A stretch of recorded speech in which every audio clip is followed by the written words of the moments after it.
From Poverty to Power by James Allen. Foreword. I looked around upon the world and saw that it was shadowed by sorrow and scorched by the fierce fires of suffering. And I looked for the cause. I looked around, but could not find it. I looked in books, but could not find it. I looked within, and found there both the cause and the self-made nature of that cause. I looked again and deeper, and found the remedy. I found one law, the law of love, one life, the life of adjustment to that law, one truth, the truth of a conquered mind and a quiet and obedient heart.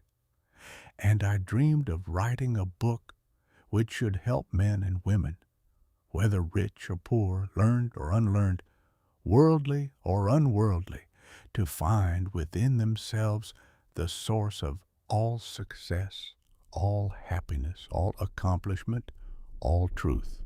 And the dream remained with me, and at last became substantial. And now I send it forth into the world on its mission of healing and blessedness, knowing that it cannot fail to reach the homes and hearts of those who are waiting and ready to receive it. James Allen. Chapter 1. The Lesson of Evil. Unrest and pain and sorrow are the shadows of life. There is no heart in all the world that has not felt the sting of pain, no mind that has not been tossed upon the dark waters of trouble, no eye that has not wept the hot, blinding tears of unspeakable anguish. There is no household where the great destroyers, disease and death, have not entered, severing heart from heart, and casting over all the dark pall of sorrow.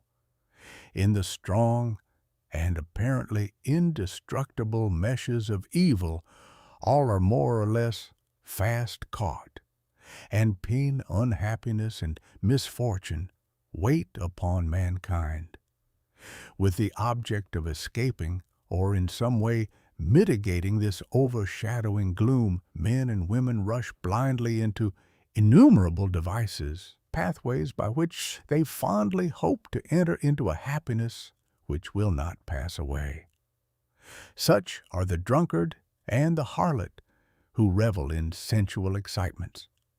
Such is the exclusive aesthete who shuts himself out from the sorrows of the world and surrounds himself with enervating luxuries. Such is he who thirsts for wealth or fame and subordinates all things to the achievement of that object. And such are they who seek consolation in the performance of religious rites. And to all the happiness sought seems to come, and the soul for a time is lulled into a sweet security and an intoxicating forgetfulness of the existence of evil.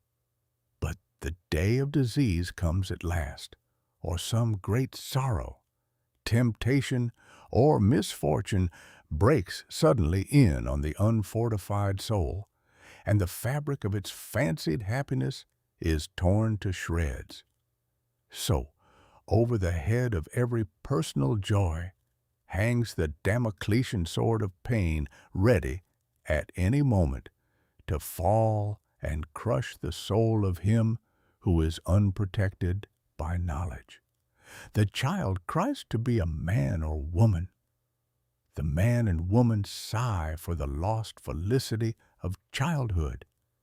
The poor man chafes under the chains of poverty by which he is bound, and the rich man often lives in fear of poverty, or scours the world in search of an elusive shadow he calls happiness. Sometimes the soul feels that it has found a secure peace and happiness in adopting a certain religion, in embracing an intellectual philosophy, or in building up an intellectual or artistic ideal. But some overpowering temptation proves the religion to be inadequate or insufficient. The theoretical philosophy is found to be a useless prop, or in a moment, the idealistic statue upon which the devotee has for years been laboring is shattered into fragments at his feet. Is there, then, no way of escape from pain and sorrow? Are there no means by which the bonds of evil may be broken?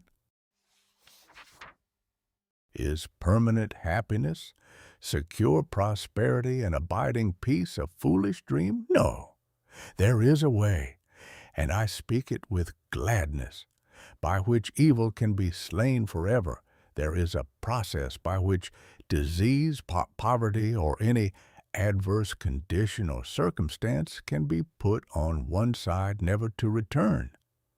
There is a method by which a permanent prosperity can be secured, free from all fear of the return of adversity. And there is a practice by which unbroken and unending peace and bliss can be partaken of and realized.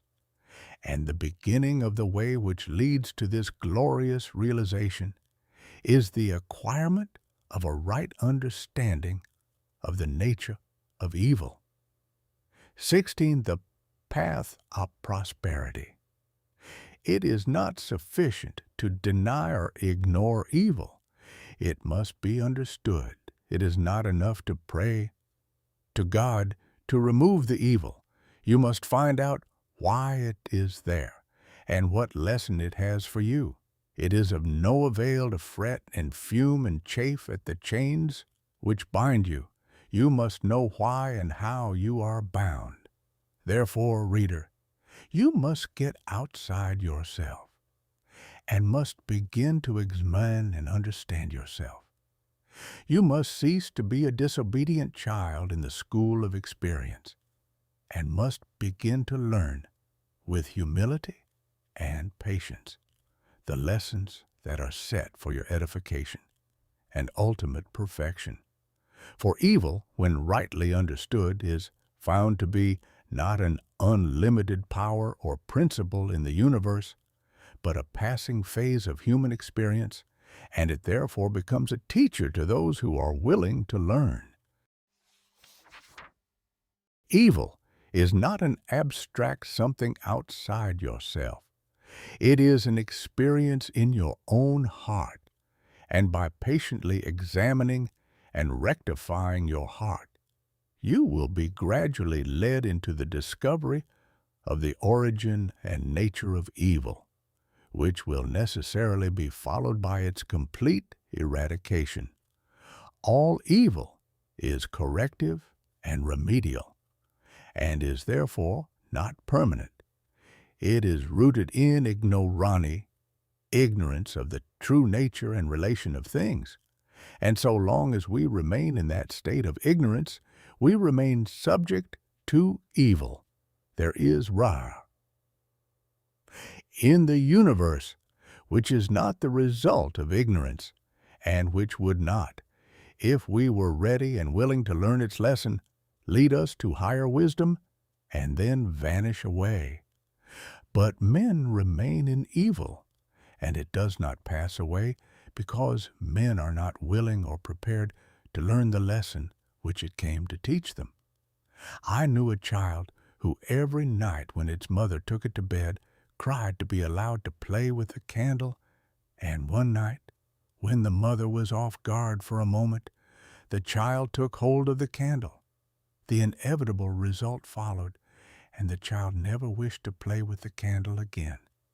By its one foolish act it learned perfectly the lesson of obedience, and entered into the knowledge that fire burns. And this incident is a complete illustration of the nature, meaning, and ultimate result of all sin and evil.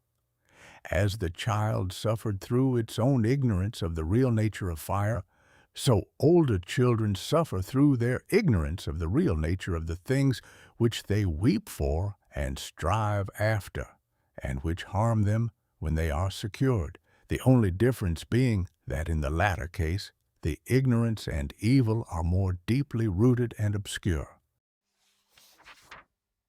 Evil has always been symbolized by darkness and good by light, and hidden within the symbol is contained the perfect interpretation, the reality. For just as light always floods the universe, and darkness is only a mere speck or shadow, cast by a small body intercepting a few rays of the illimitable light, so the light of the supreme good is the positive and life-giving power which floods the universe, and evil, the insignificant shadow cast by the self, that intercepts and shuts off the illuminating rays which strive for entrance.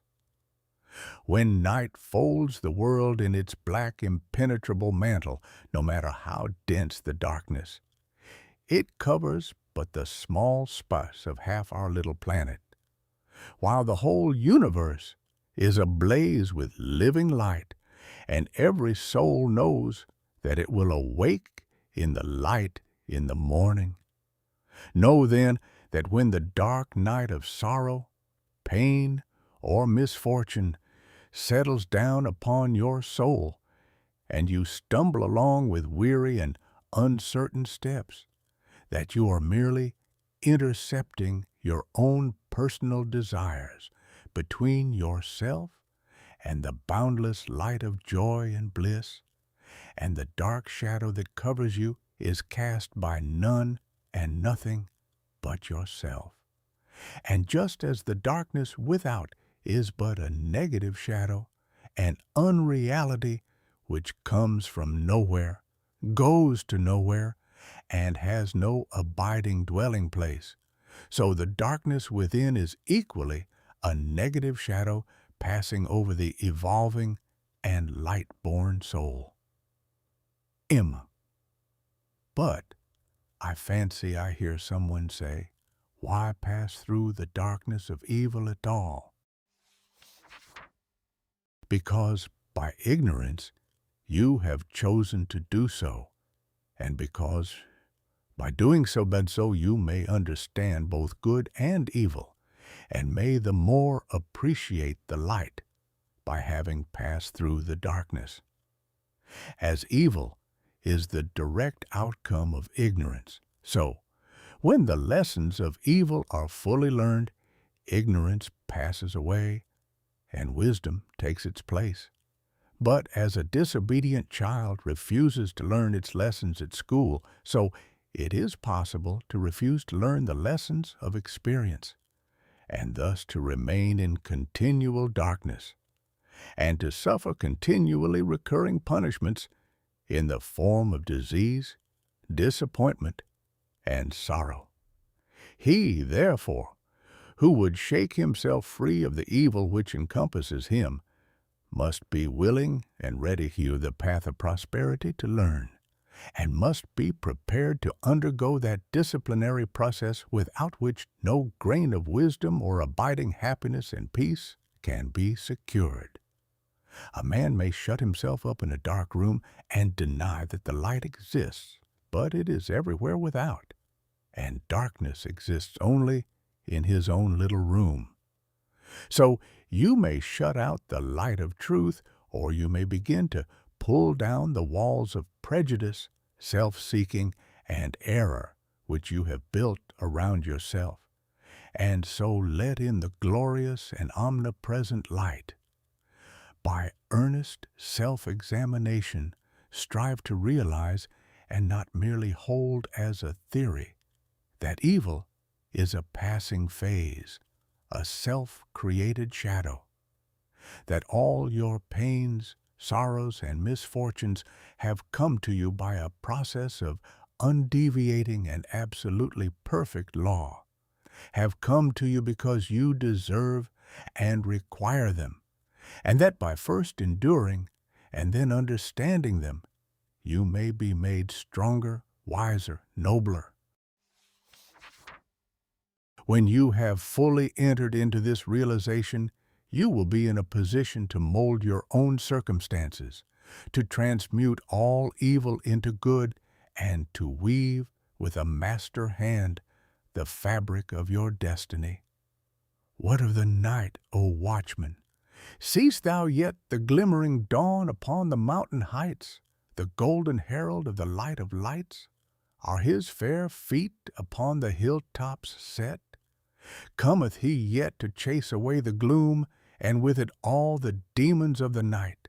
Strike yet his darting rays upon thy sight? Hear'st thou his voice, the sound of error's doom? The morning cometh, lover of the light. E'en now he gilds with gold the mountain's brow. Dimly I see the path whereon e'en now his shining feet are set toward the night. Darkness shall pass away, and all the things that love the darkness and that hate the light shall disappear forever with the night. Rejoice, for thus the speeding herald sings. Chapter 2. The World, a Reflex of Mental States. What you are, so is your world. Everything in the universe is resolved into your own inward experience. It matters little what is without, for it is all a reflection of your own state of consciousness. It matters everything what you are within, for everything without will be mirrored and colored accordingly. All that you positively know is contained in your own experience.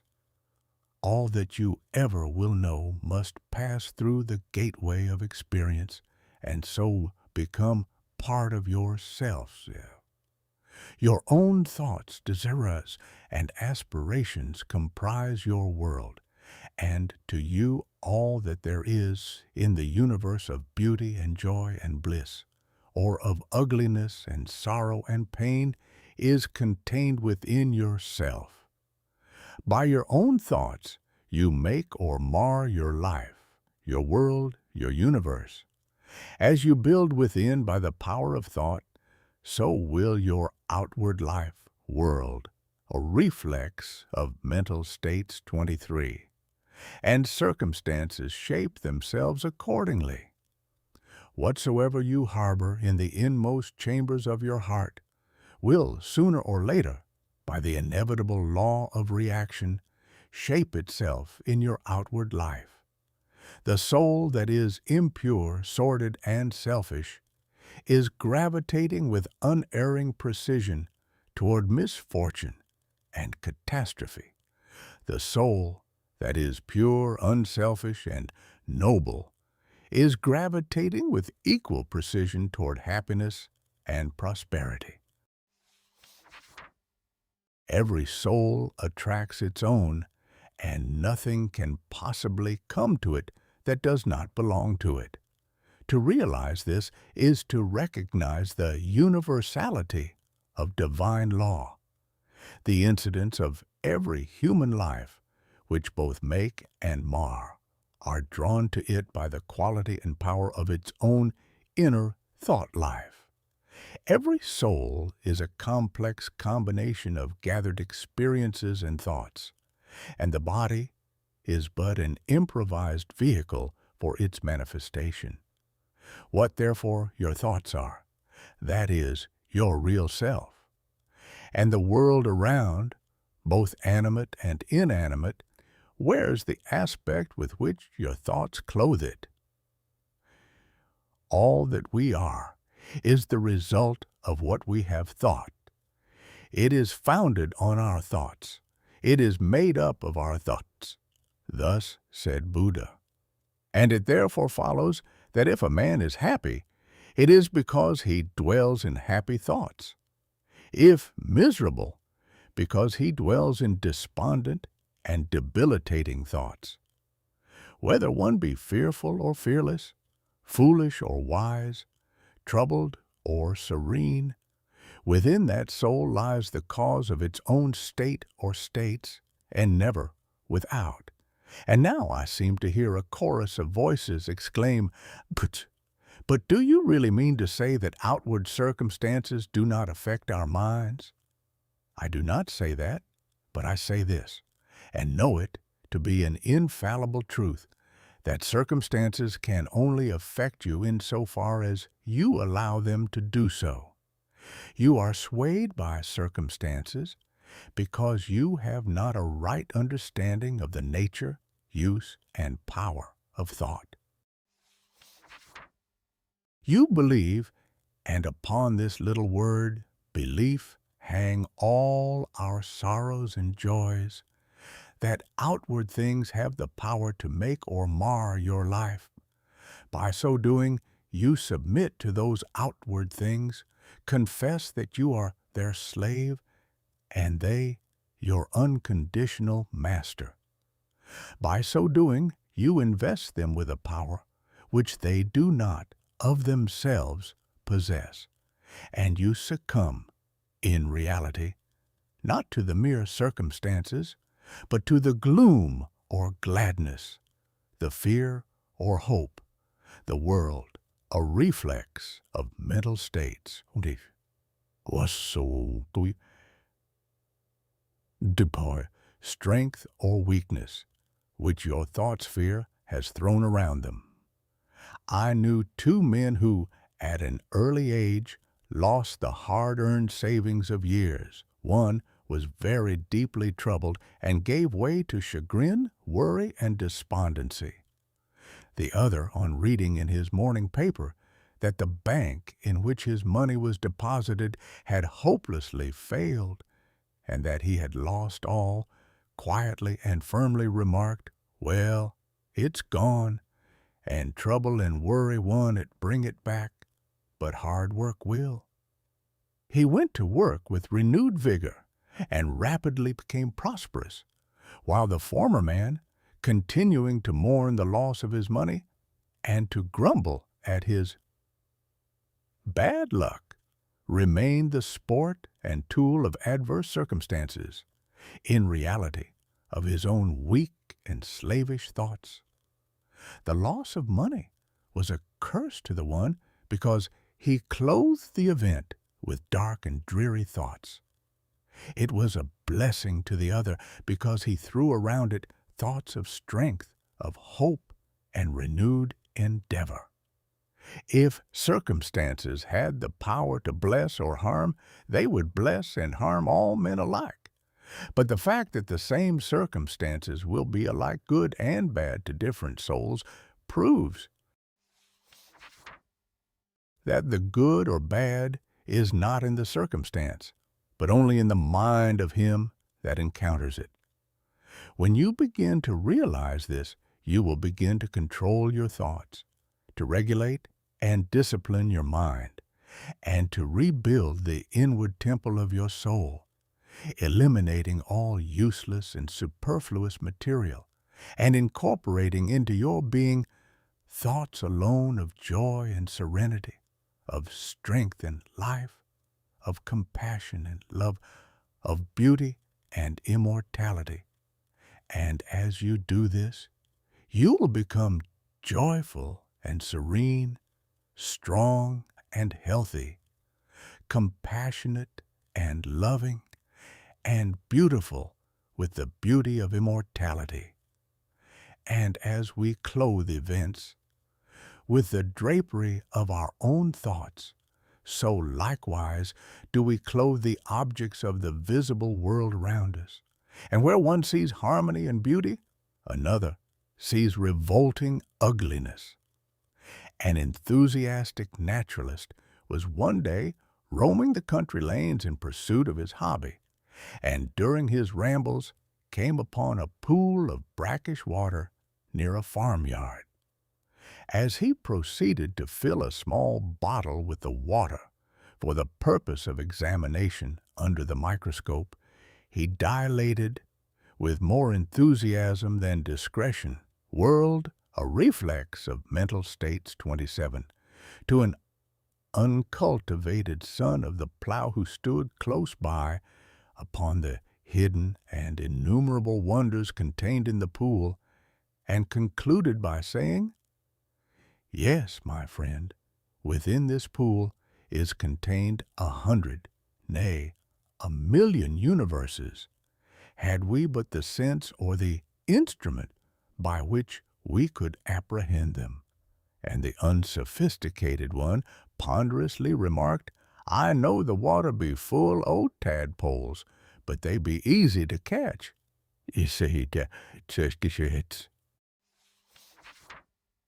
where the naturalist, his mind stored with the knowledge of natural facts, saw beauty, harmony, and hidden glory, the mind unenlightened upon those things saw only an offensive mud puddle. The wild flower which the casual wayfarer thoughtlessly tramples upon is, to the spiritual eye of the poet, an angelic messenger from the invisible. To the many, the ocean is but a dreary expanse of water on which ships sail and are sometimes wrecked. To the soul of the musician, it is a living thing, and he hears, in all its changing moods, divine harmonies. Where the ordinary mind sees disaster and confusion, the mind of the philosopher sees the most perfect sequence of cause and effect. And where the materialist sees nothing but endless death, the mystic sees pulsating and eternal life. And as we clothe both events and objects with our own thoughts, so likewise do we clothe the souls of others in the garments of our thoughts. The suspicious believe everybody to be suspicious. The liar feels secure in the thought that he is not so foolish as to believe that there is such a phenomenon as a strictly truthful person. The envious see envy in every soul. The miser thinks everybody is eager to get his money. He who has subordinated conscience in the making of his wealth sleeps with a revolver under his pillow, wrapped in the delusion that the world is full of conscienceless people who are eager to rob him, and the abandoned sensualist looks upon the saint as a hypocrite. On the other hand, those who dwell in loving thoughts see that in all which calls forth their love and sympathy, the trusting and honest are not troubled by suspicions. The good-natured and charitable who rejoice at the good fortune of others scarcely know what envy means. And he who has realized the divine within world, a reflex of mental states, 29 himself, recognizes it in all beings, even in the beasts. And men and women are confirmed in their mental outlook because of the fact that by the law of cause and effect, they attract to themselves that which they send forth, and so come in contact with people similar to themselves. The old adage, birds of a feather flock together, has a deeper significance than is generally attached to it, for in the thought world, as in the world of matter, each clings to its kind. 1. Do you wish for kindness? Be kind. Do you ask for truth? Be true. What you give of yourself you find. Your world is a reflex of you. If you are one of those who are praying for and looking forward to a happier world beyond the grave, here is a message of gladness for you. You may enter into and realize that happy world now. It fills the whole universe, and it is within you waiting for you to find, acknowledge, and possess. Said one who knew the inner laws of being, when men shall say, lo here or lo there, go not after them. The kingdom of God is within you. What you have to do is to believe this. Simply believe it with a mind unshadowed by doubt, and then meditate upon it till you understand it. You will then begin to purify and to build your inner world. And as you proceed, passing from revelation to revelation, from realization to realization, you will discover the utter powerlessness of outward things beside the magic potency of a self-governed soul, world, a reflex of mental states. Huku, if thou wouldst right the world, and banish all its evils and its woes, make its wild places bloom and its drear deserts blossom as the rose, then right thyself. If thou wouldest turn the world from its long, lone captivity in sin, restore all broken hearts, slay grief, and let sweet consolation in, turn thou thyself. If thou wouldest cure the world of its long sickness, end its grief and pain, bring in all healing joy, and give to the afflicted rest again, then cure thyself. If thou wouldest wake the world out of its dream of death and darkening strife, bring it to love and peace, and light and brightness of immortal life, wake thou thyself. Chapter 3. The Way Out of Undesirable Conditions. Having seen and realized that evil is but a passing shadow thrown by the intercepting self across the transcendent form of the eternal good, and that the world is a mirror in which each sees a reflection of himself, we now ascend by firm and easy steps to that plane of perception whereon is seen and realized the vision of the law. With this realization comes the knowledge that everything is included in a ceaseless interaction of cause and effect, and that nothing can possibly be divorced from law. From the most trivial thought, word, or act of man up to the groupings of the celestial bodies, law reigns supreme. No arbitrary condition can, even for one moment, exist, for such a condition would be a denial and an annihilation of law. Every condition of life is, therefore, bound up in an orderly and harmonious way out of undesirable conditions. 33. Estis but sequence. And the secret and cause of a very condition is contained within itself. The law, whatsoever a man sows, that shall he also reap, is inscribed in flaming letters upon the portal of eternity, and none can deny it, none can cheat it, none can escape it. He who puts his hand in the fire must suffer the burning until such time as it has worked itself out, and neither curses nor prayers can avail to alter it. And precisely the same law governs the realm of mind. Hatred, anger, jealousy, envy, lust, covetousness, all these are fires which burn, and whoever even so much as touches them must suffer the torments of burning.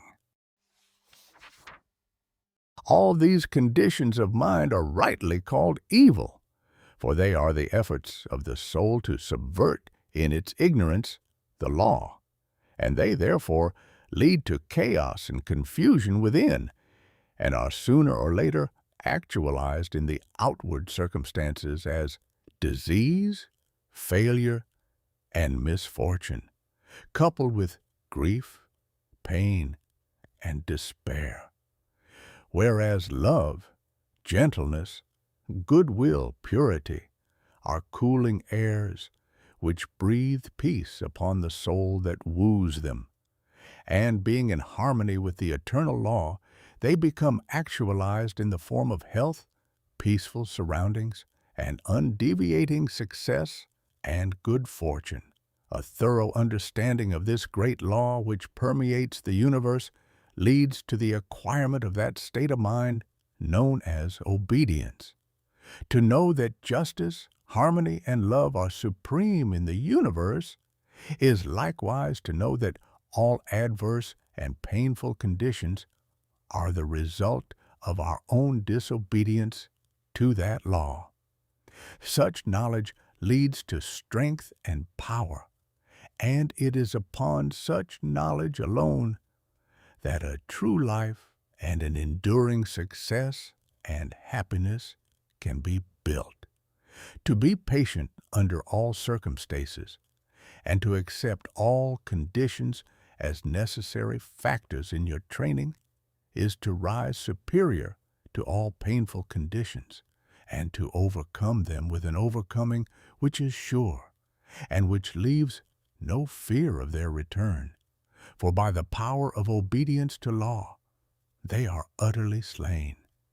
Such an obedient one is working in harmony with the law, has in fact identified himself with the law, and whatsoever he conquers forever. Whatsoever he builds can never be destroyed. The cause of all power, as of all weakness, is within. The secret of all happiness, as of way out of undesirable conditions or of all misery, is likewise within. There is no progress apart from unfoldment within, and no sure foothold of prosperity or peace, except by orderly advancement in knowledge. You say you are chained by circumstances. You cry out for better opportunities, for a wider scope, for improved physical conditions, and perhaps you inwardly curse the fate that binds you hand and foot. It is for you that I write. It is to you that I speak. Listen, and let my words burn themselves into your heart, for that which I say to you is truth.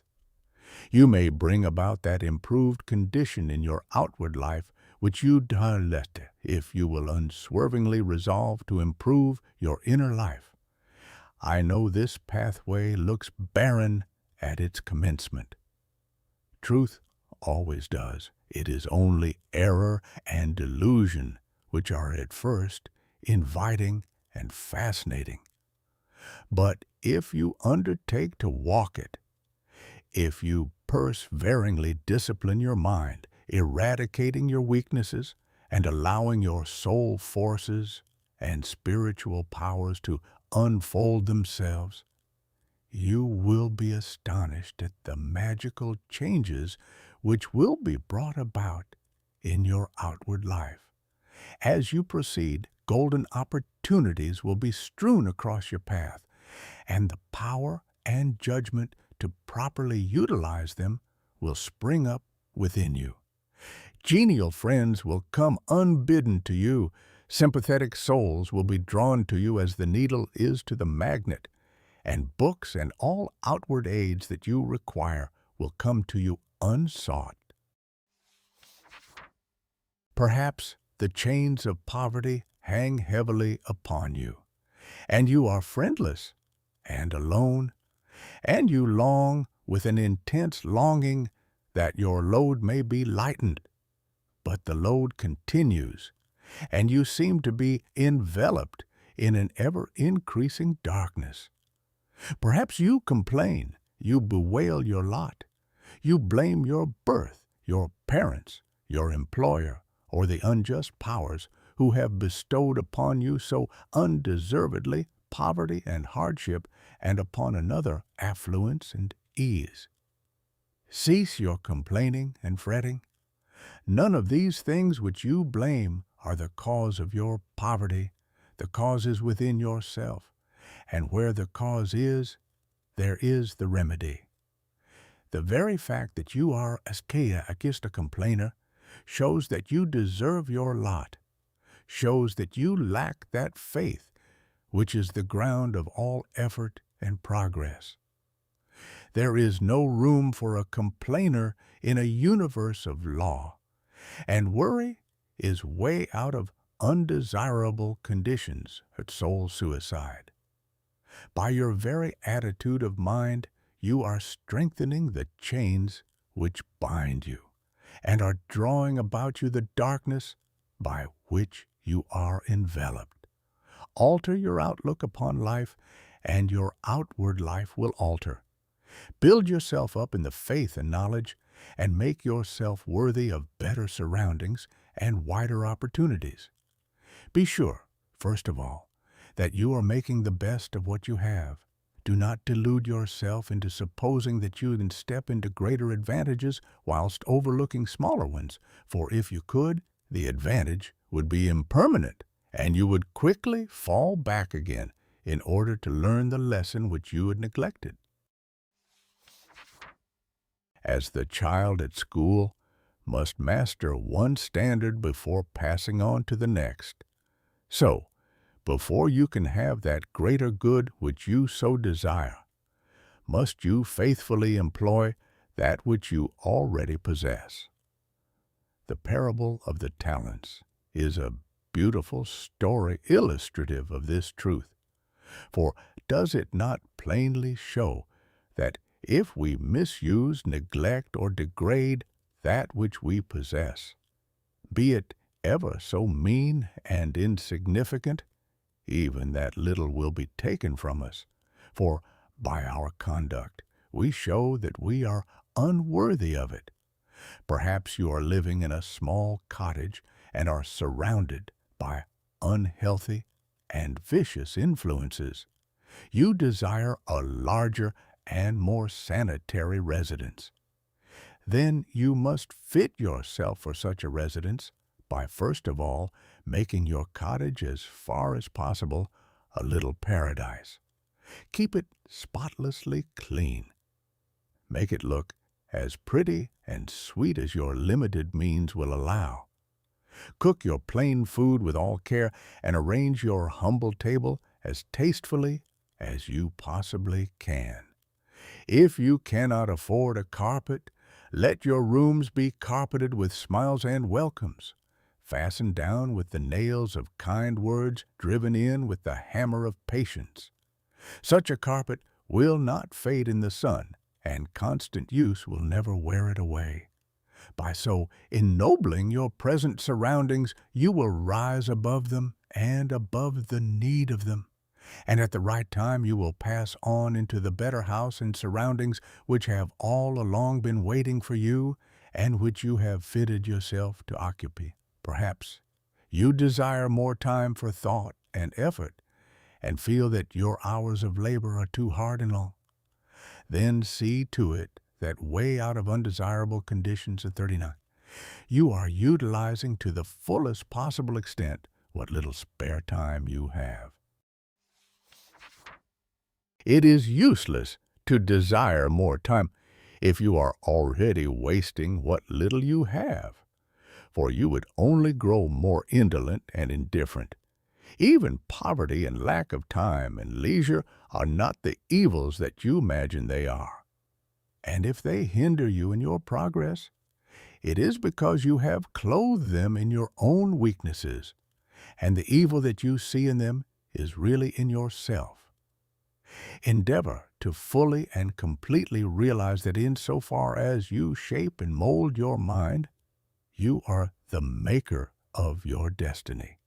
And as by the transmuting power of self-discipline you realize this more and more, you will come to see that these so-called evils may be converted into blessings. You will then utilize your poverty for the cultivation of patience, hope, and courage, and your lack of time in the gaining of promptness of action and decision of mind by seizing the precious moments as they present themselves for your acceptance. As in the rankest soil the most beautiful flowers are grown, so in the dark soil of poverty the choicest flowers of humanity have developed and bloomed.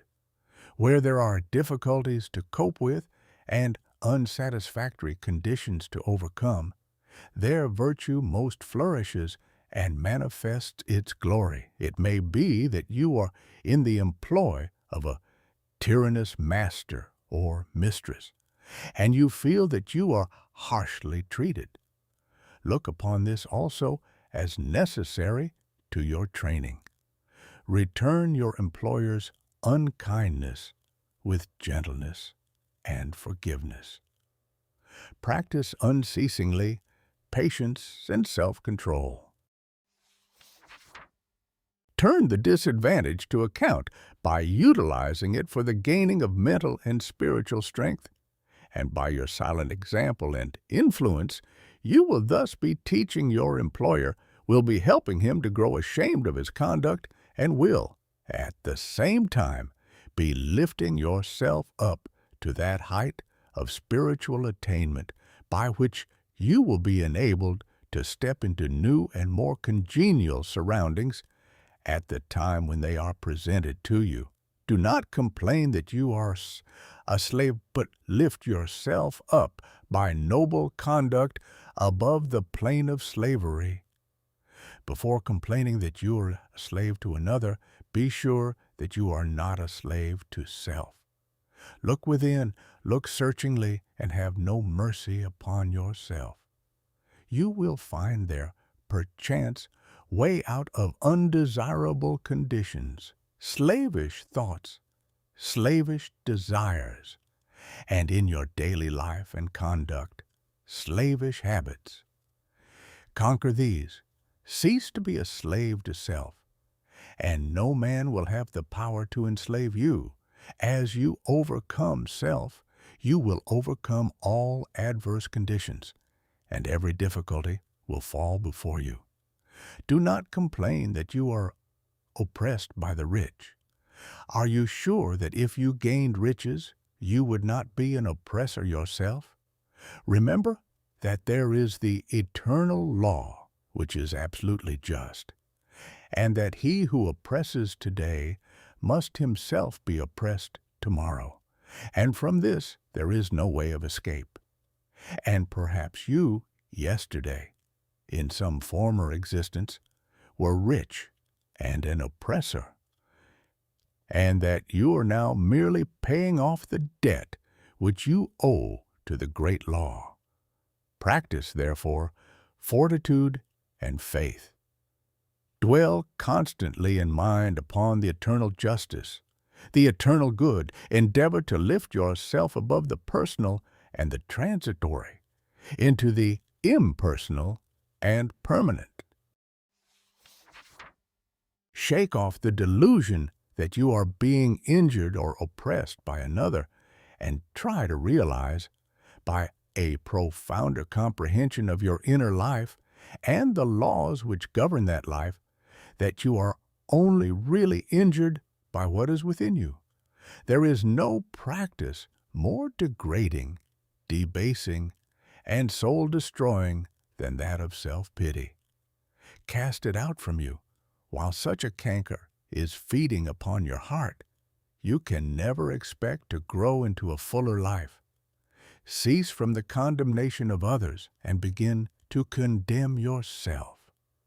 Condone none of your acts, desires, or thoughts that will not bear comparison with spotless purity, or endure the light of sinless good. By so doing, you will be building your house upon the rock of the eternal, and all that is required for your happiness and well-being will come to you in its own time. There is positively no way of permanently rising above poverty or any undesirable condition, except by eradicating those selfish and negative conditions within, of which these are the reflection, and by virtue of which they continue. The way to true riches is to enrich the soul by the acquisition of virtue. Outside of real heart virtue, there is neither prosperity nor power, but only the appearances of these. I am aware that men make money who have way out of undesirable conditions 43, acquired no measure of virtue, and have little desire to do so. But such money does not constitute true riches, and its possession is transitory and feverish.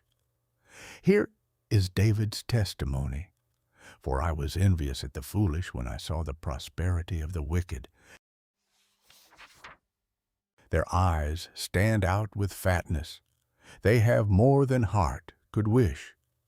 Verily, I have cleansed my heart in vain and washed my hands in innocency. When I thought to know this, it was too painful for me, until I went into the sanctuary of God, then understood I their end. The prosperity of the wicked was a great trial to David, until he went into the sanctuary of God, and then he knew their end. You likewise may go into that sanctuary. It is within you. It is that state of consciousness which remains when all that is sordid and personal and impermanent is risen above, and universal and eternal principles are realized. That is the God state of consciousness. It is the sanctuary of the Most High. When by long strife and self-discipline you have succeeded in entering the door of that holy temple, you will perceive, with unobstructed vision, the end and fruit of all human thought and endeavor, both good and evil. You will then no longer relax your faith when you see the immoral man accumulating outward riches, for you will know that he must come again to poverty and degradation. The rich man who is barren of virtue is in reality poor, and as surely as the waters of the river are drifting to the ocean, so surely is he, in the midst of all his riches, drifting towards poverty and misfortune. And though he die rich, yet must he return to reap the bitter fruit of all of his immorality. And though he become rich many times, yet as many times must he be thrown back into poverty, until by long experience and suffering he conquers the poverty within. But the man who is outwardly poor, yet rich in virtue, is truly rich, and in the midst of all his poverty he is surely traveling towards prosperity, and abounding joy and bliss await his coming. If you would become truly and permanently prosperous, you must first become virtuous. It is therefore unwise to aim directly at prosperity, to make it the one object of life, to reach out greedily for it. To do this is to ultimately defeat yourself, but rather aim way out undesirable conditions 45 at self-perfection. Make useful and unselfish service the object of your life, and ever reach out hands of faith towards the supreme and unalterable good. You say you desire wealth, not for your own sake, but in order to do good with it and to bless others. If this is your real motive in desiring wealth, then wealth will come to you. For you are strong and unselfish indeed if, in the midst of riches, you are willing to look upon yourself as steward and not as owner. But examine well your motive, for in the majority of instances where money is desired for the admitted object of blessing others, the real underlying motive is a love of popularity and a desire to pose as a philanthropist or reformer. If you are not doing good with what little you have, depend upon it, the more money you got, the more selfish you would become. And all the good you appeared to do with your money, if you attempted to do any, would be so much insinuating self-laudation. If your real desire is to do good, there is no need to wait for money before you do it.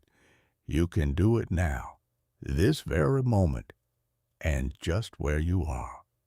If you're really so unselfish as you believe yourself to be, you will show it by sacrificing yourself for others now. No matter how poor you are, there is room for self-sacrifice. For did not the widow put her all into the treasury? The heart that truly desires to do good does not wait for money before doing it, but comes to the altar of sacrifice, and, leaving there the unworthy elements of self, goes out and breathes upon neighbor and stranger, friend and enemy alike, the breath of blessedness. As the effect is related to the cause, So is prosperity and power related to the inward good, and poverty and weakness to the inward evil. Money does not constitute true wealth, nor position, nor power, and to rely upon it alone is to stand upon a slippery place. Your true wealth is your stock of virtue, and your true power, the uses to which you put it. Rectify your heart, and you will rectify your life. Lust, hatred, anger, vanity, pride, covetousness, self-indulgence, self-seeking, obstinacy, all these are poverty and weakness, whereas love, purity, gentleness, meekness, patience, compassion, generosity, self-forget, way out of undesirable conditions. Fullness and self-renunciation, all these are wealth and power. As the elements of poverty and weakness are overcome, an irresistible and all-conquering power is evolved from within, and he who succeeds in establishing himself in the highest virtue brings the whole world to his feet. But the rich, as well as the poor, have their undesirable conditions, and are frequently farther removed from happiness than the poor. And here we see how happiness depends not upon outward aids or possessions, but upon the inward life. Perhaps you're an employer, and you have endless trouble with those whom you employ. And when you do get good and faithful servants, they quickly leave you. As a result, you are beginning to lose, or have completely lost, your faith in human nature. You try to remedy matters by giving better wages and by allowing certain liberties, yet matters remain unaltered. Let me advise you, the secret of all your trouble is not in your servants, it is in yourself. And if you look within with a humble and sincere desire to discover and eradicate your error, you will, sooner or later, find the origin of all your unhappiness. It may be some selfish desire or lurking suspicion or unkind attitude of mind which sends out its poison upon those about you and reacts upon yourself, even though you may not show it in your manner or speech. Think of your servants with kindness. Consider their happiness and comfort, and never demand of them that extremity of service which you yourself would not care to perform were you in their place. Rare and beautiful is that humility of soul by which a servant entirely forgets himself in his master's good, but far rarer and beautiful with a divine beauty is that nobility of soul by which a man, forgetting his own happiness, seeks the happiness of those who are under his authority and who depend upon him for their bodily sustenance. And such a man's happiness is increased tenfold, nor does he need to complain of those whom he employs, said a well-known and extensive employer of labor, who never needs to dismiss an employee. I have always had the happiest relations with my workpeople. If you ask me how it is to be accounted for, I can only say that it has been my aim from the first to do to them as I would wish to be done by. Herein lies the secret by. Way out of undesirable conditions with which all desirable conditions are secured, and all that are undesirable are overcome. Do you say that you are lonely and unloved, and have not a friend in the world? Then I pray you, for the sake of your own happiness, blame nobody but yourself. Be friendly towards others, and friends will soon flock round you. Make yourself pure and lovable, and you will be loved by all. Whatever conditions are rendering your life burdensome, you may pass out of and beyond them by developing and utilizing within you the transforming power of self-purification and self-conquest. Be it the poverty which galls, and remember that the poverty upon which I have been dilating is that poverty which is a source of misery, and not that voluntary poverty which is the glory of emancipated souls, or the riches which burden, or the many misfortunes, griefs, and annoyances which form the dark background in the web of life. You may overcome them by overcoming the selfish elements within which give them life. It matters not that by the unfailing law there are past thoughts and acts to work out and to atone for, as by the same law we are setting in motion during every moment of our life fresh thoughts and acts, and we have the power to make them good or ill. Nor does it follow that if a man reaping what he has sown must lose money or forfeit position, that he must also lose his fortitude or forfeit his uprightness. And it is in these that his wealth and power and happiness are to be found. He who clings to self is his own enemy and is surrounded by enemies. He who relinquishes self is his own savior and is surrounded by friends like a protecting belt. Before the divine radiance of a pure heart, all darkness vanishes and all clouds melt away, and he who has conquered self has conquered the universe. Come then, out of your poverty. Come out of your pain. Come out of your troubles and sighings and complainings and heartaches and loneliness by coming out of yourself. Let the old tattered garment of your petty selfishness fall from you and put on the new garment of universal love. You will then realize the inward heaven, and it will be reflected in all your outward life. Way out of undesirable conditions. 1. He who sets his foot firmly upon the path of self-conquest, who walks, aided by the staff of faith, the highway of self-sacrifice, will assuredly achieve the highest prosperity, and will reap abounding and enduring joy and bliss. To them that seek the highest good all things subserve the wisest ends. Naught conies as ill, and wisdom lends wings to all shapes of evil brood. The dark-nighting sorrow veils a star that waits to shine with gladsome light. Hell waits on heaven, and after night comes golden glory from afar. Defeats are steps by which we climb with purer aim to nobler ends. Loss leads to gain, and joy attends. True footsteps up the hills of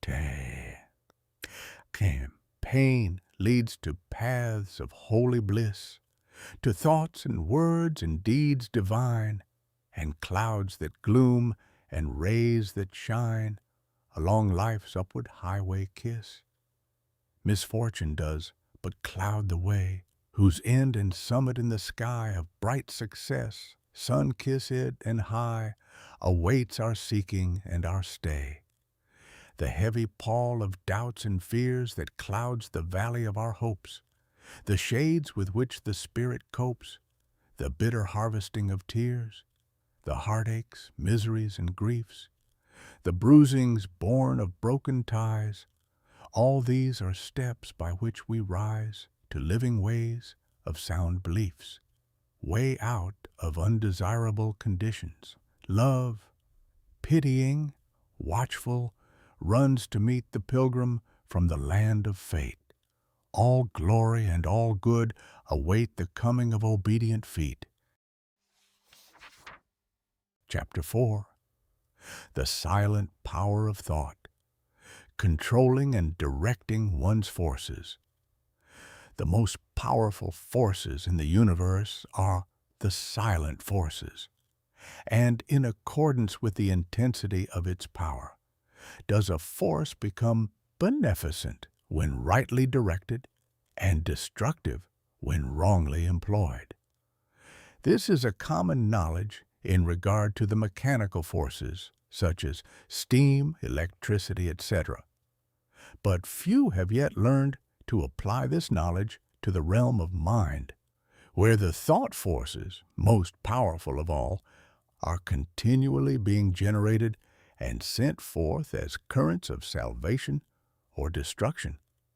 At this stage of his evolution, man has entered into this possession of these forces, and the whole trend of his present advancement is their complete subjugation. All the wisdom possible to man on this material earth is to be found only in complete self-mastery, and the command, "Love your enemies," resolves itself into an exhortation to enter here and now into the possession of that sublime wisdom by taking hold of, mastering, and transmuting those mind forces to which man is now slavishly subject, and by which he is helplessly borne, like a straw on the stream, upon the currents of selfishness.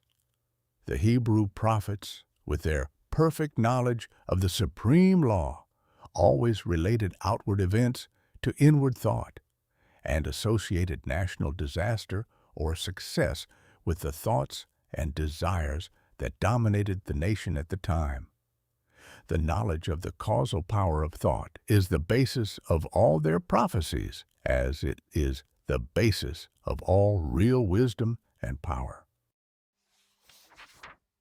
National events are simply the working out of the psychic forces of the nation. Wars, plagues, and famines are the meeting and clashing of wrongly directed thought forces, the culminating points at which destruction steps in as the agent of the law. It is foolish to ascribe war to the influence of one man or to one body of men. It is the crowning horror of national selfishness. It is the silent and conquering thought forces which bring all things into manifestation. The universe grew out of thought. Matter, in its last analysis, is found to be merely objectivized thought. All men's accomplishments were first wrought out in thought, and then objectivized. The author, the inventor, the architect, first builds up his work in thought, and having perfected it in all its parts as a complete and harmonious whole upon the thought plane, he then commences to materialize it, to bring it down to the material or sense plane. When the thought forces are directed in harmony with the overruling law, they are upbuilding and preservative, but when subverted, they become disintegrating and self-destructive. To adjust all your thoughts to a perfect and unswerving faith in the omnipotence and supremacy of good is to cooperate with that good and to realize within yourself the solution and destruction of all evil. Believe, and ye shall live. And here we have the true meaning of salvation. Salvation from the darkness and negation of evil by entering into and realizing the living light of the eternal good. Where there is fear, worry, anxiety, doubt, trouble, chagrin, or disappointment, there is ignorance and lack of faith. All these conditions of mind are the direct outcome of selfishness and are based upon an inherent belief in the power and supremacy of evil They therefore constitute practical atheism, and to live in and become subject to these negative and soul-destroying conditions of mind is the only real atheism. It is salvation from such conditions that the race needs, and let no man boast of salvation whilst he is their helpless and obedient slave. To fear or to worry is as sinful as to curse, for how can one fear or worry if he intrinsically believes in the eternal justice, the omnipotent good, the boundless love? To fear, to worry, to doubt, is to deny, to disbelieve. It is from such states of mind that all weakness and failure proceed, for they represent the annulling and disintegrating of the positive thought forces, which would otherwise speed to their object with power and bring about their own beneficent results. To overcome these negative conditions is to enter into a life of power, is to cease to be a slave, and to become a master. And there is only one way by which they can be overcome, and that is by steady and persistent growth in inward knowledge. To mentally deny evil is not sufficient. It must, by daily practice, be risen above and understood. To mentally affirm the good is inadequate. It must, by unswerving endeavor, be entered into and comprehended. The intelligent practice of self-control quickly leads to a knowledge of one's interior thought forces and, later on, to the acquisition of that power by which they are rightly employed and directed. In the measure that you master self, that you control your mental forces instead of being controlled by them, in just such measure will you master affairs and outward circumstances. Show me a man under whose touch everything crumbles away, and who cannot retain success, even when it is placed in his hands, and I will show you a man who dwells continually in those conditions of mind which are the very negation of power. To be forever wallowing in the bogs of doubt, to be drawn continually into the quicksands of fear, or blown ceaselessly about by the winds of anxiety, is to be a slave, and to live the life of a slave, even though success and influence be forever knocking at your door seeking for admittance.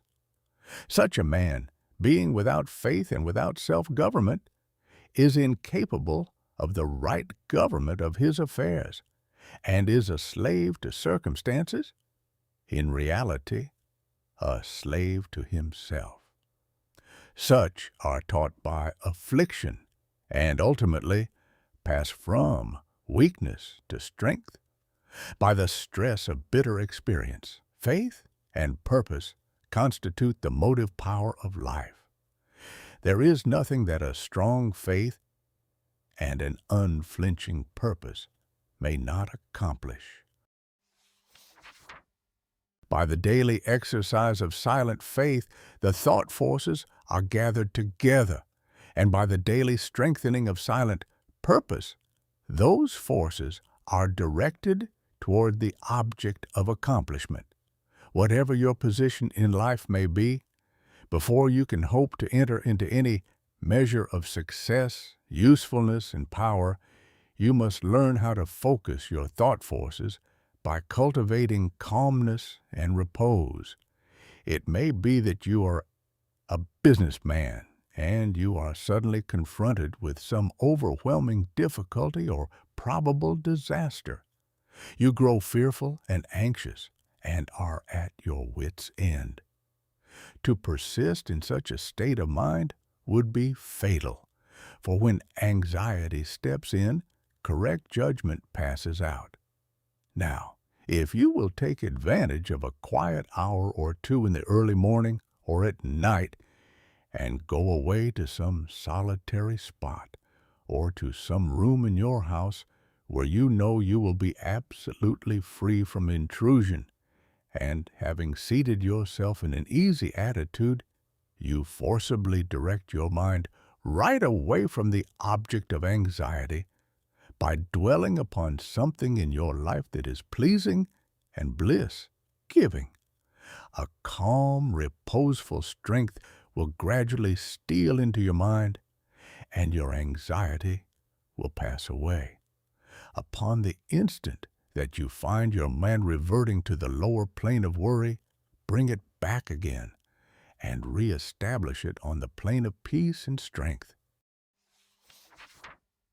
When this is fully accomplished, you may then concentrate your whole mind upon the solution of your difficulty, and what was intricate and insurmountable to you in your hour of anxiety will be made plain and easy, and you will see, with that clear vision and perfect judgment which belong only to a calm and untroubled mind, the right course to pursue and the proper end to be brought about.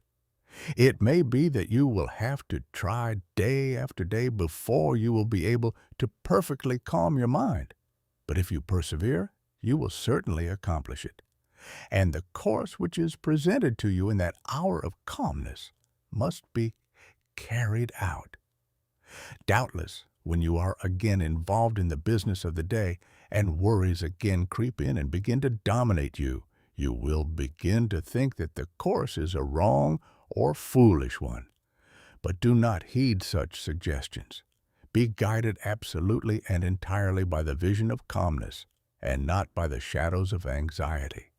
The hour of calmness is the hour of illumination and correct judgment. By such a course of mental discipline, the scattered thought forces are reunited and directed like the rays of the searchlight upon the problem at issue, with the result that it gives way before them. There is no difficulty, however great, but will yield before a calm and powerful concentration of thought, and no legitimate object but may be speedily actualized by the intelligent use and direction of one's soul forces. Not until you have gone deeply and searchingly into your inner nature and have overcome many enemies that lurk there can you have any approximate conception of the subtle power of thought, of its inseparable relation to outward and material things, or of its magical potency, when rightly poised and directed in readjusting and transforming the life conditions.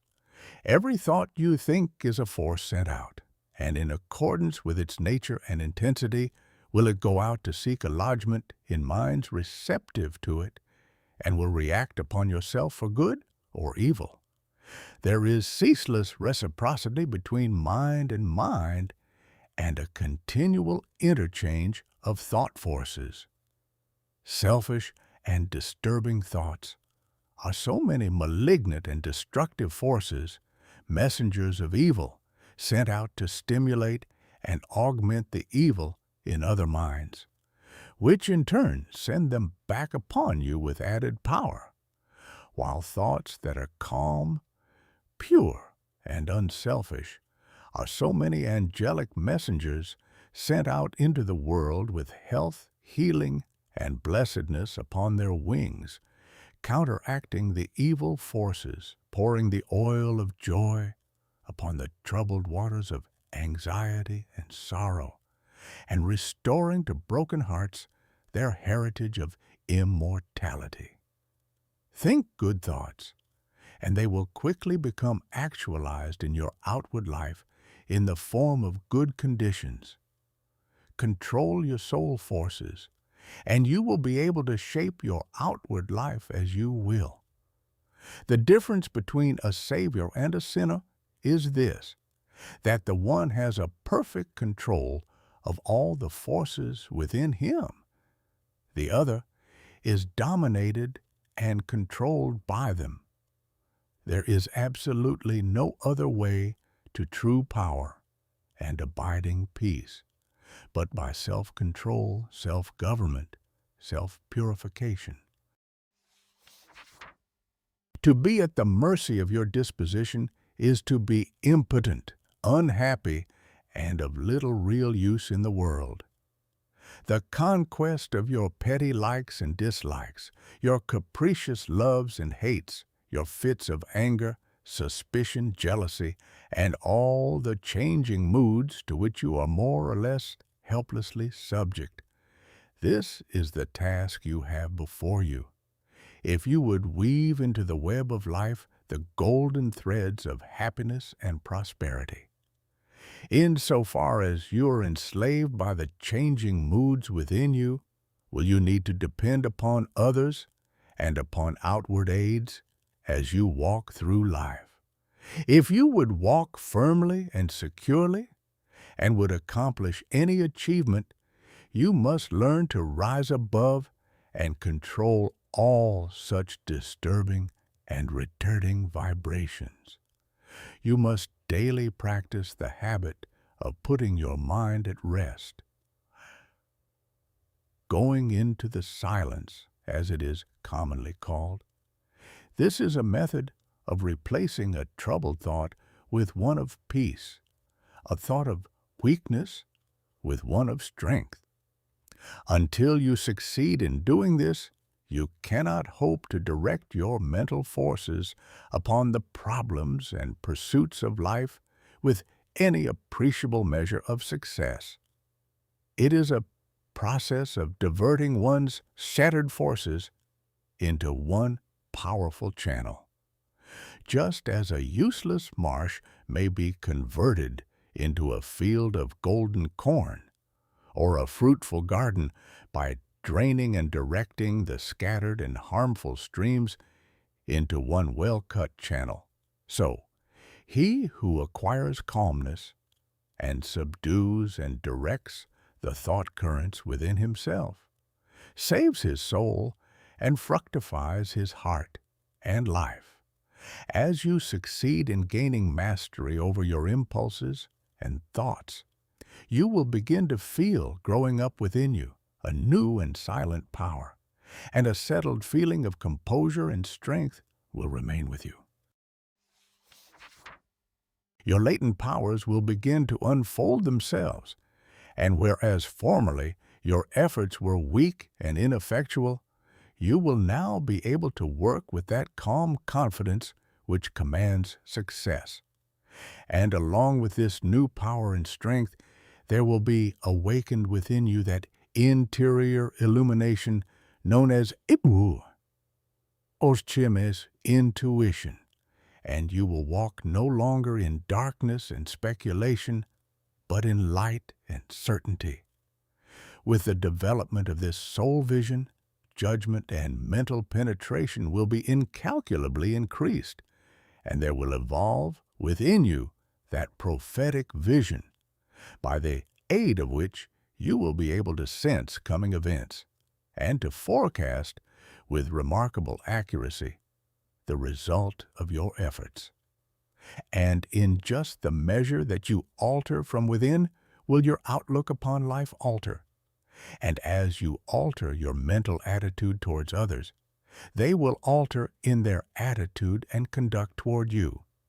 As you rise above the lower, debilitating and destructive thought forces, you will come in contact with the positive, strengthening, and upbuilding currents generated by strong, pure, and noble minds. Your happiness will be immeasurably intensified, and you will begin to realize the joy, strength, and power which are born only of self-mastery. And this joy, strength, and power will be continually radiating from you, and without any effort on your part, nay, though you are utterly unconscious of it, strong people will be drawn toward you. Influence will be put into your hands, and in accordance with your altered thought world will outward events shape themselves. 11. A man's foes are they of his own household, and he who would be useful, strong, and happy must cease to be a passive receptacle for the negative, beggarly, and impure streams of thought, and as a wise householder commands his servants and invites his guests, so must he learn to command his desires, and to say with authority what thoughts he shall admit into the mansion of his soul. Even a very partial success in self-mastery adds greatly to one's power, and he who succeeds in perfecting this divine accomplishment enters into possession of undreamed-of wisdom and inward strength and peace, and realizes that all the forces of the universe aid and protect his footsteps, who is master of his soul. Would you scale the highest heaven? Would you pierce the lowest hell, live in dreams of constant beauty, or in basest thinkings dwell? For your thoughts are heaven above you, and your thoughts are hell below. Bliss is not, except in thinking, torment not, but thought can know. Worlds would vanish, but for thinking. Glory is not but in dreams, and the drama of the ages, from the thought eternal streams. Dignity and shame and sorrow, pain and anguish, love and hate are but maskings of the mighty pulsing thought that governs fate. As the colors of the rainbow makes the one uncolored beam, so the universal changes make the one eternal dream. And the dream is all within you, and the dreamer waiteth, long for the morning to awake him to the living thought and strong. That shall make the ideal real, make to vanish dreams of hell, in the highest, holiest heaven, where the pure and perfect dwell. Evil is the thought that thinks it, good the thought that makes it so. Light and darkness, sin and pureness, likewise out of thinking grow. Dwell in thought upon the grandest, and the grandest you shall see. Fix your mind upon the highest, and the highest you shall be. Chapter 5. The Secret of Health, Success, and Power. We all remember with what intense delight, as children, we listened to the never-tiring fairy tale, how eagerly we followed the fluctuating fortunes of the good boy or girl ever protected, in the hour of crisis, from the evil machinations of the scheming witch, the cruel giant, or the wicked king. And our little hearts never faltered for the fate of the hero or heroine, nor did we doubt their ultimate triumph over all their enemies. For we knew that the fairies were infallible, and that they would never desert those who had consecrated themselves to the good and the true. And what unspeakable joy pulsated within us when the fairy queen, bringing all her magic to bear at the critical moment, scattered all the darkness and the trouble, and granted them the complete satisfaction of all their hopes, and they were happy ever after. With the accumulating years and an ever-increasing intimacy with the so-called realities of life, our beautiful fairy world became obliterated, and its wonderful inhabitants were relegated in the archives of memory to the shadowy and unreal. And we thought we were wise and strong in thus leaving forever the land of childish dreams. But as we re-become little children in the wondrous world of wisdom, we shall return again to the inspiring dreams of childhood and find that they are, after all, realities. The fairy folk, so small and nearly always invisible, yet possessed of an all-conquering and magical power, who bestow upon the good, health, wealth, and happiness, along with all the gifts of nature in lavish profusion, start again into reality and become immortalized in the soul realm of him who, by growth in wisdom, has entered into a knowledge of the power of thought and the laws which govern the inner world of being. To him, the fairies live again as thought people, thought messengers, thought powers working in harmony with the overruling good. And they who, day by day, endeavor to harmonize secret of health, success, and power, one their hearts with the heart of the supreme good do, in reality, acquire true health, wealth, and happiness. There is no protection to compare with goodness, and by LL goodness. I do not mean a mere outward conformity to the rules of morality. I mean pure thought, noble aspiration, unselfish love, and freedom from vain glory. To dwell continually in good thoughts is to throw around oneself a psychic atmosphere of sweetness and power, which leaves its impress upon all who come in contact with it.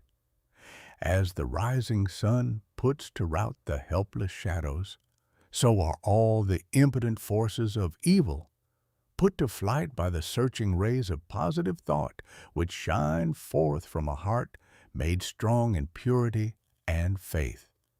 Where there is sterling faith and uncompromising purity, there is health, there is success, there is power. In such a one, disease, failure, and disaster can find no lodgment, for there is nothing on which they can feed. Even physical conditions are largely determined by mental states, and to this truth the scientific world is rapidly being drawn. The old materialistic belief that a man is what his body makes him is rapidly passing away, and is being replaced by the inspiring belief that man is superior to his body, and that his body is what he makes it by the power of thought. Men everywhere are ceasing to believe that a man is despairing because he is dyspeptic, and are coming to understand that he is dyspeptic because he is despairing.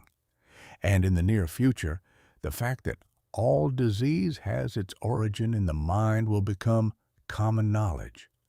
There is no evil in the universe, but has its root and origin in the mind, and sin, sickness, sorrow, and affliction do not, in reality, belong to the universal order, are not inherent in the nature of things, but are the direct outcome of our ignorance of the right relations of things.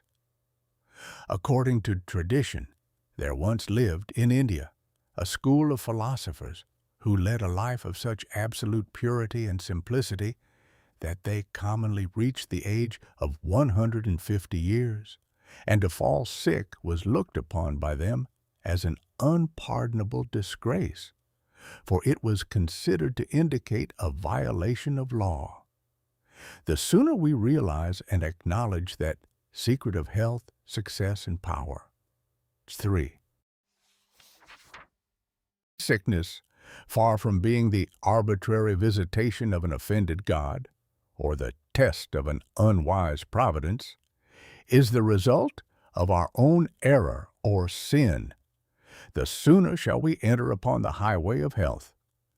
Disease comes to those who attract it, to those whose minds and bodies are receptive to it, and flees from those whose strong, pure, and positive thought sphere generates healing and life-giving currents. If you are given to anger, worry, jealousy, greed, or any other inharmonious state of mind and expect perfect physical health, you're expecting the impossible, for you are continually sowing the seeds of disease in your mind. Such conditions of mind are carefully shunned by the wise man, for he knows them to be far more dangerous than a bad drain or an infected house. If you would be free from all physical aches and pains and would enjoy perfect physical harmony, then put your mind in order and harmonize your thoughts. Think joyful thoughts. Think loving thoughts. Let the elixir of goodwill course through your veins, and you will need no other medicine. Put away your jealousies, your suspicions, your worries, your hatreds, your selfish indulgences, and you will put away your dyspepsia, your biliousness, your nervousness, and aching joints. If you will persist in clinging to these debilitating and demoralizing habits of mind, then do not complain when your body is laid low with sickness. The following story illustrates the close relation that exists between habits of mind and bodily conditions.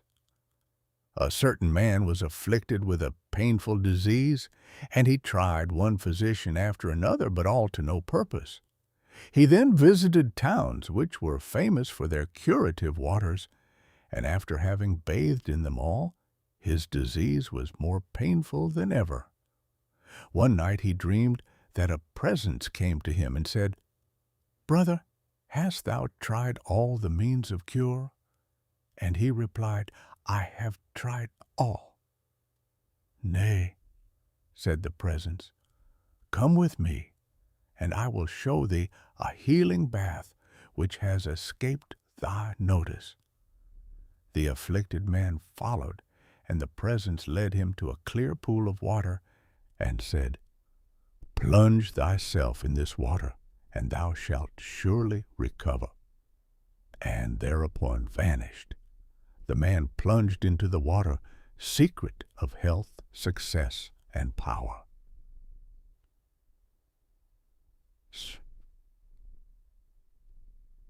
And on coming out, lo, his disease had left him, and at the same moment he saw written above the pool the word, "Renounce." Upon waking, the full meaning of his dream flashed across his mind, and looking within, he discovered that he had all along been a victim to a sinful indulgence, and he vowed that he would renounce it forever.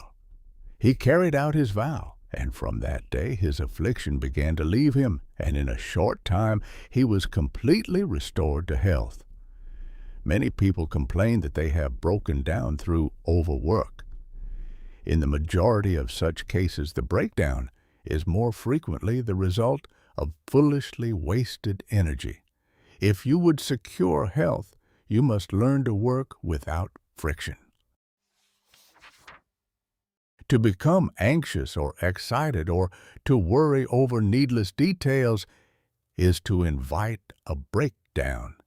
Work, whether of brain or body, is beneficial and health-giving, and the man who can work with a steady and calm persistency, freed from all anxiety and worry, and with his mind utterly oblivious to all but the work he has in hand, will not only accomplish far more than the man who is always hurried and anxious, but he will retain his health, a boon which the other quickly forfeits. True health and true success go together, for they are inseparably intertwined in the thought realm. As mental harmony produces bodily health, so it also leads to a harmonious sequence in the actual working out of one's plans. Order your thoughts, and you will order your life. Pour the oil of tranquility upon the turbulent waters of the passions and prejudices, and the tempests of misfortune, howsoever they may threaten, will be powerless to wreck the bark of your soul as it threads its way across the ocean of life. And if that bark be piloted by a cheerful and never-failing faith, its course will be doubly sure, and many perils will pass it by which would otherwise attack it. By the power of faith, every enduring work is accomplished. Faith in the supreme, faith in the overruling law, faith in your work and in your power to accomplish that work. Here is the rock upon which you must build if you would achieve, if you would stand and not fall. To follow, under all circumstances, the highest promptings within you. To be always true to the divine self, to secret of health, success, and power. Really upon the inward light, the inward voice, and to pursue your purpose with a fearless and restful heart, believing that the future will yield unto you the meed of every thought and effort, knowing that the laws of the universe can never fail, and that your own will come back to you with mathematical exactitude. This is faith, and the living of faith.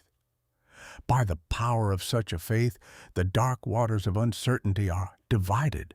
Every mountain of difficulty crumbles away, and the believing soul passes on unharmed. Strive, O reader, to acquire, above everything, the priceless possession of this dauntless faith, for it is the talisman of happiness, of success, of peace, of power, of all that makes life great and superior to suffering. Build upon such a faith, and you build upon the rock of the eternal, and with the materials of the eternal, and the structure that you erect will never be dissolved, for it will transcend all the accumulations of material luxuries and riches, the end of which is dust. Whether you're hurled into the depths of sorrow or lifted upon the heights of joy, ever retain your hold upon this faith, ever return to it as your rock of refuge, and keep your feet firmly planted upon its immortal and immovable base. Centered in such a faith, you will become possessed of such a spiritual strength as will shatter, like so many toys of glass, all the forces of evil that are hurled against you, and you will achieve a success such as the mere striver after worldly gain can never know or even dream of. If ye have faith and doubt not, ye shall not only do this, but if ye shall say unto this mountain, Be thou removed, and be thou cast into the sea, it shall be done. There are those today, men and women, tabernacled in flesh and blood, who have realized this faith, who live in it and by it day by day, and who, having put it to the uttermost test, have entered into the possession of its glory and peace. Such have sent out the word of command, and the mountains of sorrow and disappointment, of mental weariness and physical pain have passed from them, and have been cast into the sea of oblivion. If you will become possessed of this faith, you will not need to trouble about your success or failure, and success will come. You will not need to become anxious about results. Secret of health, success, and power. Jeanette, but will work joyfully and peacefully, knowing that right thoughts and right efforts will inevitably bring about right results. I know a lady who has entered into many blissful satisfactions, and recently a friend remarked to her, "Oh, how fortunate you are. You only have to wish for a thing, and it comes to you." And it did indeed appear so on the surface. But in reality, all the blessedness that has entered into this woman's life is the direct outcome of the inward state of blessedness which she has, throughout life, been cultivating and training toward perfection. Mere wishing brings nothing but disappointment. It is living that tells. The foolish wish and grumble, the wise work and wait. And this woman had worked without and within, but especially within upon heart and soul, and with the invisible hands of the Spirit she had built up, with the precious stones of faith, hope, joy, devotion, and love, a fair temple of light, whose glorifying radiance was ever round about her. It beamed in her eye, it shone through her countenance, it vibrated in her voice, and all who came into her presence felt its captivating spell, and as with her, so with you. Your success, your failure, your influence, your whole life you carry about with you, for your dominant trends of thought are the determining factors in your destiny. Send forth loving, stainless, and happy thoughts, and blessings will fall into your hands, and your table will be spread with the cloth of peace. Send forth hateful, impure, and unhappy thoughts, and curses will rain down upon you, and fear and unrest will wait upon your pillow. You are the unconditional maker of your fate, be that fate what it may. Every moment you are sending forth from you the influences which will make or mar your life. Let your heart grow large and loving and unselfish, and great and lasting will be your influence and success, even though you make little money. Confine it within the narrow limits of self-interest, and even though you become a millionaire, your influence and success at the final reckoning will be found to be utterly insignificant. Cultivate then this pure and unselfish spirit, and combine with purity and faith, singleness of purpose, and you are evolving from within the elements, not only of abounding secret of health, success, and power, AI health, and enduring success, but of greatness and power.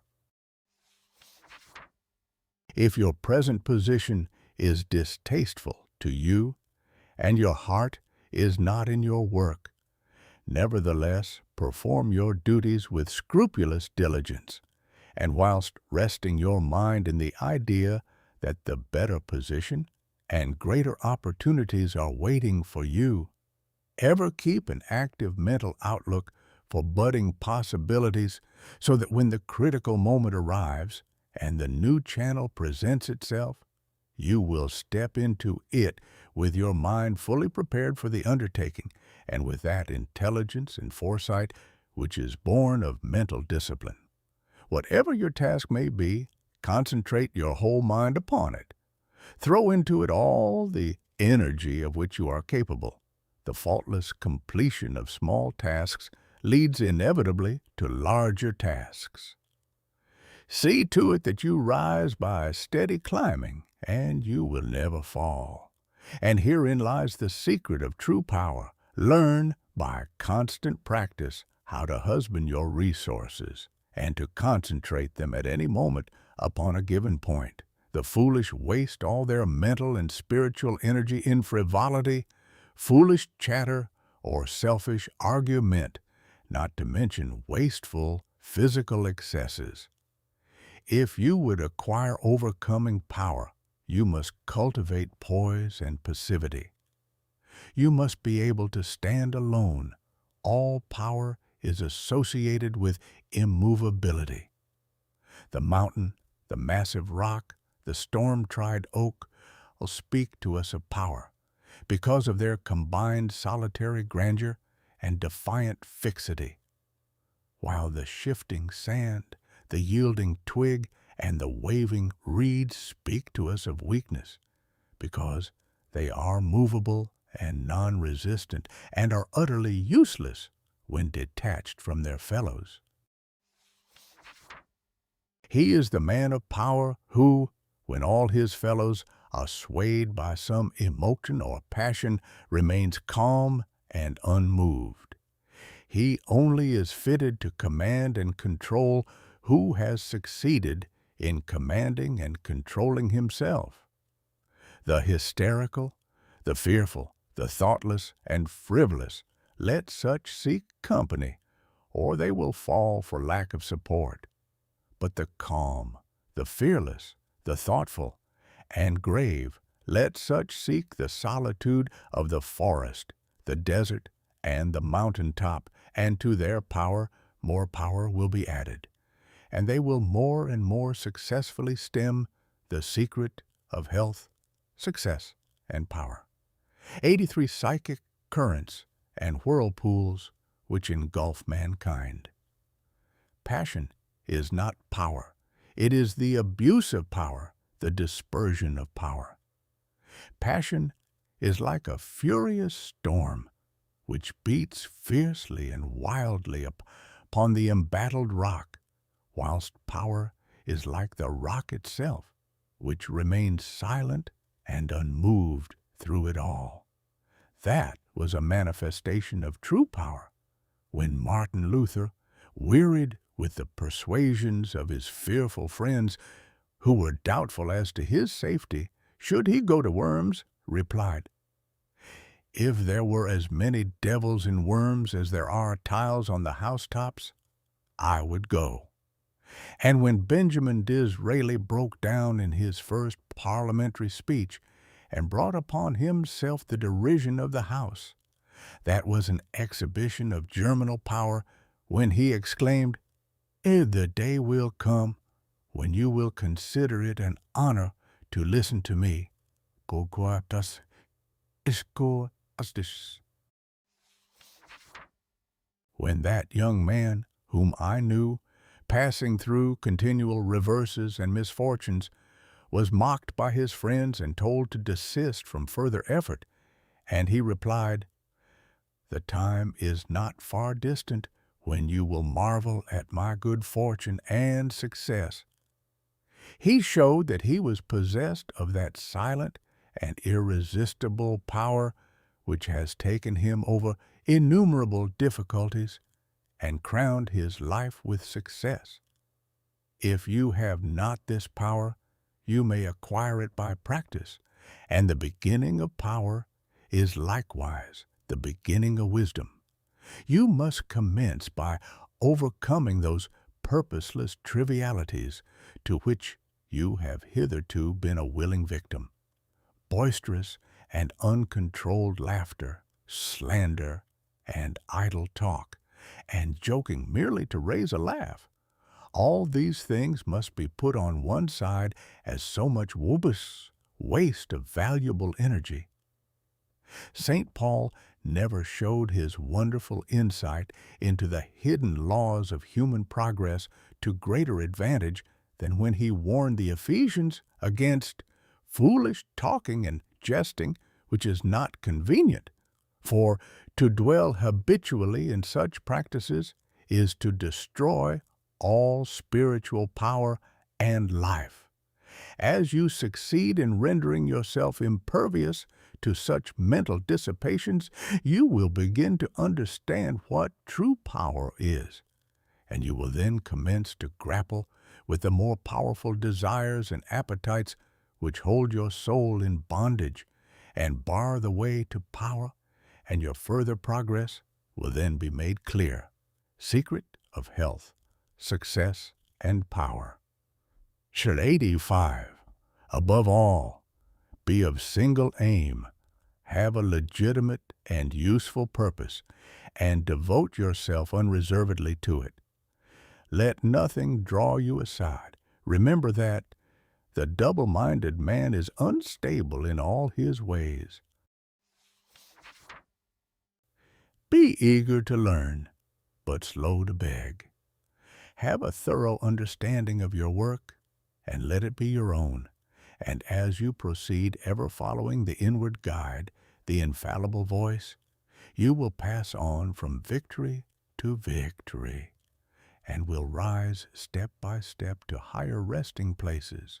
And your ever-broadening outlook will gradually reveal to you the essential beauty and purpose of life.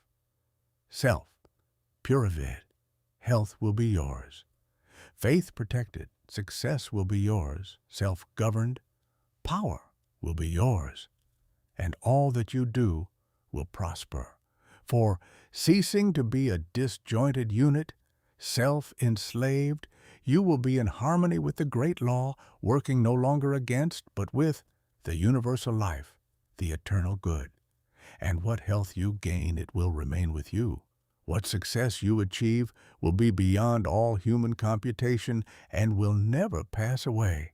And what influence and power you wield will continue to increase throughout the ages, for it will be a part of that unchangeable principle which supports the universe. This, then, is the secret of health, a pure heart and a well-ordered mind. This is the secret of success, an unfaltering faith, and a wisely directed purpose, and to rein in, with unfaltering will, the dark steed of desire. This is the secret of power, secret of health, success, and power. Acquirement. All ways are waiting for my feet to tread, the light and dark, the living and the dead, the broad and narrow way, the high and low, the good and bad, and with quick step or slow, I now may enter any way I will, and find by walking which is good, which ill. And all good things my wandering feet await, if I but come with vow inviolate unto the narrow, high, and holy way of heart-born purity, and therein stay, walking secure from him who taunts and scorns, to flowery meads across the path of thorns. And I may stand where health, success, and power await my coming, if each fleeting hour I cling to love and patience, and abide with stainlessness, and never step aside from high integrity, so shall I see at last the land of immortality. And I may seek and find, I may achieve, I may not claim, but, losing, may retrieve. The law bends not for me, but I must bend unto the law, if I would reach the end of my afflictions, if I would restore my soul to light and life, and weep no more, not mine the arrogant and selfish claim to all good things, be mine the lowly aim to seek and find, to know and comprehend, and wisdom-ward all holy footsteps wend. Nothing is mine to claim or to command, but all is mine to know and understand. Chapter 6. The Secret of Abounding Happiness. Great is the thirst for happiness, and equally, great is the lack of happiness. The majority of the poor long for riches, believing that their possession would bring them supreme and lasting happiness. Many who are rich, having gratified every desire and whim, suffer from ennui and repletion, and are farther from the possession of happiness even than the very poor. If we reflect upon this state of things, it will ultimately lead us to a knowledge of the all-important truth that happiness is not derived from mere outward possessions, nor misery from the lack of them. For if this were so, we should find the poor always miserable and the rich always happy, whereas the reverse is frequently the case.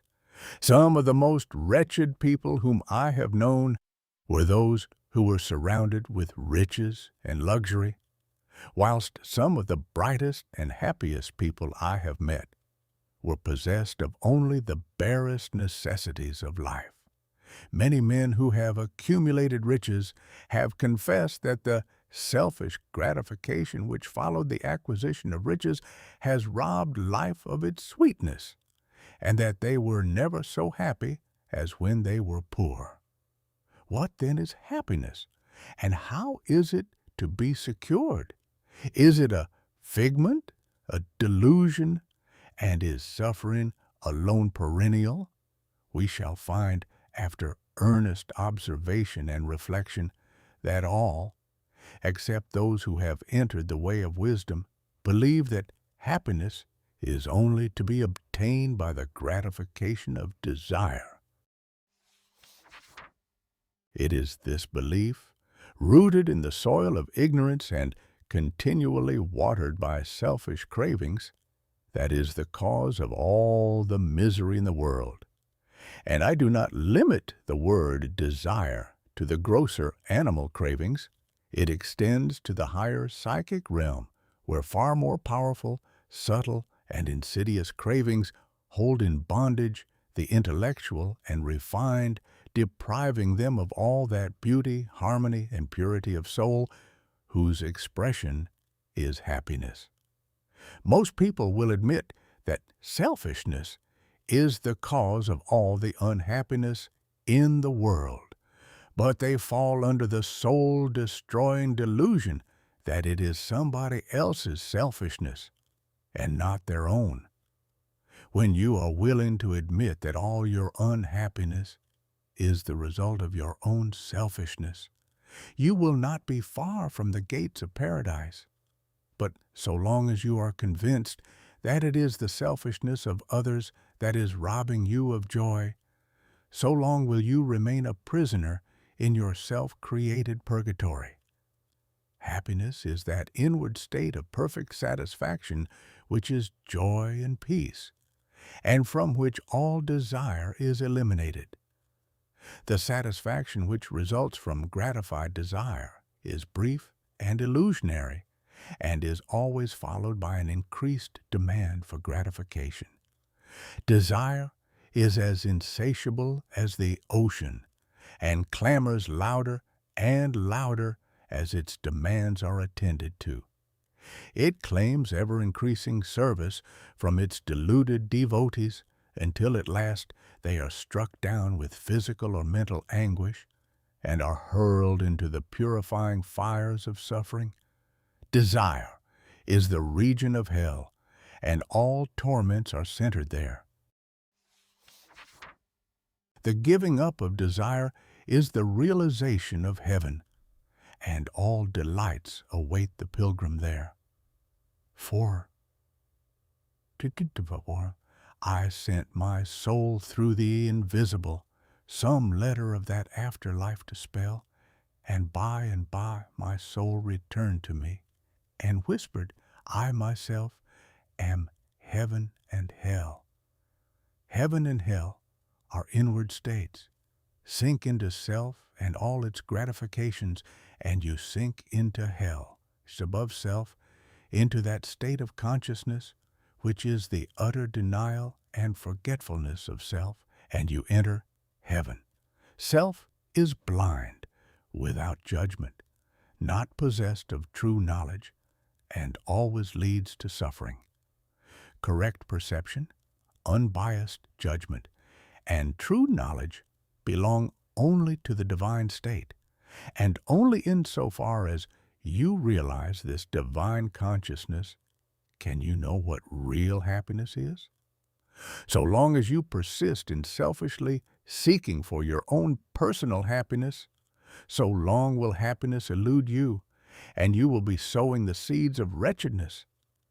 Insofar as you succeed in losing yourself in the service of others, in that measure will happiness come to you, and you will reap a harvest of bliss. It is in loving, not in being loved, the heart is blessed. It is in giving, not in seeking gifts, we find our quest. Whatever be thy longing or thy need, that do thou give. So shall thy soul be fed, and thou indeed shalt truly live. Cling to self, and you cling to sorrow. Relinquish self, and you enter into peace. To seek selfishly is not only to lose happiness, but even that which we believe to be the source of happiness. See how the glutton is continually looking about for a new delicacy wherewith to stimulate his deadened appetite, and how, bloated, burdened, and diseased, scarcely any food at last is eaten with pleasure, whereas He who has mastered his appetite, and not only does not seek, but never thinks of gustatory pleasure, finds delight in the most frugal meal, the angel form of happiness, which men, looking through the eyes of self, imagine they see in gratified desire, when clasped, is always found to be the skeleton of misery. Truly ill he that seeketh his life shall lose it, and he that loseth his life shall find it. Abiding happiness will come to you when, ceasing to selfishly cling, you are willing to give up, when you are willing to lose unreservedly that impermanent thing which is so dear to you, and which, whether you cling to it or not, will one day be snatched from you.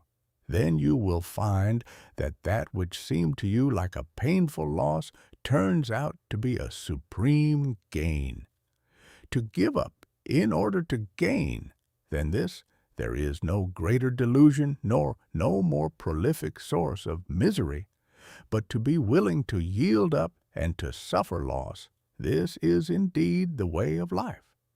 How is it possible to find real happiness by centering ourselves in those things which, by their very nature, must pass away? Hiding in real happiness can only be found by centering ourselves in that which is permanent.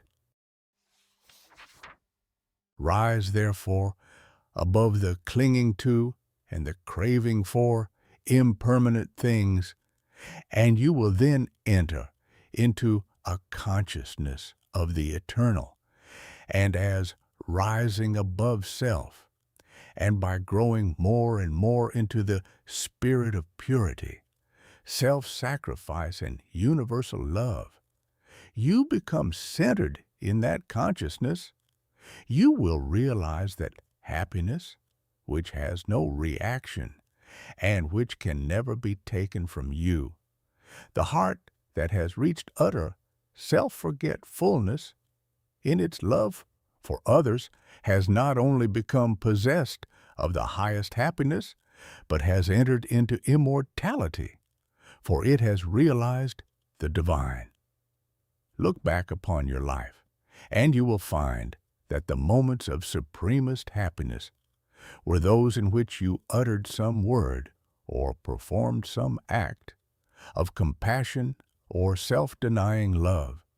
Spiritually, happiness and harmony are synonymous. Harmony is one phase of the great law whose spiritual expression is love. All selfishness is discord, and to be selfish is to be out of harmony with the divine order, as we realize that all-embracing love, which is the negation of self, we put ourselves in harmony with the divine music, the universal song, and that ineffable melody, which is true happiness, becomes our own. Men and women are rushing hither and thither in the blind search for happiness and cannot find it, nor ever will until they recognize that happiness is already within them and round about them, filling the universe, and that they, in their selfish searching, are shutting themselves out from it. I followed happiness to make her mine, past towering oak and swinging ivy vine. She fled, I chased, o'er slanting hill and dale, o'er fields and meadows in the purpling vale. Pursuing rapidly o'er dashing stream, I scaled the dizzy cliffs where eagles scream. I traversed swiftly every land and sea, but always happiness eluded me. Exhausted, fainting, I pursued no more, but sank to rest upon a barren shore. One came and asked for food, and one for alms. I placed the bread and gold in bony films. One came for sympathy and one for rest. I shared with every needy one my best, when lo, sweet happiness with form divine stood by me whispering softly, I am thine. These beautiful lines of Burleigh's express the secret of all abounding happiness. Sacrifice the personal and transient, and you rise at once into the impersonal and permanent. Give up that narrow, cramped self that seeks to render all things subservient to its own petty interests, and you will enter into the company of the angels, into the very heart and essence of universal love.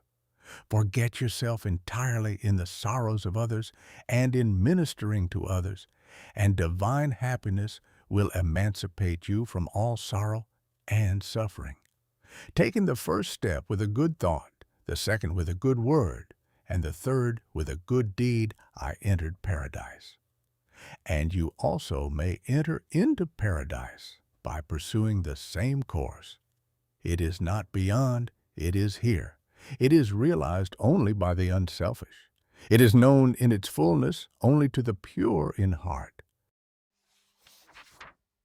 If you have not realized this unbounded happiness, you may begin to actualize it by ever holding before you the lofty ideal of unselfish love and aspiring towards it.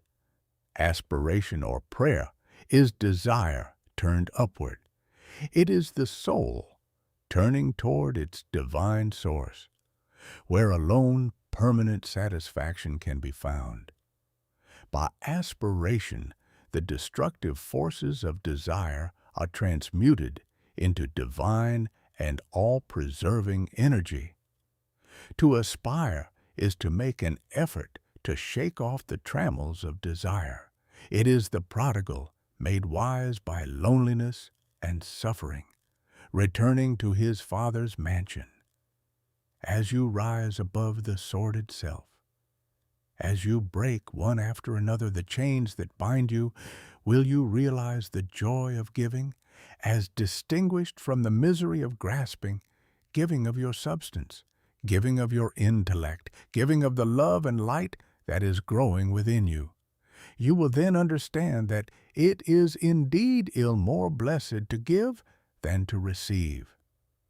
But the giving must be of the heart, without any taint of self, without desire for reward. The gift of pure love is always attended with bliss. If, after you have given, you are wounded because you are not thanked or flattered, or your name put in the paper, know then that your gift was prompted by vanity and not by love, and you were merely giving in order to get. Were not really giving, but grasping. Lose yourself in the welfare of others. Forget yourself in all that you do. This is the secret of abounding happiness. Ever be on the watch to guard against selfishness, and learn faithfully the divine lessons of inward sacrifice. So shall you climb the highest heights of happiness, and shall remain in the never-clouded sunshine of universal joy, clothed in the shining garment of immortality. Are you searching for the happiness that does not fade away? Are you looking for the joy that lives and leaves no grievous day? Are you panting for the water brooks of love and life and peace? Then let all dark desires depart and selfish seeking cease. Are you lingering in the paths of pain, grief-haunted, stricken sore? Are you wandering in the ways that wound your weary feet the more? Are you sighing for the resting place where tears and sorrows cease? Then sacrifice your selfish heart and find the 8th year of peace. Chapter 7. The Realization of Prosperity. It is granted only to the heart that abounds with integrity, trust, generosity, and love to realize true prosperity. The heart that is not possessed of these qualities cannot know prosperity, for prosperity, like happiness, is not an outward possession, but an inward realization.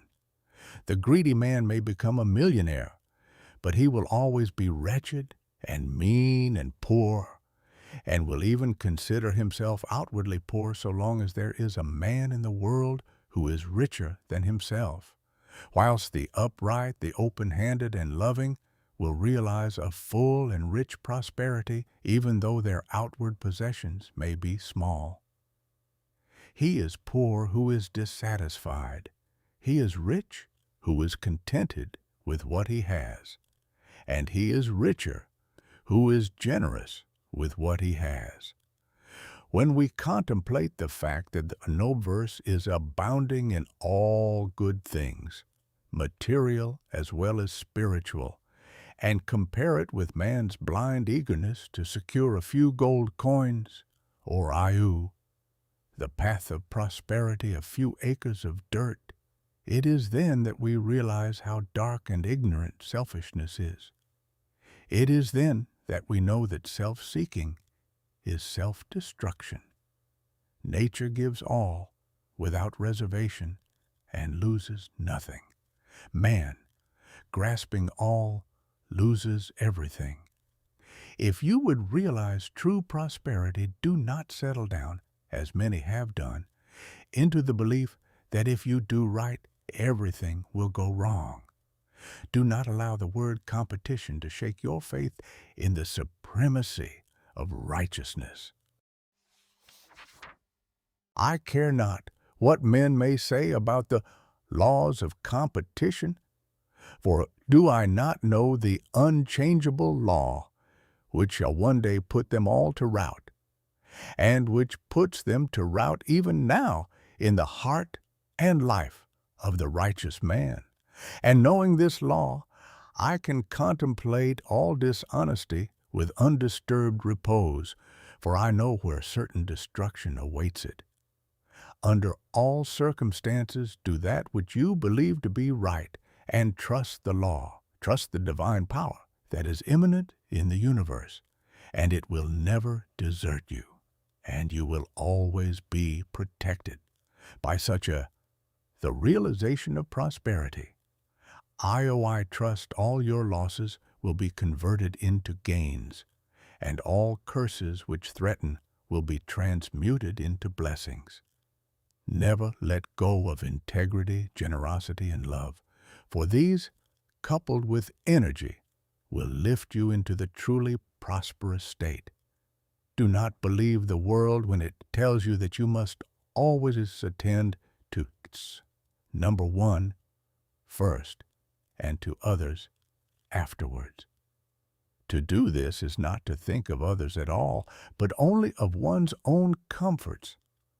To those who practice this, the day will come when they will be deserted by all, and when they cry out in their loneliness and anguish, there will be no one to hear and help them.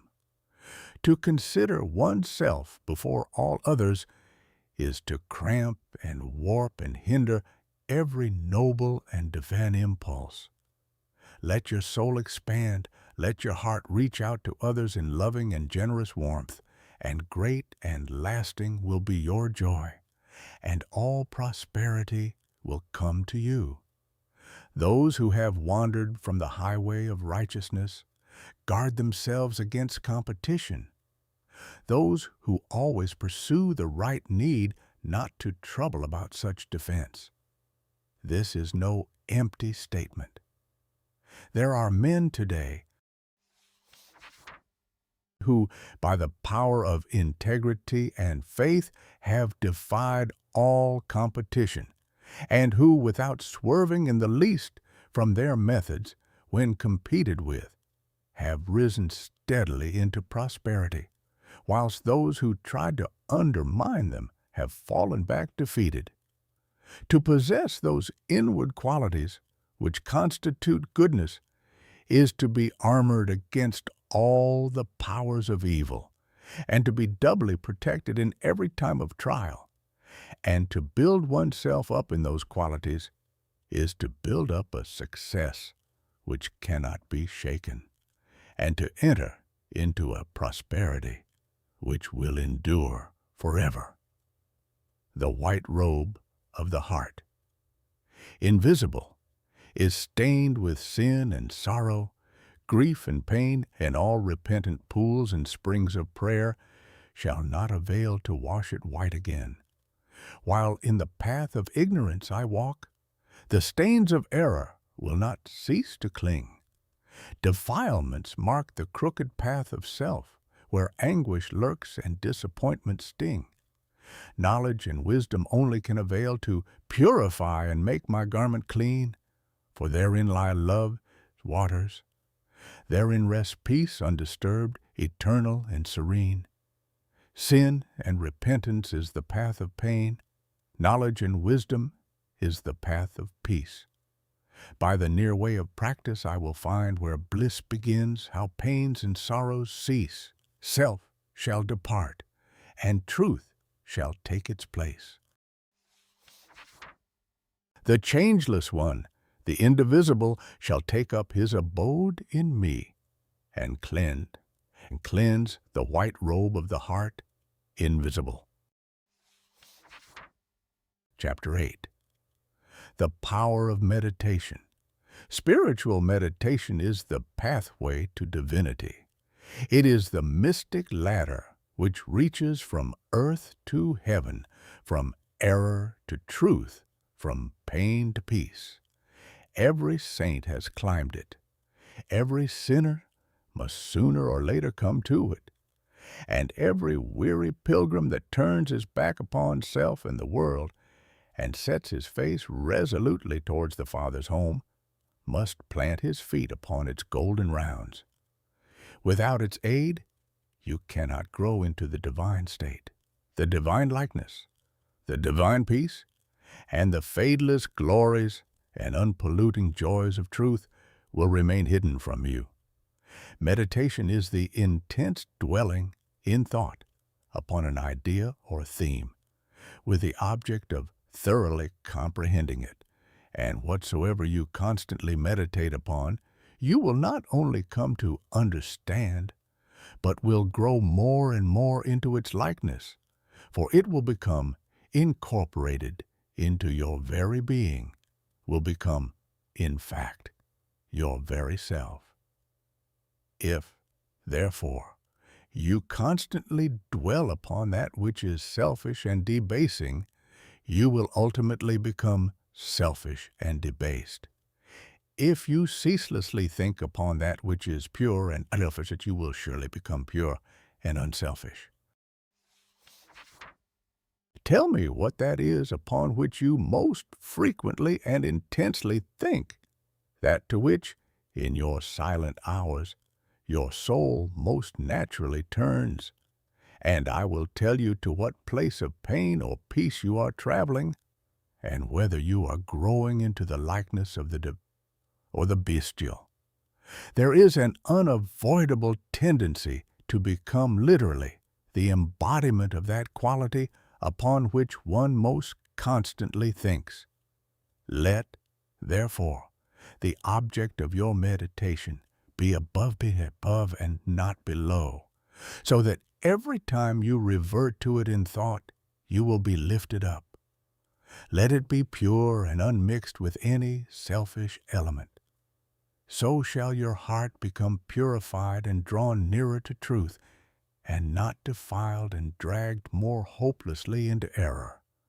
Meditation, in the spiritual sense in which I am now using it, is the secret of all growth in spiritual life and knowledge.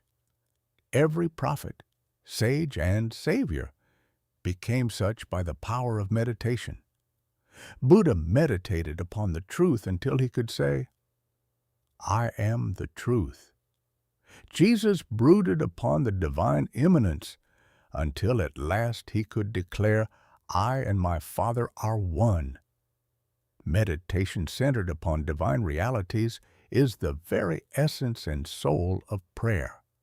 It is the silent reaching of the soul toward the eternal.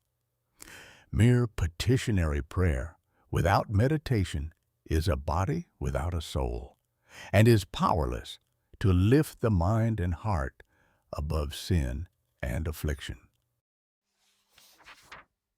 If you're daily praying for wisdom, for peace, for loftier purity, and a fuller realization of truth, and that for which you pray is still far from you, it means that you are praying for one thing whilst living out in thought and act another.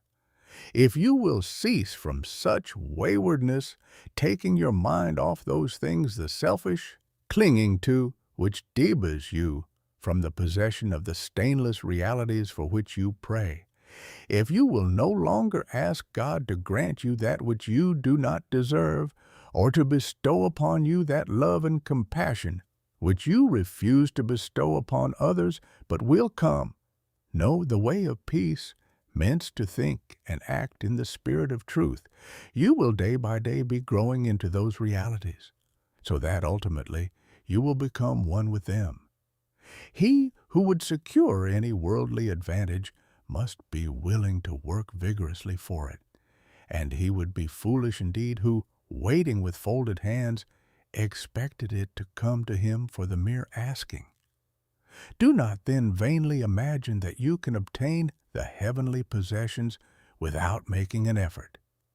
Only when you commence to work earnestly in the kingdom of truth will you be allowed to partake of the bread of life, and when you have, by patient and uncomplaining effort, earned the spiritual wages for which you ask, they will not be withheld from you.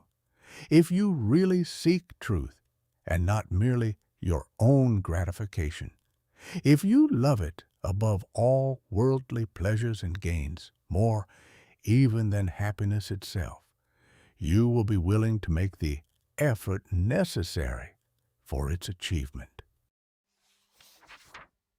If you would be freed from sin and sorrow, if you would taste of that spotless purity for which you sigh and pray, if you would realize wisdom and knowledge, and would the power of meditation enter into the possession of profound and abiding peace, come now and enter the path of meditation, and let the supreme object of your meditation be truth. At the outset, meditation must be distinguished from idle reverie. There is nothing dreamy and unpractical about it.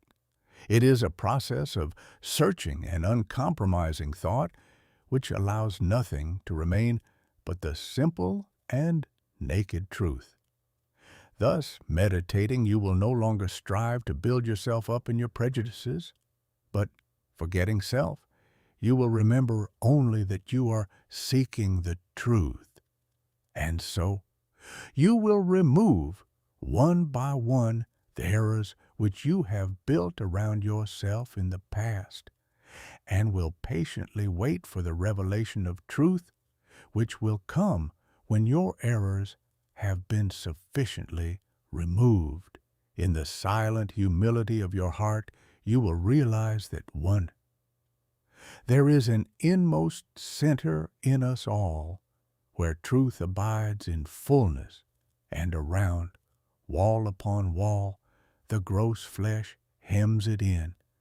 This perfect, clear perception, which is truth, a baffling and perverting carnal mesh, blinds it, and makes all error, and to know rather consists in opening out a way whence the imprisoned splendor may escape, than in effecting entry for a light supposed to be without. Select some portion of the day in which to meditate, and keep that period sacred to your purpose. The best time is the very early morning, when the spirit of repose is upon everything. All natural conditions will then be in your favor. The passions after the long bodily fast of the night will be subdued. The excitements and worries of the previous day will have died away, and the mind, strong and yet restful, will be receptive to spiritual instruction. Indeed, one of the first efforts you will be called upon to make will be to shake off lethargy and indulgence, and if you refuse, you will be unable to advance, for the demands of the Spirit are imperative. To be spiritually awakened is also to be mentally and physically awakened. The sluggard and the self-indulgent can have no knowledge of truth. He who, possessed of health and strength, wastes the calm, precious hours of the silent morning in drowsy indulgence is totally unfit to climb the heavenly heights. He whose awakening consciousness has become alive to its lofty possibilities, who is beginning to shake off the darkness of ignorance in which the world is enveloped, rises before the stars have ceased their vigil, and, grappling with the darkness within his soul, strives by holy aspiration to perceive the light of truth, while the unawakened world dreams on. 1. The heights by great men reached and kept were not attained by sudden flight, but they, while their companions slept, were toiling upward in the night. No saint, no holy man, no teacher of truth ever lived who did not rise early in the morning. Jesus habitually rose early and climbed the solitary mountains to engage in holy communion. Buddha always rose an hour before sunrise and engaged in meditation, and all his disciples were enjoined to do the same. If you have to commence your daily duties at a very early hour and are thus debarred from giving the early morning to systematic meditation, try to give an hour at night. And should this, by the length and laboriousness of your daily task, be denied you, you need not despair, for you may turn your thoughts upward in holy meditation in the intervals of your work or in those few idle minutes which you now waste in aimlessness.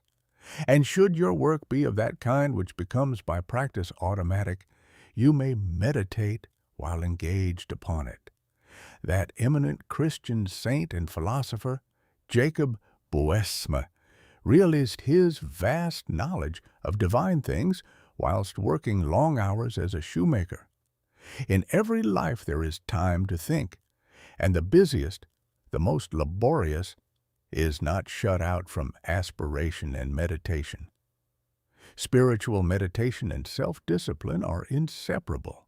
You will therefore commence to meditate upon yourself so as to try and understand yourself. For, remember, the great object you will have in view will be the complete removal of all your errors, in order that you may realize truth. You will begin to question your motives, thoughts, and acts, comparing them with your ideal, and endeavoring to look upon them with a calm and impartial eye. In this manner, you will be continually gaining more of that mental and spiritual equilibrium, without which men are but helpless straws upon the ocean of life. If you are given to hatred or anger, you will meditate upon gentleness and forgiveness, so as to become actually alive to a sense of your harsh and foolish conduct. You will then begin to dwell in thoughts of love, of gentleness, of abounding forgiveness. And as you overcome the lower by the higher, there will gradually, silently, steal into your heart a knowledge of the divine law of love with an understanding of its bearing upon all the intricacies of life and conduct. And in applying this knowledge to your every thought, word, and act, you will grow more and more gentle, more and more loving, more and more divine, and thus with every error, every selfish desire, every human weakness, by the power of meditation is it overcome, and as each sin, each error is thrust out. A fuller and clearer measure of the light of truth illumines the pilgrim soul. Thus, meditating, you will be ceaselessly fortifying yourself against your only real enemy, your selfish, perishable self, and will be establishing yourself more and more firmly in the divine and imperishable self that is inseparable from truth. The direct outcome of your meditations will be a calm, spiritual, the way of peace, strength, which will be your stay and resting place in the struggle of life. Great is the overcoming power of holy thought, and the strength and knowledge gained in the hour of silent meditation will enrich the soul with saving remembrance in the hour of strife, of sorrow, or of temptation.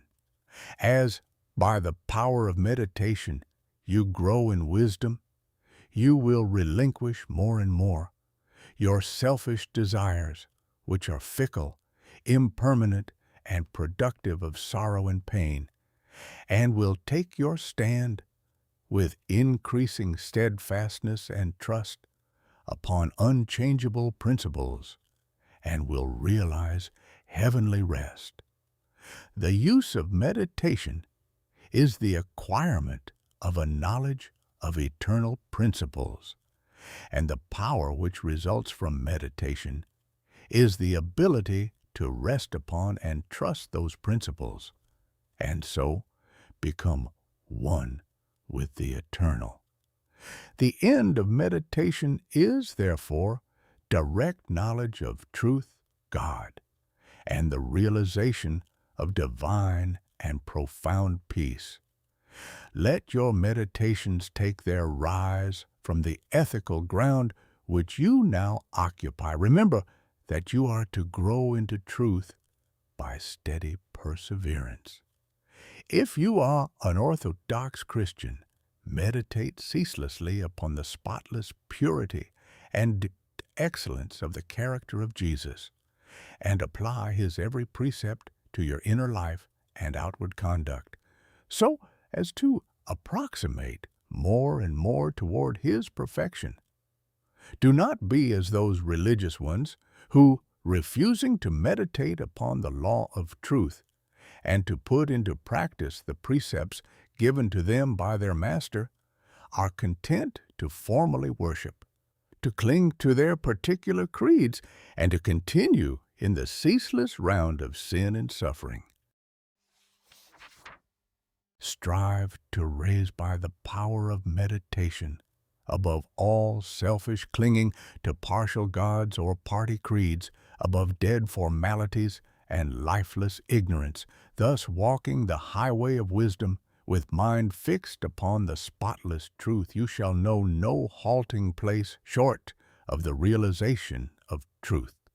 He who earnestly meditates first perceives a truth, as it were, afar off, and then realizes it by daily practice.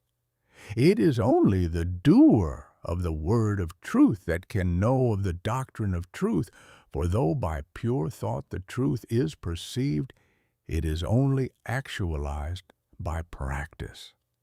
Said the divine Gautama, the Buddha, he ate the way of peace, who gives himself up to vanity and does not give himself up to meditation, forgetting the real aim of life and grasping at the pleasure, will in time envy him who has exerted himself in meditation. And he instructed his disciples in the following 5 great meditations. The first meditation is the meditation of love, in which you so adjust your heart that you long for the weal and welfare of all beings, including the happiness of your enemies. 11. The second meditation is the meditation of pity, in which you think of all beings in distress, vividly representing in your imagination their sorrows and anxieties, so as to arouse a deep compassion for them in your soul. The third meditation is the meditation of joy, in which you think of the prosperity of others and rejoice with their rejoicings. The fourth meditation is the meditation of impurity, in which you consider the evil consequences of corruption, the effects of sin and diseases, how trivial often the pleasure of the moment, and how fatal its consequences. The fifth meditation is the meditation on serenity, in which you rise above love and hate, tyranny and oppression, wealth and want, and regard your own fate with impartial calmness and perfect tranquility. By engaging in these meditations, the disciples of the Buddha arrived at a knowledge of the truth. But whether you engage in these particular meditations or not matters little, so long as your object is truth, so long as you hunger and thirst for that righteousness which is a holy heart and a blameless life. In your meditations, therefore, let your heart grow and expand with ever-broadening love, until free from all hatred and passion and condemnation, it embraces the whole universe with thoughtful tenderness. As the flower opens its petals to receive the morning light, so open your soul more and more to the glorious light of truth. Soar upward upon the wings of aspiration. Be fearless and believe in the loftiest possibilities. Believe darkly and painfully in the fog-bound valleys. So believing, so aspiring, so meditating, divinely sweet and beautiful will be your spiritual experiences, and glorious the revelations that will enrapture your inward vision. As you realize the divine love, the divine justice, the divine purity, the perfect law of good or God, great will be your bliss and deep your peace. Old things will pass away, and all things will become new. The veil of the material universe, so dense and impenetrable to the eye of error, so thin and gauze to the eye of truth, will be lifted, and the spiritual universe will be revealed. Time will cease, and you will live only in eternity. Change and mortality will no more cause you anxiety and sorrow, for you will become established in the unchangeable, and will dwell in the very heart of immortality. Star of wisdom, star that of the birth of Vishnu, birth of Krishna, Buddha, Jesus, told the wise ones, heavenward looking, waiting, watching for thy gleaming in the darkness of the night time, in the starless gloom of midnight, shining herald of the coming of the kingdom of the righteous, teller of the mystic story of the lowly birth of Godhead, in the stable of the passions, in the manger of the mind-soul. Silent singer of the secret of compassion deep and holy to the heart with sorrow burdened, to the soul with waiting weary. Star of all, surpassing brightness, thou again dost deck the midnight. Thou again dost cheer the wise ones, watching in the creedal darkness, weary of the endless battle with the grinding blades of error, tired of lifeless, useless idols, of the dead forms of religions, spent with watching for thy shining. Thou hast ended their despairing. Thou hast lighted up their pathway. Thou hast brought again the old truths to the hearts of all thy watchers, to the souls of them that love thee. Thou dost speak of joy and gladness, of the peace that comes of sorrow. Blessed are they that can see thee, weary wanderers in the night time. Blessed they who feel the throbbing in their bosoms, feel the pulsing of a deep love stirred within them by the great power of thy shining. Let us learn thy lesson truly. Learn it faithfully and humbly. Learn it meekly, wisely, gladly, ancient star of holy Vishnu, light of Krishna, Buddha, Jesus. Chapter 9. The Two Masters, Self and Truth. Upon the battlefield of the human soul, two masters are ever contending for the crown of supremacy, for the kingship and dominion of the heart. The master of self, called also the 11th prince of this world, and the master of truth, called also the Father God. The master self is that rebellious one whose weapons are passion, pride, avarice, vanity, self-will, implements of darkness. The master truth is that meek and lowly one whose weapons are gentleness, patience, purity, sacrifice, humility, love, instruments of light. In every soul the battle is waged, and as a soldier cannot engage at once in two opposing armies, so every heart is enlisted either in the ranks of self or of truth. There is no half and half course. There is self and there is truth. Where self is, truth is not. Where truth is, self is not. Thus spake Buddha, the teacher of truth, and Jesus, the manifested Christ, declared that no man can serve two masters, for either he will hate the one and love the other, or else he will hold to the one and despise the other. Ye cannot serve God and mammon. Truth is so simple, so absolutely undeviating and uncompromising, that it admits of no complexity, no turning, no qualification.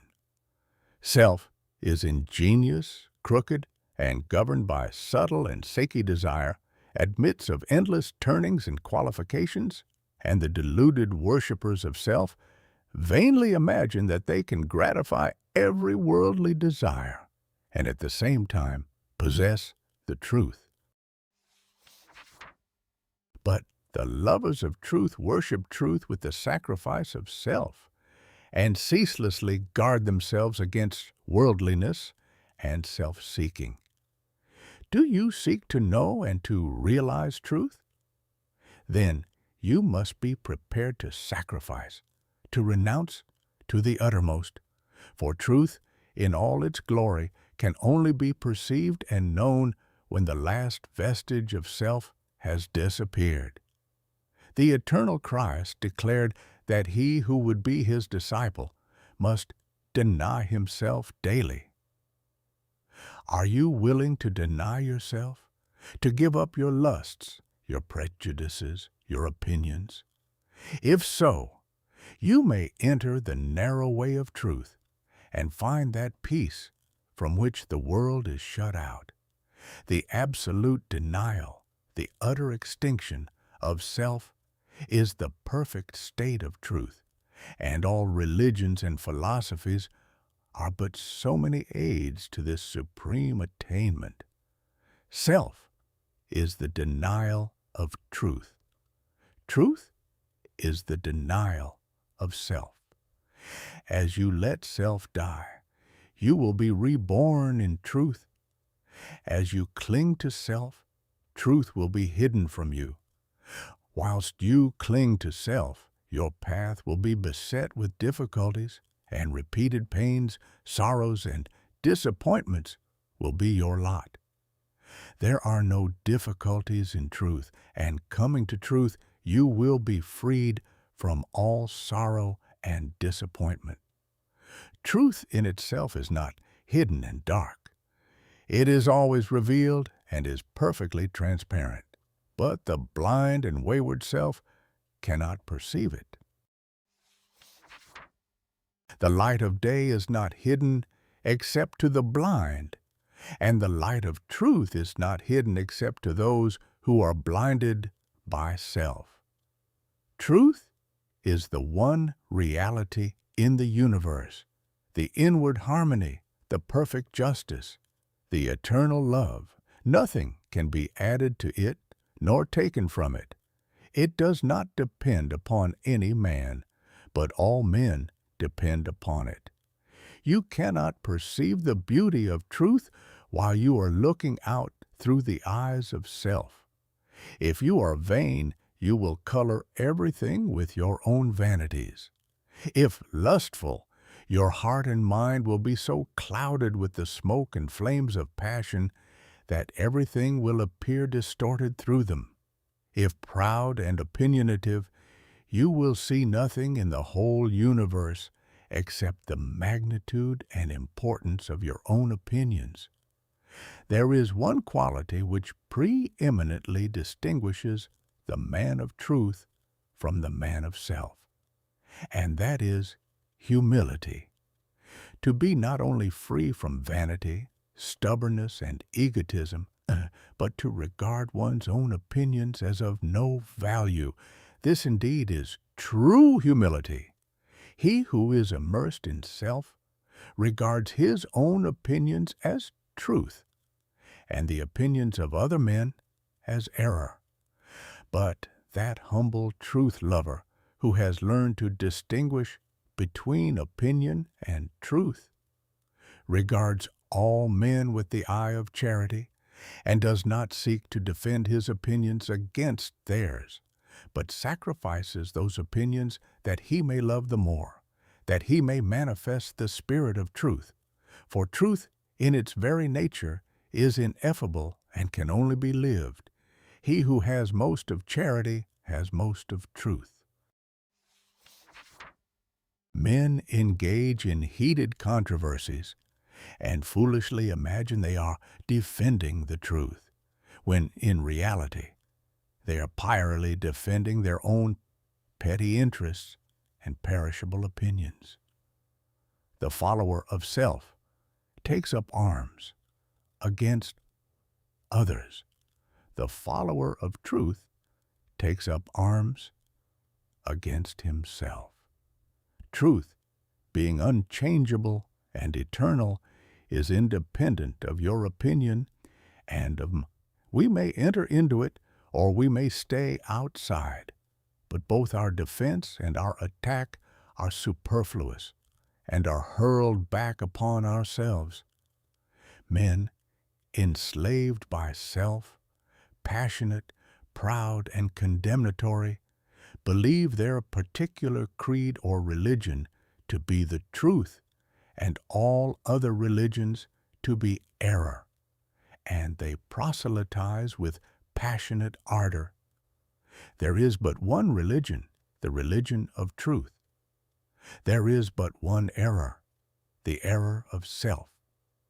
Truth is not a formal belief. It is an unselfish, holy, and aspiring heart.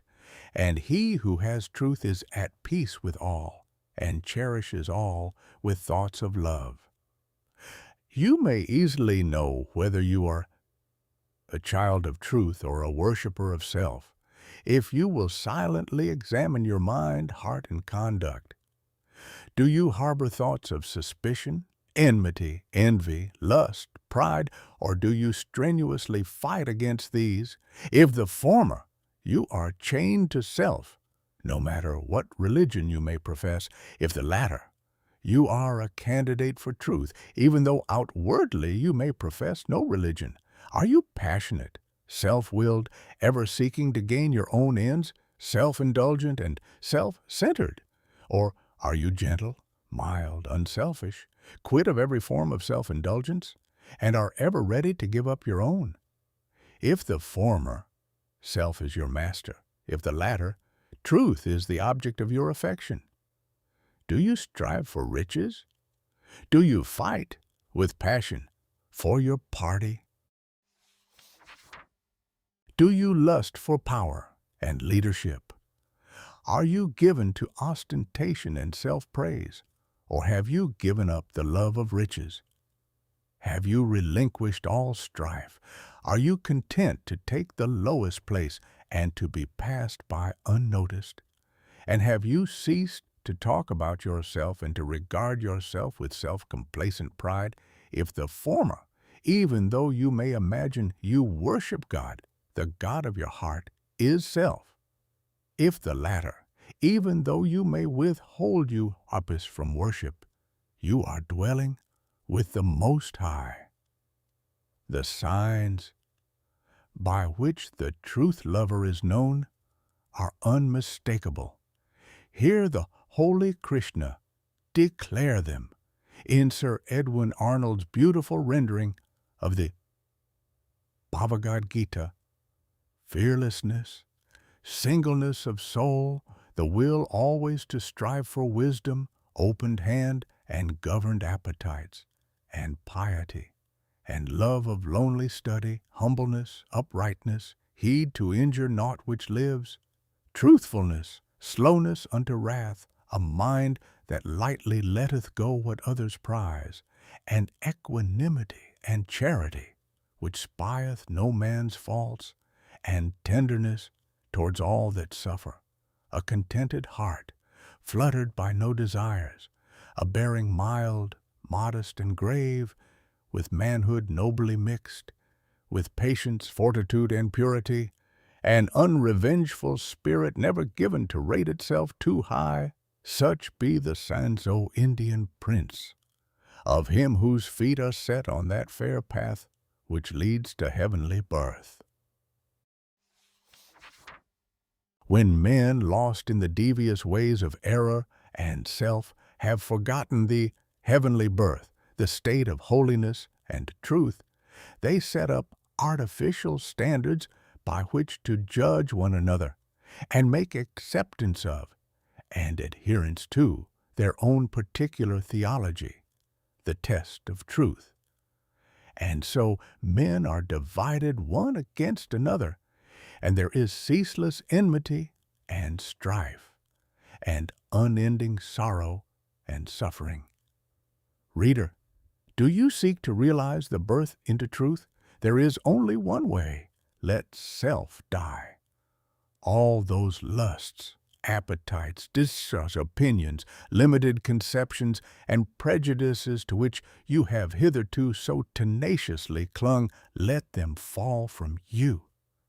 Let them no longer hold you in bondage, and truth will be yours. Cease to look upon your own religion as superior to all others, and strive humbly to learn the supreme lesson of charity. No longer cling to the idea so productive of strife and sorrow that the Savior whom you worship is the only Savior, and that the Savior whom your brother worships with equal sincerity and ardor is an impostor.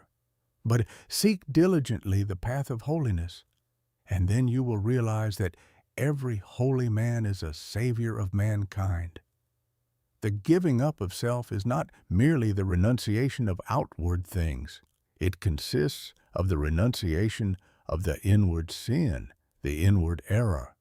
Not by giving up vain clothing, not by relinquishing riches, not by abstaining from certain foods, not by speaking smooth words, not by merely doing these things, is the truth found, but by giving up the spirit of vanity, by relinquishing the desire for riches, by abstaining from the lust of self-indulgence, by giving up all hatred, strife, condemnation, and self-seeking, and becoming gentle and pure at heart. By doing these things is the truth found. To do the former, and not to do the latter, is Pharisaism and hypocrisy, whereas the latter includes the former. You may renounce the outward world and isolate yourself in a cave or in the depths of a forest, but you will take all your selfishness with you, and unless you renounce that, great indeed will be your wretchedness and deep your delusion. You may remain just where you are, performing all your duties, and yet renounce the world, the inward enemy. To be in the world and yet not of the world is the highest perfection, the most blessed peace, is to achieve the greatest victory. The renunciation of self is the way of truth, therefore, 1. enter the path. There is no grief like hate, no pain like passion, no deceit like sense. Enter the path. Far hath he gone whose foot treads down one fond offense. As you succeed in overcoming self, you will begin to see things in their right relations. He who is swayed by any passions, prejudice, like or dislike, adjusts everything to that particular bias and sees only his own delusions. He who is absolutely free from all passion, prejudice, preference, and partiality sees himself as he is, sees others as they are, sees all things in their proper proportions and right relations. Having nothing to attack, nothing to defend, nothing to conceal, and no interest to guard, he is at peace. He has realized the profound simplicity of truth, for this unbiased, tranquil, blessed state of mind and heart is the state of truth. He who attains to it dwells with the angels and sits at the footstool of the Supreme. Knowing the great law, knowing the origin of sorrow, knowing the secret of suffering, knowing the way of emancipation in truth, how can such a one engage in strife or condemnation? For though he knows that the blind, self-seeking world, surrounded with the clouds of its own illusions, and enveloped in the darkness of error and self, cannot perceive the steadfast light of truth, and is utterly incapable of comprehending the profound simplicity of the heart that has died, or is dying, to self.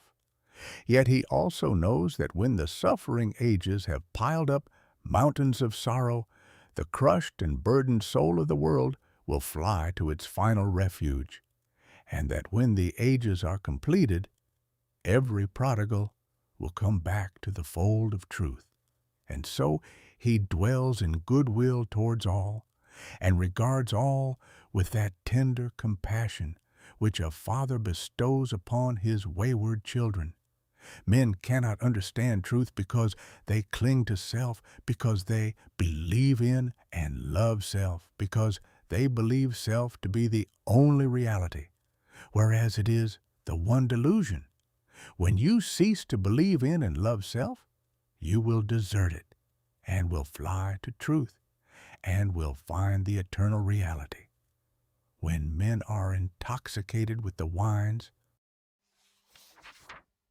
of luxury and pleasure and vanity, the thirst of life grows and deepens within them, and they delude themselves with dreams of fleshly immortality.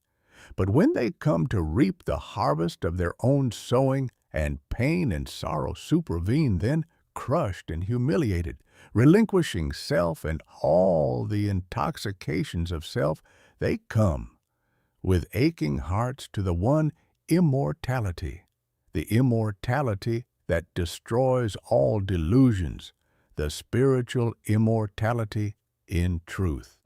Men pass from evil to good, from self to truth, through the dark gate of sorrow, for sorrow and self are inseparable. Only in the peace and bliss of truth is all sorrow vanquished. If you suffer disappointment because your cherished plans have been thwarted, or because someone has not come up to your anticipations, it is because you are clinging to self. If you suffer remorse for your conduct, it is because you have given way to self. If you are overwhelmed with chagrin and regret because of the attitude of someone else toward you, it is because you have been cherishing self. If you are wounded on account of what has been done to you or said of you, it is because you are walking in the painful way of self. All suffering is of self. All suffering ends in truth. When you have entered into and realized truth, you will no longer suffer disappointment, remorse, and regret. and sorrow will flee from you. Self is the only prison that can ever bind the soul. Truth is the only angel that can bid the gates unroll, and when he comes to call thee, arise and follow fast. His way may lie through darkness, but it leads to light at last. The woe of the world is of its own making. Sorrow purifies and deepens the soul, and the extremity of sorrow is the prelude to truth. Have you suffered much? Have you sorrowed deeply? Have you pondered seriously upon the problem of life? If so, you are prepared to wage war against self and to become a disciple of truth. The intellectual who do not see the necessity for giving up self frame endless theories about the universe and call them truth. But do thou pursue that direct line of conduct which is the practice of righteousness, and thou wilt realize the truth which has no place in theory and which never changes. Cultivate your heart, water it continually with unselfish love and deep-felt pity, and strive to shut out from it all thoughts and feelings which are not in accordance with love. Return good for evil, love for hatred, gentleness for ill treatment, and remain silent when attacked. So shall you transmute all your selfish desires into the pure gold of love, and self will disappear in truth. So will you walk blamelessly amongst men, yoked with the easy yoke of lowliness, and clothed with the divine garment of humility. O come, weary brother, thy struggling and striving end thou in the heart of the Master of truth. Across self is drear desert, why wilt thou be driving, athirst for the quickening waters of truth, when here, by the path of thy searching and sinning, flows life's gladsome stream, lies love's oasis green? Come, turn thou and rest, know the end and beginning, the sought and the searcher, the seer and seen. Thy Master sits not in the unapproached mountains, nor dwells in the mirage which floats on the air, nor shalt thou discover his magical fountains in pathways of sea that encircle despair.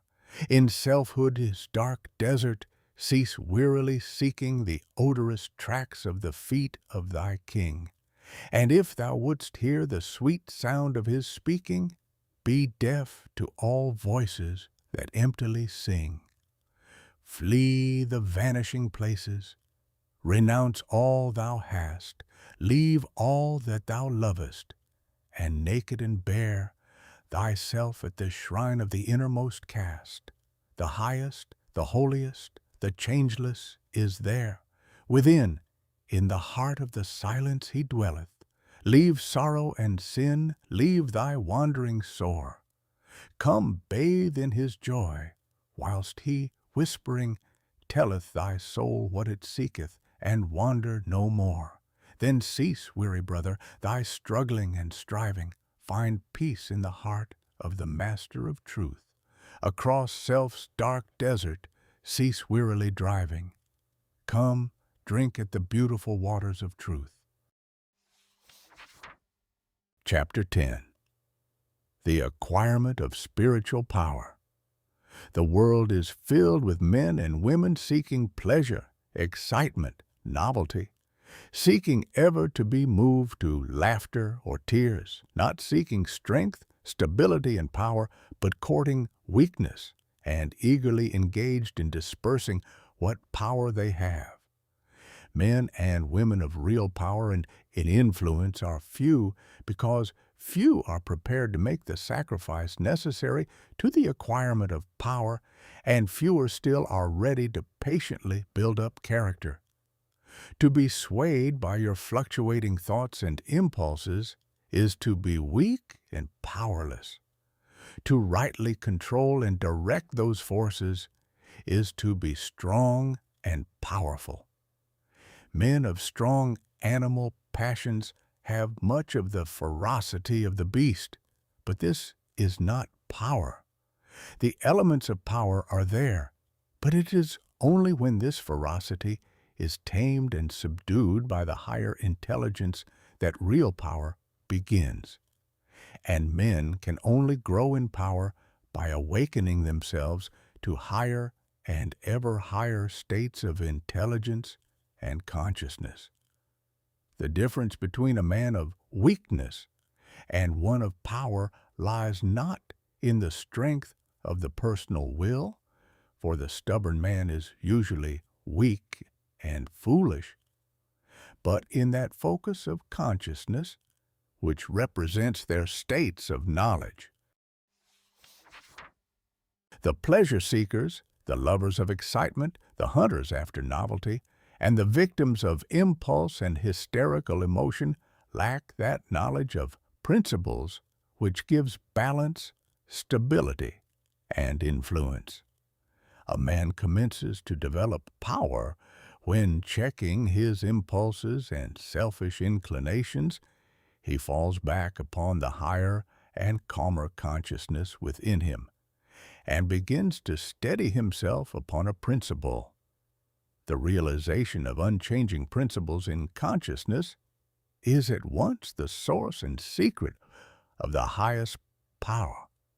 When, after much searching and suffering and sacrificing, the light of an eternal principle dawns upon the soul, a divine calm ensues and joy unspeakable gladdens the heart. He who has realized such a principle ceases to wander and remains poised and self-possessed. He ceases to be passion slave and becomes a master builder in the temple of destiny. The man that is governed by self and not by a principle changes his front when his selfish comforts are threatened. Deeply intent upon defending and guarding his own interests, he regards all means as lawful that will subserve that end. He is continually scheming as to how he may protect himself against his enemies, being too self-centered to perceive that he is his own enemy. Such a man's work crumbles away, for it is divorced from truth and power. All effort that is grounded upon self perishes, only that work endures that is built upon an indestructible principle. The man that stands upon a principle is the same calm, dauntless, self-possessed man under all circumstances. When the hour of trial comes, and he has to decide between his personal comforts and truth, he gives up his comforts and remains firm. Even the prospect of torture and death cannot alter or deter him. The man of self regards the loss of his wealth, his comforts, or his life as the greatest calamities which can befall him. The man of principle looks upon these incidents as comparatively insignificant and not to be weighed with loss of character, loss of truth. To desert truth is, to him, the only happening which can really be called a calamity. It is the hour of crisis which decides who are the minions of darkness and who the children of light. It is the epoch of threatening disaster, ruin, and persecution which divides the sheep from the goats and reveals to the reverential gaze of succeeding ages the men and women of power. It is easy for a man, so long as he is left in the enjoyment of his possessions, to persuade himself that he believes in and adheres to the principles of peace, brotherhood, and universal love. But if, when his enjoyments are threatened, or he imagines they are threatened, he begins to clamor loudly for war, he shows that he believes in and stands upon not peace, brotherhood, and love, but strife, selfishness, and hatred. He who does not desert his principles when threatened with the loss of every earthly thing, even to the loss of reputation and life, is the man of power, is the man whose every word and work endures, is the man whom the afterworld honors, reveres, and worships, rather than desert that principle of divine love on which he rested and in which all his trust was placed. Jesus endured the utmost extremity of agony and deprivation, and today the world prostrates itself at his pierced feet in rapt adoration. There is no way to the acquirement of spiritual power except by that inward illumination and enlightenment which is the realization of spiritual principles. And those principles can only be realized by constant practice and application. Take the principle of divine love and quietly and diligently meditate upon it with the object of arriving at a thorough understanding of it. Bring its searching light to bear upon all your habits, your actions, your speech and intercourse with others, your every secret thought and desire. As you persevere in this course, the divine love will become more and more perfectly revealed to you, and your own shortcomings will stand out in more and more vivid contrast, spurring you on to renewed endeavor. And having once caught a glimpse of the incomparable majesty of that imperishable principle, you will never again rest in your weakness, your selfishness, your imperfection, but will pursue that love until you have relinquished every discordant element and have brought yourself into perfect harmony with it. And that state of inward harmony is spiritual power. Take also other spiritual principles, such as purity and compassion, and apply them in the same way, and so, exacting His truth, you will be able to make no stay, no resting place, until the inmost garment of your soul is bereft of every stain, and your heart has become incapable of any hard, condemnatory, and pitiless impulse. Only insofar as you understand, realize, and rely upon these principles will you acquire spiritual power, and that power will be manifested in and through you in the form of increasing dispassion, patience, and equanimity. Dispassion argues superior self-control. Sublime patience is the very hallmark of divine knowledge, and to retain an unbroken calm amid all the duties and distractions of life marks off the man of power. 4. It is easy in the world to live after the world's opinion. It is easy in solitude to live after our own.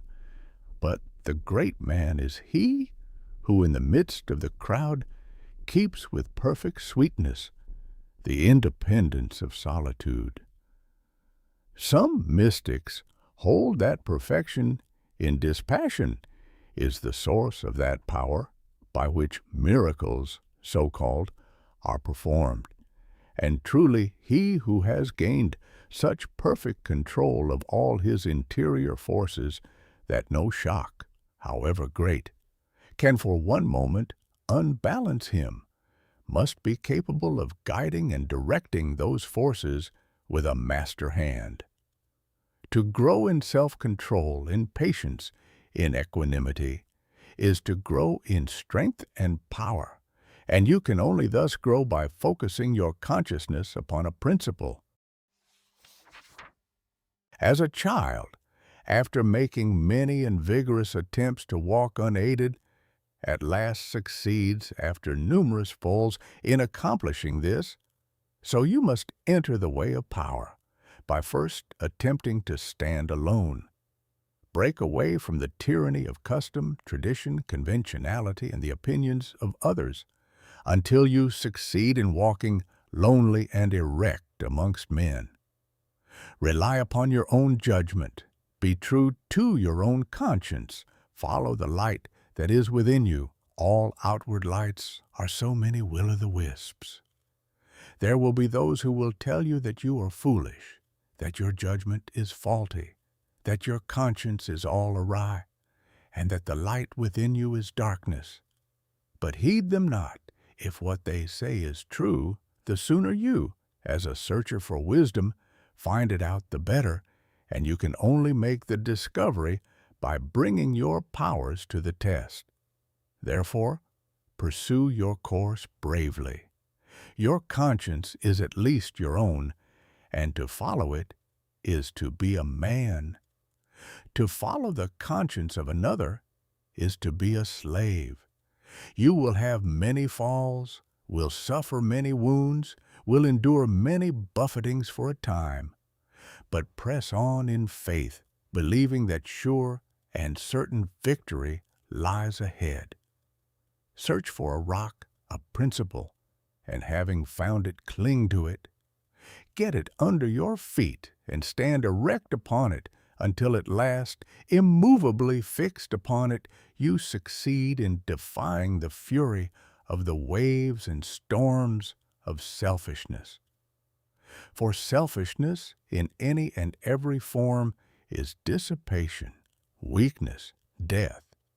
Unselfishness, in its spiritual aspect, is conservation, power, life. As you grow in spiritual life and become established upon principles, you will become as beautiful and as unchangeable as those principles, will taste of the sweetness of their immortal essence, and will realize the eternal and indestructible nature of the God within.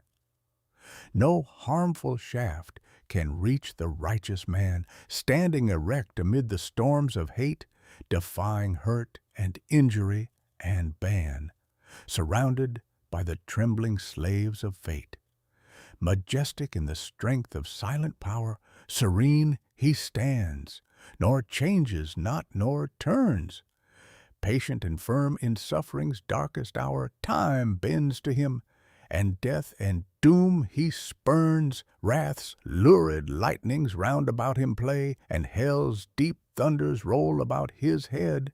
Yet heeds he not, for him they cannot slay, who stands whence earth and time and space are fled. Sheltered by deathless love, what fear hath he? Armored in changeless truth, what can he know of loss and gain? Knowing eternity, he moves not whilst the shadows come and go. Call him immortal, call him truth and light and splendor of prophetic majesty, who bideth thus amid the powers of night, clothed with the glory of divinity. Chapter 11. The Realization of Selfless Love. It is said that Michelangelo saw in every rough block of stone a thing of beauty awaiting the master hand to bring it into reality. Even so, within each there reposes the divine image awaiting the master hand of faith and the chisel of patience to bring it into manifestation. And that divine image is revealed and realized as stainless, selfless love. Hidden deep in every human heart, though frequently covered up with a mass of hard and almost impenetrable accretions, is the spirit of divine love, whose holy and spotless essence is undying and eternal. It is the truth in man. It is that which belongs to the supreme, that which is real and immortal. All else changes and passes away. This alone is permanent and imperishable. And to realize this, love by ceaseless diligence in the practice of the highest righteousness, to live in it and to become fully conscious in it, is to enter into immortality here and now, is to become one with truth, one with God, one with the central heart of all things, and to know our own divine and eternal nature to reach this love, to understand and experience it. One must work with great persistency and diligence upon his heart and mind, must ever renew his patience and keep strong his faith, for there will be much to remove, much to accomplish before the divine image is revealed in all its glorious beauty. He who strives to reach and to accomplish the divine will be tried to the very uttermost. And this is absolutely necessary, for how else could one acquire that sublime patience without which there is no real wisdom, no divinity? Ever and anon, as he proceeds, all his work will seem to be futile, and his efforts appear to be thrown away. Now and then a hasty touch will mar his image, and perhaps when he imagines his work is almost completed, he will find what he imagined to be the beautiful form of divine love utterly destroyed, and he must begin again with his past bitter experience to guide and help him. But he who has resolutely set himself to realize the highest recognizes no such thing as defeat. All failures are apparent, not real. Every slip, every fault, every return to selfishness is a lesson learned, an experience gained, from which a golden grain of wisdom is extracted, helping the striver toward the accomplishment of his lofty object. To recognize that of our vices, we can frame a ladder, if we will but tread beneath our feet each deed of shame. I is to enter the way that leads unmistakably towards the divine, and the failings of one who thus recognizes are so many dead selves upon which he rises, as upon stepping stones to higher things. Once come to regard your failings, your sorrows and sufferings, as so many voices telling you plainly where you are weak and faulty, where you fall below the true and the divine, you will then begin to ceaselessly watch yourself, and every slip, every pang of pain will show you where you are to set to work, and what you have to remove out of your heart in order to bring it nearer to the likeness of the divine, nearer to the perfect love. And as you proceed, day by day, detaching yourself more and more from the inward selfishness, the love that is selfless will gradually become revealed to you. And when you are growing patient and calm, when your petulances, tempers, and irritabilities are passing away from you, and the more powerful lusts and prejudices cease to dominate and enslave you, then you will know that the divine is awakening within you, that you are drawing near to the eternal heart, that you are not far from that selfless love, the possession of which is peace and immortality. Divine love is distinguished from human loves in this supremely important particular. It is free from partiality. Human loves cling to a particular object to the exclusion of all else, and when that object is removed, great and deep is the resultant suffering to the one who loves. Divine love embraces the whole universe, and without clinging to any part, yet contains within itself the whole. And he who comes to it by gradually purifying and broadening his human loves until all the selfish and impure elements are burnt out of them, ceases from suffering. It is because human loves are narrow and confined and mingled because with selfishness that they cause suffering. No suffering can result from that love which is so absolutely pure that it seeks nothing for itself. Nevertheless, human loves are absolutely necessary as steps toward the divine. and no soul is prepared to partake of divine love until it has become capable of the deepest and most intense human love. It is only by passing through human loves and human sufferings that divine love is reached and realized. All human loves are perishable like the forms to which they cling, but there is a love that is imperishable and that does not cling to appearances. All human loves are counterbalanced by human hates, but there is a love that admits of no opposite or reaction, divine and free from all taint of self, that sheds its fragrance on all alike. Human loves are reflections of the divine love and draw the soul nearer to the reality, the love that knows neither sorrow nor change. It is well that the mother, clinging with passionate tenderness to the little helpless form of flesh that lies on her bosom, should be overwhelmed with the dark waters of sorrow when she sees it laid in the cold earth. It is well that her tears should flow and her heart ache, for only thus can she be reminded of the evanescent nature of the joys and objects of sense, and be drawn nearer to the eternal and imperishable reality. It is well that lover, brother, sister, husband, wife should suffer deep anguish and be enveloped in gloom when the visible object of their affections is torn from them, so that they may learn to turn their affections toward the invisible source of all, where alone abiding satisfaction is to be found. It is well that the proud, the ambitious, the self-seeking should suffer defeat, humiliation, and misfortune, that they should pass through the scorching fires of affliction. For only thus can the wayward soul be brought to reflect upon the enigma of life.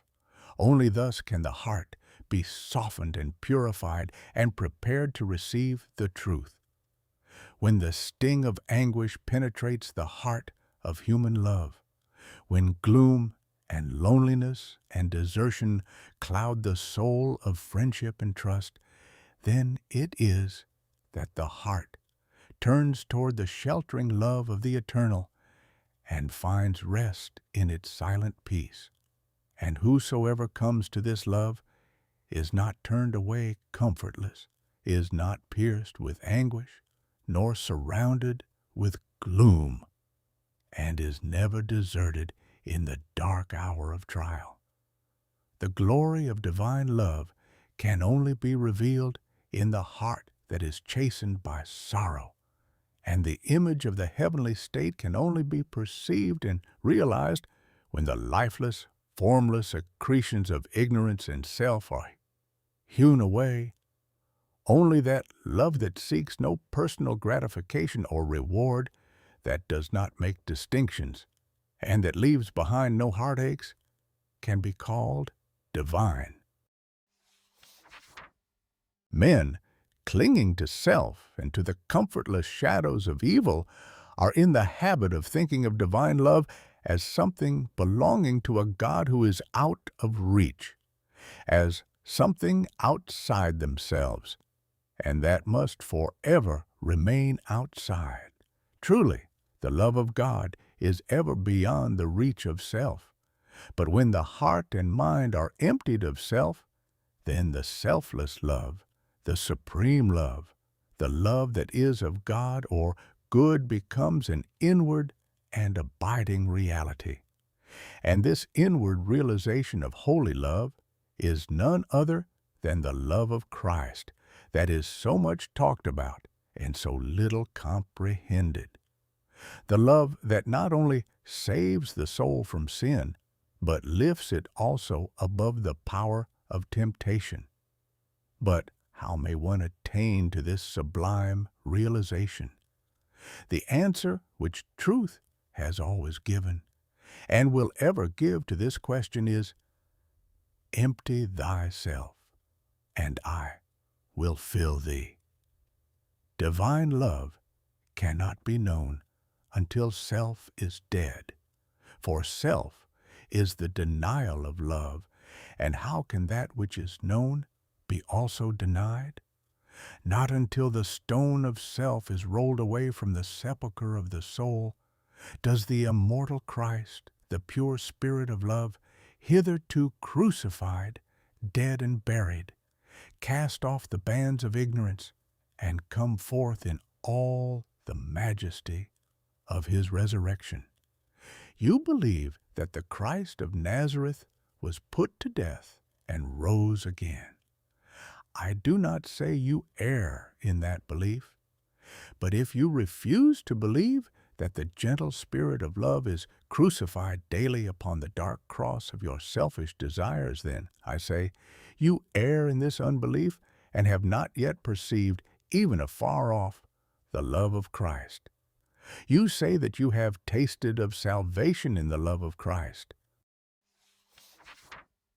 Are you saved from your temper, your irritability, your vanity, your personal dislikes, your judgment and condemnation of others? If not, from what are you saved, and wherein have you realized the transforming love of Christ? He who has realized the love that is divine has become a new man and has ceased to be swayed and dominated by the old elements of self. He is known for his patience, his purity, his self-control, his deep charity of heart, and his unalterable sweetness. Divine or selfless love is not a mere sentiment or emotion. It is a state of knowledge which destroys the dominion of evil and the belief in evil, and lifts the soul into the joyful realization of the supreme good. To the divinely wise, knowledge and love are one and inseparable. It is toward the complete realization of this divine love that the whole world is moving. It was for this purpose that the universe came into existence, and every grasping at happiness, every reaching out of the soul toward objects, ideas, and ideals is an effort to realize it, but the realization of selfless love. 157. The world does not realize this love at present because it is grasping at the fleeting shadow and ignoring, in its blindness, the substance. And so suffering and sorrow continue and must continue until the world, taught by its self-inflicted pains, discovers the love that is selfless, the wisdom that is calm and full of peace. And this love, this wisdom, this peace, this tranquil state of mind and heart may be attained to, may be realized by all who are willing and ready to yield up self, and who are prepared to humbly enter into a comprehension of all that the giving up of self involves. There is no arbitrary power in the universe, and the strongest chains of fate by which men are bound are self-forged. Men are chained to that which causes suffering because they desire to be so, because they love their chains, because they think their little dark prison of self is sweet and beautiful, and they are afraid that if they desert that prison, they will lose all that is real and worth having. Ye suffer from yourselves, none else compels, none other holds ye that ye live and die.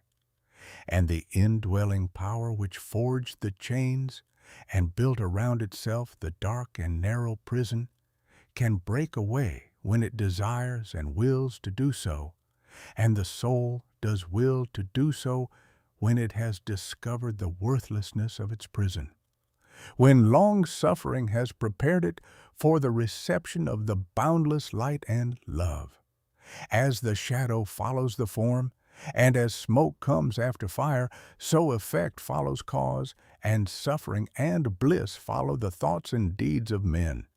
There is no effect in the world around us, but has its hidden or revealed cause, and that cause is in accordance with absolute justice. Men reap a harvest of suffering because in the near or distant past they have sown the seeds of evil. They reap a harvest of bliss also as a result of their own sowing of the seeds of good. Let a man meditate upon this. Let him strive to understand it, and he will then begin to sow only seeds of good, and will burn up the tares and weeds which he has formerly grown in the garden of his heart. The world does not understand the love that is selfless because it is engrossed in the pursuit of its own pleasures and cramped within the narrow limits of perishable interests, mistaking in its ignorance those pleasures and interests for real and abiding things. Caught in the flames of fleshly lusts and burning with anguish, it sees not the pure and peaceful beauty of truth. Feeding upon the swinish husks of error and self-delusion, it is shut out from the mansion of all-seeing love. Not having this love, not understanding it, men institute innumerable reforms which involve no inward sacrifice, and each imagines that his reform is going to right the world forever, whilst he himself continues to propagate evil by engaging in it in his own heart. That only can be called reform, which tends to reform the human heart. For all evil has its rise there, and not until the world, ceasing from selfishness and party strife, has learned the lesson of divine love, will it realize the golden age of universal blessedness. Let the rich cease to despise the poor, and the poor to condemn the rich. Let the greedy learn how to give, and the lustful how to grow pure. Let the partisan cease from strife, and the uncharitable begin to forgive. Let the envious endeavor to rejoice with others, and the slanderers grow ashamed of their conduct. Let men and women take this course, and, lo, the golden age is at hand. He, therefore, who purifies his own heart is the world's greatest benefactor.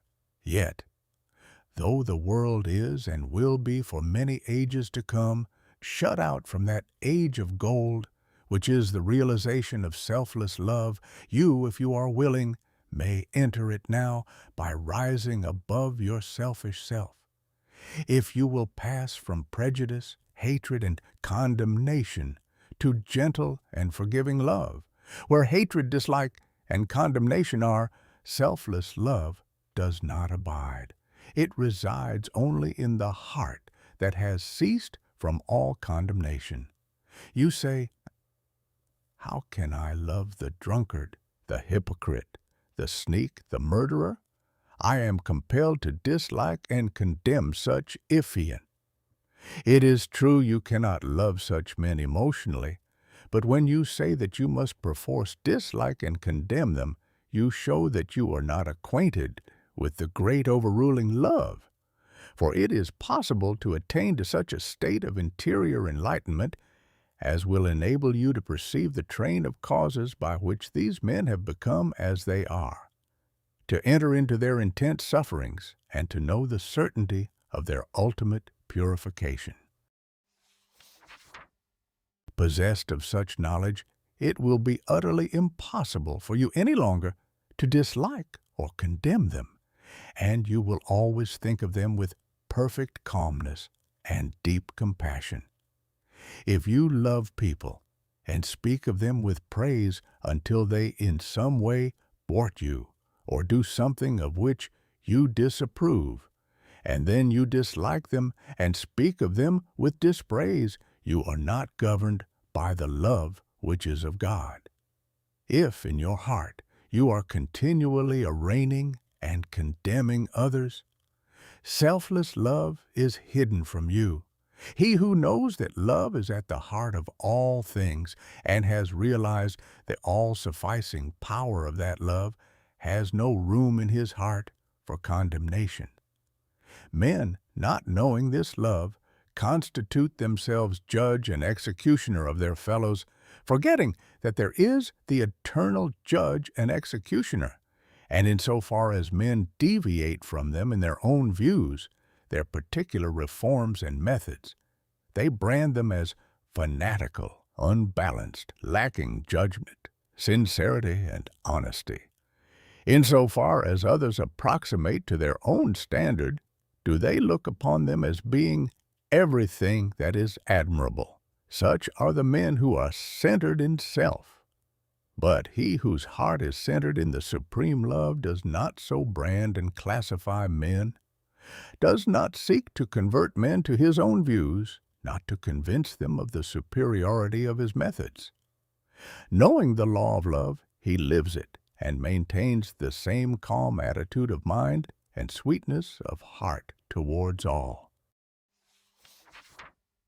The debased and the virtuous, the foolish and the wise, the learned and the unlearned, the selfish and the unselfish, receive alike the benediction of his tranquil thought. You can only attain to this supreme knowledge, this divine love, by unremitting endeavor in self-discipline, and by gaining victory after victory over yourself. Only the pure in heart see God. And when your heart is sufficiently purified, you will enter into the new birth and the love that does not die, nor change, nor end in pain and sorrow will be awakened within you, and you will be at peace. He who strives for the attainment of divine love is ever seeking to overcome the spirit of condemnation. For where there is pure spiritual knowledge, condemnation cannot exist, and only in the heart that has become incapable of condemnation is love perfected and fully realized. The Christian condemns the atheist. The atheist satirizes the Christian. The Catholic and Protestant are ceaselessly engaged in wordy warfare, and the spirit of strife and hatred rules where peace and love should be. He that hateth his brother is a murderer, a crucifier of the divine spirit of love. And until you can regard men of all religions and of no religion with the same impartial spirit, with all freedom from dislike, and with perfect equanimity, you have yet to strive for that love which bestows upon its possessor freedom and salvation. The realization of divine knowledge, selfless love, utterly destroys the spirit of condemnation, disperses all evil, and lifts the consciousness to that height of pure vision where love, goodness, justice are seen to be universal, supreme, all-conquering, indestructible. Train your mind in strong, impartial, and gentle thought. Train your heart in purity and compassion. Train your tongue to silence and to true and stainless speech. So shall you enter the way of holiness and peace, and shall ultimately realize the immortal love. So living, without seeking to convert, you will convince. Without arguing, you will teach. Not cherishing ambition, the wise will find you out, and without striving to gain men's opinions, you will subdue their hearts. For love is all-conquering, all-powerful, and the thoughts and deeds and words of love can never perish. To know that love is universal, supreme, all-sufficing, to be freed from the trammels of evil, to be quit of the inward unrest, to know that all men are striving to realize the truth, each in his own way, to be satisfied, sorrowless, serene. This is peace. This is gladness. This is immortality. This is divinity. This is the realization of selfless love. I stood upon the shore and saw the rocks resist the onslaught of the mighty sea, and when I thought how all the countless shocks they had withstood through an eternity, I said, to wear away this solid main, the ceaseless efforts of the waves are vain. But when I thought how they the rocks had rent, and saw the sand and shingles at my feet, poor passive remnants of resistance spent, tumbled and tossed where they the waters meet, then saw I ancient landmarks neath the waves, and knew the waters held the stones their slaves.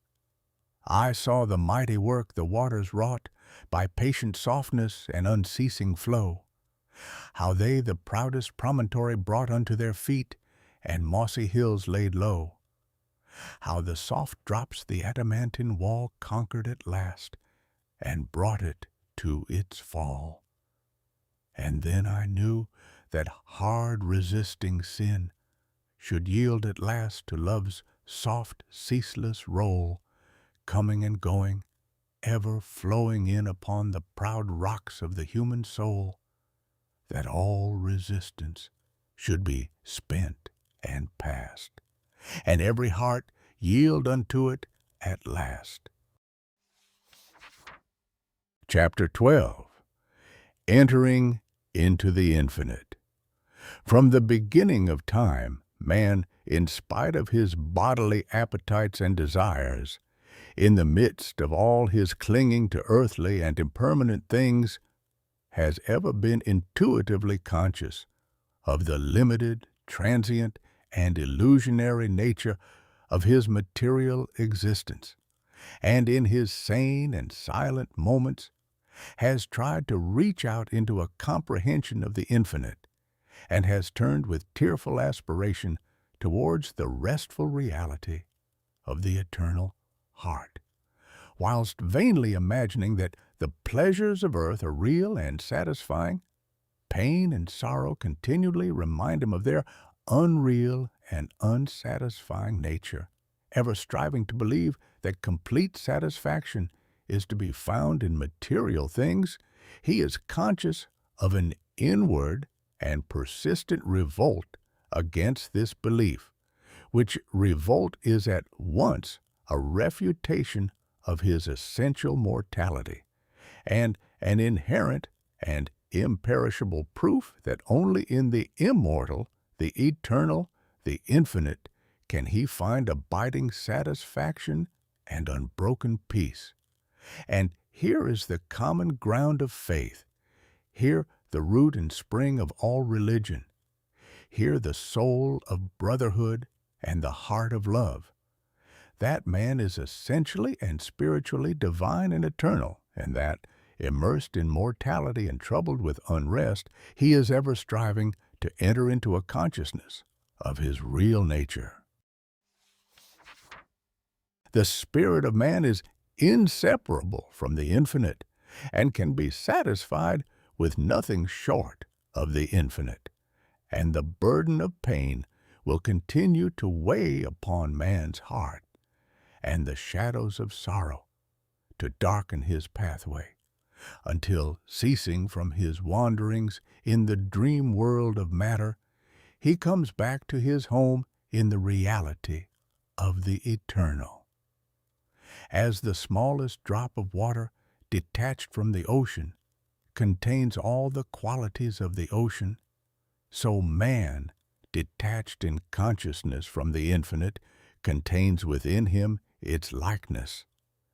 And as the drop of water must, by the law of its nature, ultimately find its way back to the ocean and lose itself in its silent depths, so must man, by the unfailing law of his nature, at last return to his source and lose himself in the great ocean of the infinite. To re-become one with the infinite is the goal of man. To enter into perfect harmony with the eternal law is wisdom, love, and peace. But this divine state is, and must ever be, incomprehensible to the merely personal. Personality, separateness, selfishness are one and the same, and are the antithesis of wisdom and divinity. By the unqualified surrender of the personality, separateness and selfishness cease, and man enters into the possession of his divine heritage of immortality and infinity. Such surrender of the personality is regarded by the worldly and selfish mind as the most grievous of all calamities, the most irreparable loss. Yet it is the one supreme and incomparable blessing, the only real and lasting gain. The mind unenlightened upon the inner laws of being and upon the nature and destiny of its own life clings to transient appearances, things which have in them no enduring substantiality, and so clinging perishes for the time being amid the shattered wreckage of its own illusions. Men cling to and gratify the flesh as though it were going to last forever, and though they try to forget the nearness and inevitability of its dissolution, the dread of death and of the loss of all that they cling to clouds their happiest hours, and the chilling shadow of their own selfishness follows them like a remorseless specter. And with the accumulation of temporal comforts and luxuries, the divinity within men is drugged, and they sink deeper and deeper into materiality, into the perishable life of the senses. And where there is sufficient intellect, theories concerning the immortality of the flesh come to be regarded as infallible truths. When a man's soul is clouded with selfishness, in any or every form, he loses the power of spiritual discrimination and confuses the temporal with the eternal, the perishable with the permanent, mortality with immortality, and error with truth. It is thus that the world has come to be filled with theories and speculations having no foundation in human experience. Every body of flesh contains within itself, from the hour of birth, the elements of its own destruction, and by the unalterable law of its own nature must it pass away. The perishable in the universe can never become permanent. The permanent can never pass away. The mortal can never become immortal. The immortal can never die. The temporal cannot become eternal, nor the eternal become temporal. Appearance can never become reality, nor reality fade into appearance. Error can never become truth, nor can truth become error. Man cannot immortalize the flesh, but by overcoming the flesh, by relinquishing all its inclinations, he can enter the region of immortality. God alone hath immortality. And only by realizing the God state of consciousness does man enter into immortality. All nature, in its myriad forms of life, is changeable, impermanent, unenduring. Only the informing principle of nature endures. Nature is many and is marked by separation. The informing principle is one and is marked by unity. By overcoming the senses and the selfishness within, which is the overcoming of nature, man emerges from the chrysalis of the personal and illusionary, and wings himself into the glorious light of the impersonal. the region of universal truth, out of which all perishable forms come. Let men, therefore, practice self-denial. Let them conquer their animal inclinations. Let them refuse to be enslaved by luxury and pleasure. Let them practice virtue and grow daily into higher and ever higher virtue, until at last they grow into the divine and enter into both the practice and the comprehension of humility, meekness, forgiveness, compassion, and love, which practice and comprehension constitute divinity.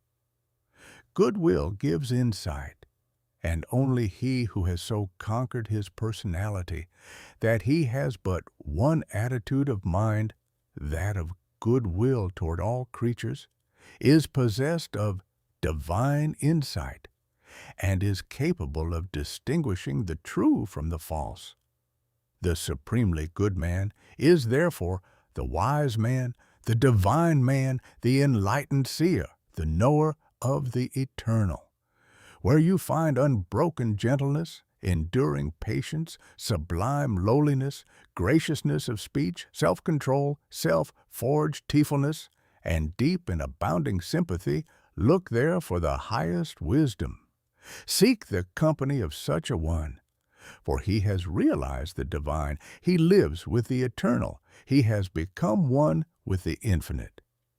Believe not him that is impatient, given to anger, boastful, who clings to pleasure and refuses to renounce his selfish gratifications, and who practices not goodwill and far-reaching compassion, for such a one hath not wisdom. Vain is all his knowledge, and his works and words will perish, for they are grounded on that which passes away. Let a man abandon self. Let him overcome the world. Let him deny the personal. By this pathway only can he enter into the heart of the infinite.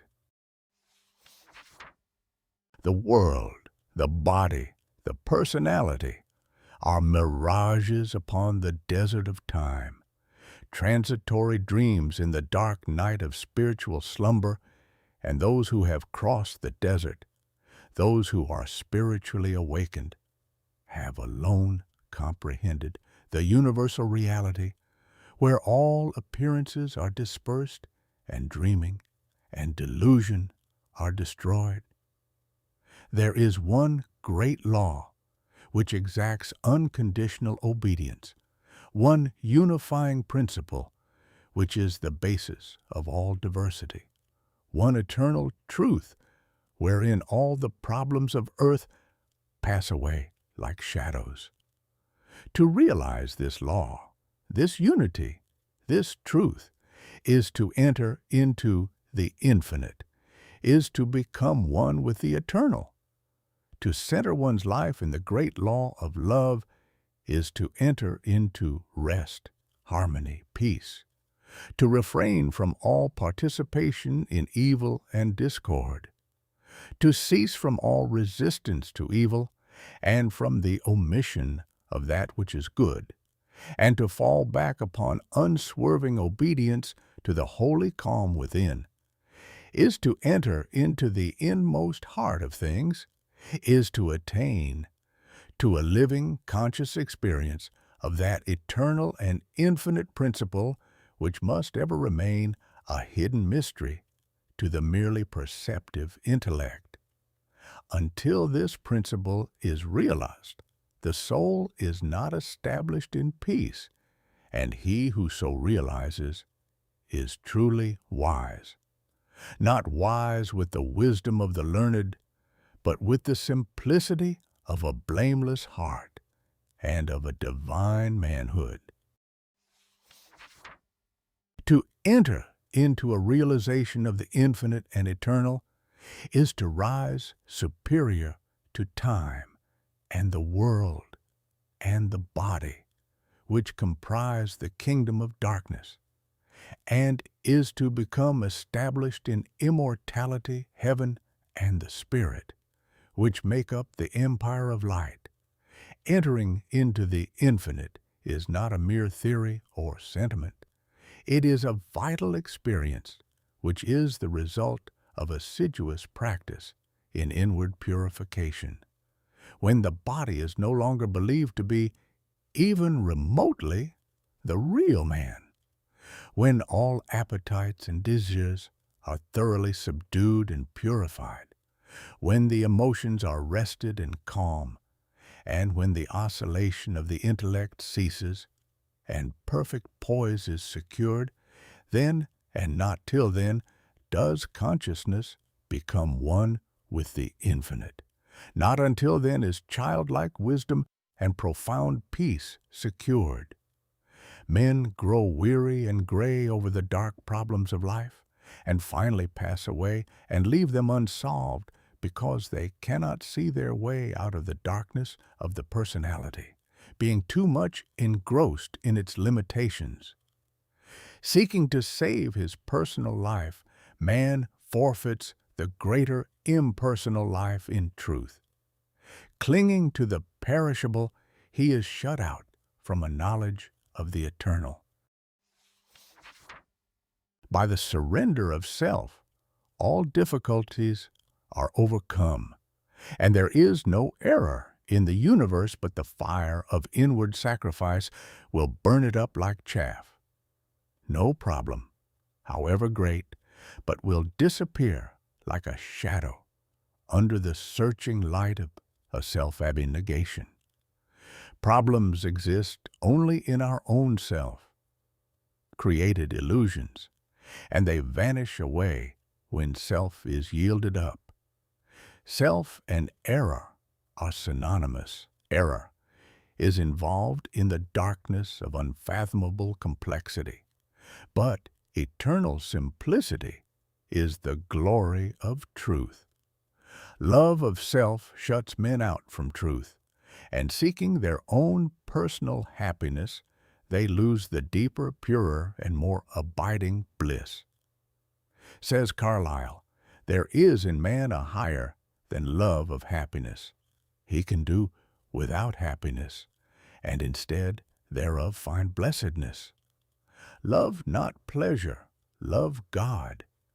This is the everlasting yea, wherein all contradiction is solved, wherein whoso walks and works, it is well with him.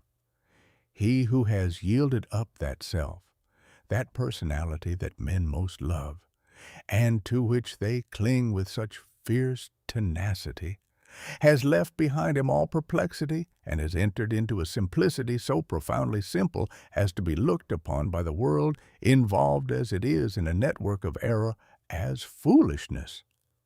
Yet such a one has realized the highest wisdom and is at rest in the infinite.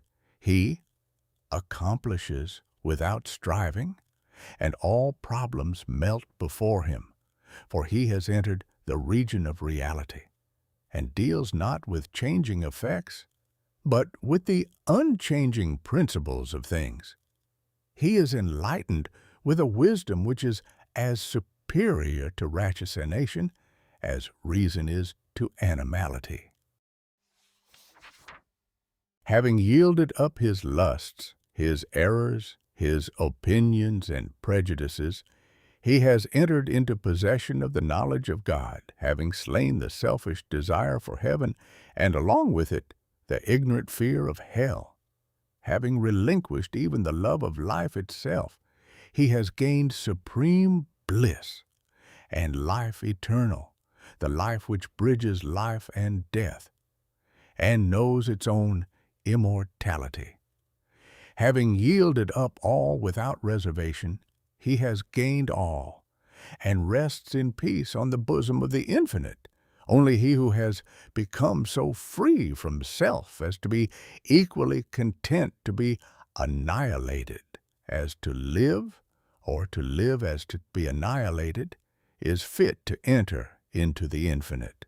Only he who, ceasing to trust his perishable self, has learned to trust in boundless measure the great law, the supreme good, is prepared to partake of undying bliss. For such a one, there is no more regret, nor disappointment, nor remorse. For where all selfishness has ceased, these sufferings cannot be. And whatever happens to him, he knows that it is for his own good, and he is content, being no longer the servant of self, but the servant of the Supreme. He is no longer affected by the changes of earth. And when he hears of wars and rumors of wars, his peace is not disturbed. And where men grow angry and cynical and quarrelsome, he bestows compassion and love. Though appearances may contradict it, he knows that the world is progressing, and that through its laughing and its weeping, through its living and its keeping, through its follies and its labors, weaving in and out of sight, to the end from the beginning, through all virtue and all sinning, reeled from God's great spool of progress, runs the golden thread of light. When a fierce storm is raging, none are angered about it, because they know it will quickly pass away. And when the storms of contention are devastating the world, the wise man, looking with the eye of truth and pity, knows that it will pass away, and that out of the wreckage of broken hearts, which it leaves behind, the immortal temple of wisdom will be built. Sublimely patient, infinitely compassionate, deep, silent, and pure, his very presence is a benediction. And when he speaks, men ponder his words in their hearts, and by them rise to higher levels of attainment. Such is he who has entered into the infinite, who by the power of utmost sacrifice has solved the sacred mystery of life. Questioning life and destiny and truth, I sought the dark and labyrinthine Sphinx, who spake to me this strange and wondrous thing: concealment only lies in blinded eyes, and God alone can see the form of God. I sought to solve this hidden mystery, vainly by paths of blindness and of pain. But when I found the way of love and peace, concealment ceased, and I was blind no more. Then saw I God, e'en with the eyes of God. Chapter 13. Saints, Sages, and Saviors, the Law of Service. The Spirit of love which is manifested as a perfect and rounded life is the crown of being and the supreme end of knowledge upon this earth. The measure of a man's truth is the measure of his love, and truth is far removed from him whose life is not governed by love. The intolerant and condemnatory, even though they profess the highest religion, have the smallest measure of truth, while those who exercise patience and who listen calmly and dispassionately to all sides, and both arrive themselves at, and incline others to, thoughtful and unbiased conclusions upon all problems and issues, have truth in fullest measure. The final test of wisdom is this: how does a man live? What spirit does he manifest? How does he act under trial and temptation? Many men boast of being in possession of truth who are continually swayed by grief, disappointment, and passion, and who sink under the first little trial that comes along. Truth is nothing if not unchangeable, and in so far as a man takes his stand upon truth, does he become steadfast in virtue. Does he rise superior to his passions and emotions and changeable personality? Men formulate perishable dogmas and call them truth. Truth cannot be formulated. It is ineffable, and ever beyond the reach of intellect. It can only be experienced by practice. It can only be manifested as a stainless heart and a perfect life. Who then, in the midst of the ceaseless pandemonium of schools and creeds and parties, has the truth? He who lives it. He who practices it. He who, having risen above that pandemonium by overcoming himself, no longer engages in it, but sits apart, quiet, subdued, calm, and self-possessed, freed from all strife, all bias, all condemnation, and bestows upon all the glad and unselfish love of the divinity within him. He who is patient, calm, gentle, and forgiving under all circumstances manifests the truth. Truth will never be proved by wordy arguments and learned treatises. For if men do not perceive the truth in infinite patience, undying forgiveness, and all-embracing compassion, no words can ever prove it to them. It is an easy matter for the passionate to be calm and patient when they are alone or are in the midst of calmness. It is equally easy for the uncharitable to be gentle and content when they are dealt kindly with. But he who retains his patience and calmness under all trial, who remains sublimely meek and gentle under the most trying circumstances, he, and he alone, is possessed of the spotless truth. And this is so because such lofty virtues belong to the divine and can only be manifested by one who has attained to the highest wisdom, who has relinquished his passionate and self-seeking nature, who has realized the supreme and unchangeable law, and has brought himself into harmony with it. Let men, therefore, cease from vain and passionate arguments about truth, and let them think and say and do those things which make for harmony, peace, love, and goodwill. Let them practice heart virtue and search humbly and diligently for the truth which frees the soul from all error and sin, from all that blights the human heart, and that darkens, as with unending night, the pathway of the wandering souls of earth. There is one great, all-embracing law, which is the foundation and cause of the universe, the law of love. It has been called by many names in various countries and at various times, but behind all its names, the same unalterable law may be discovered by the eye of truth. Names, religions, personalities pass away, but the law of love remains. To become possessed of a knowledge of this law, to enter into conscious harmony with it, is to become immortal, invincible, indestructible.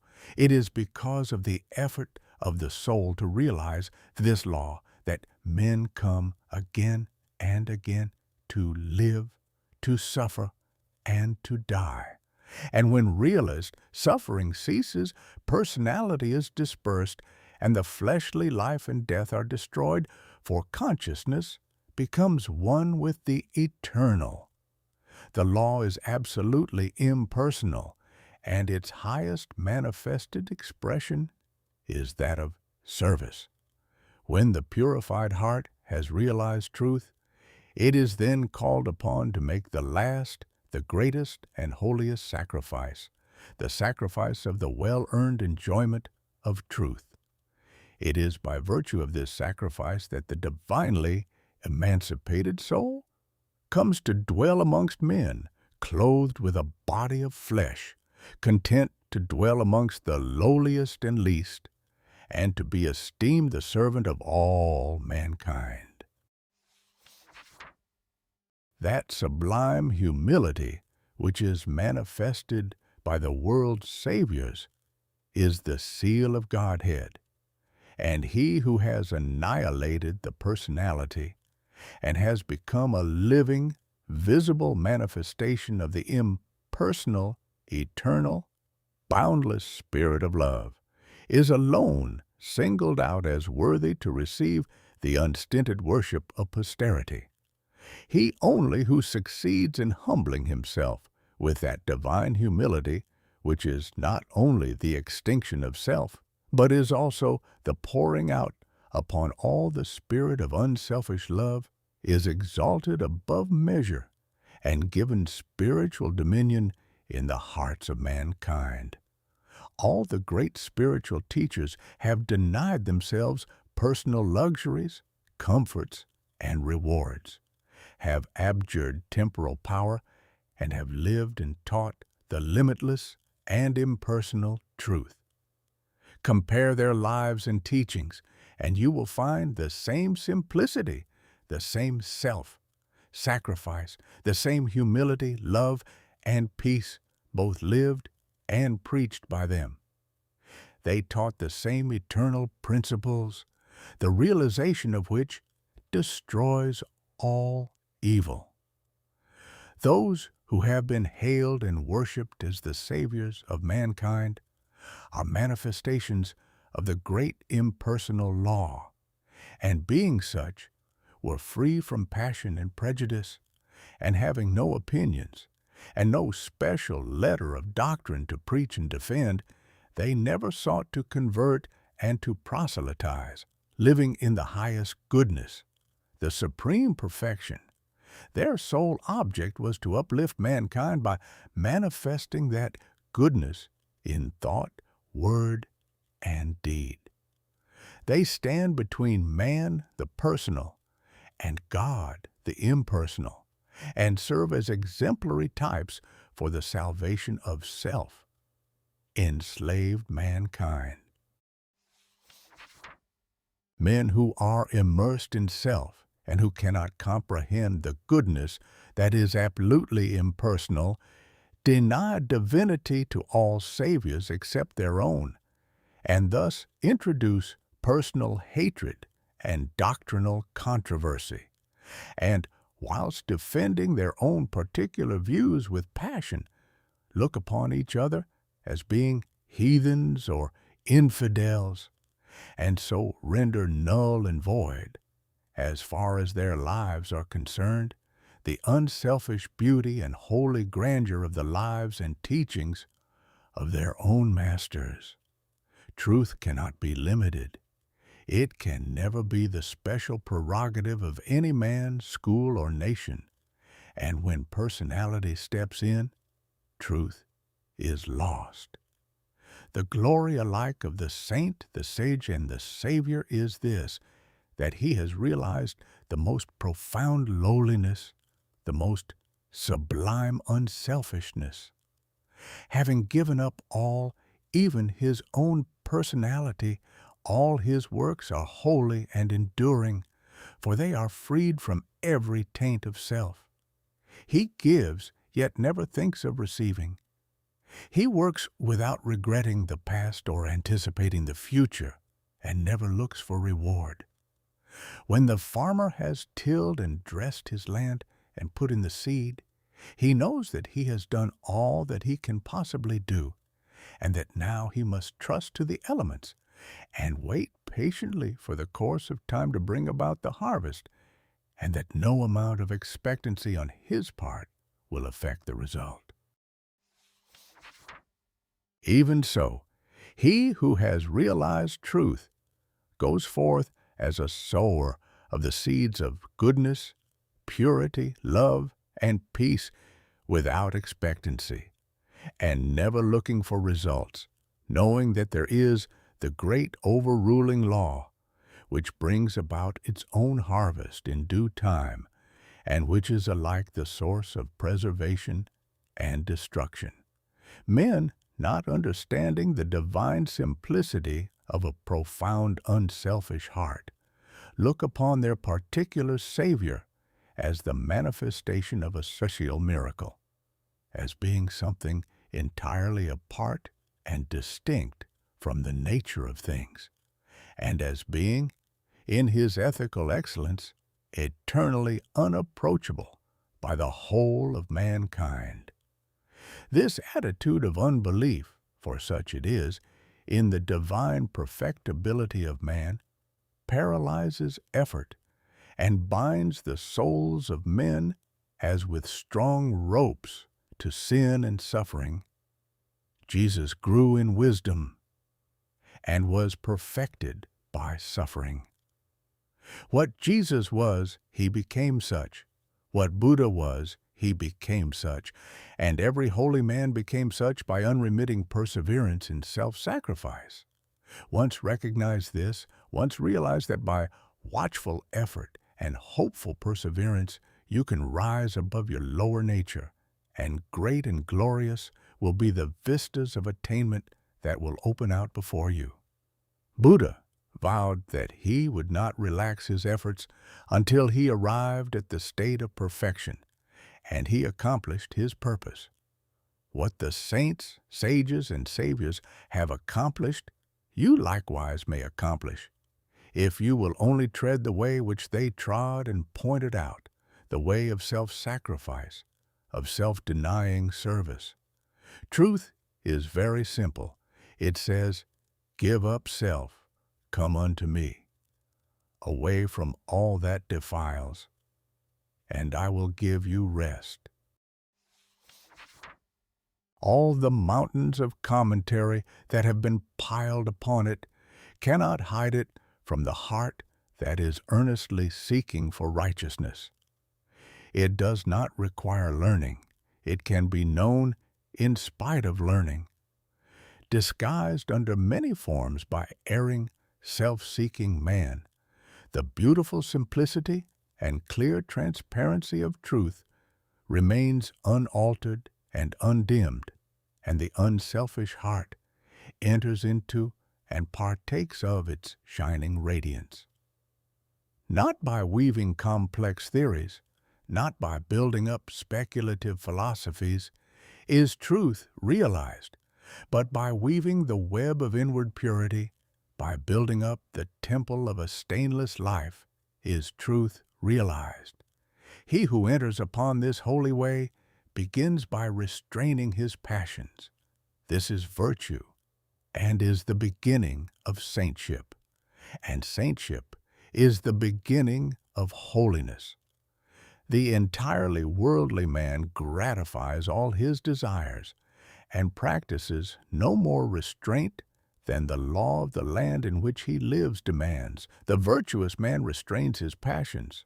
The saint attacks the enemy of truth in its stronghold within his own heart and restrains all selfish and impure thoughts, whilst the holy man is he who is free from passion and all impure thought, and to whom goodness and purity have become as natural as scent and color are to the flower. The holy man is divinely wise. He alone knows truth in its fullness, and has entered into abiding rest and peace. For him, evil has ceased.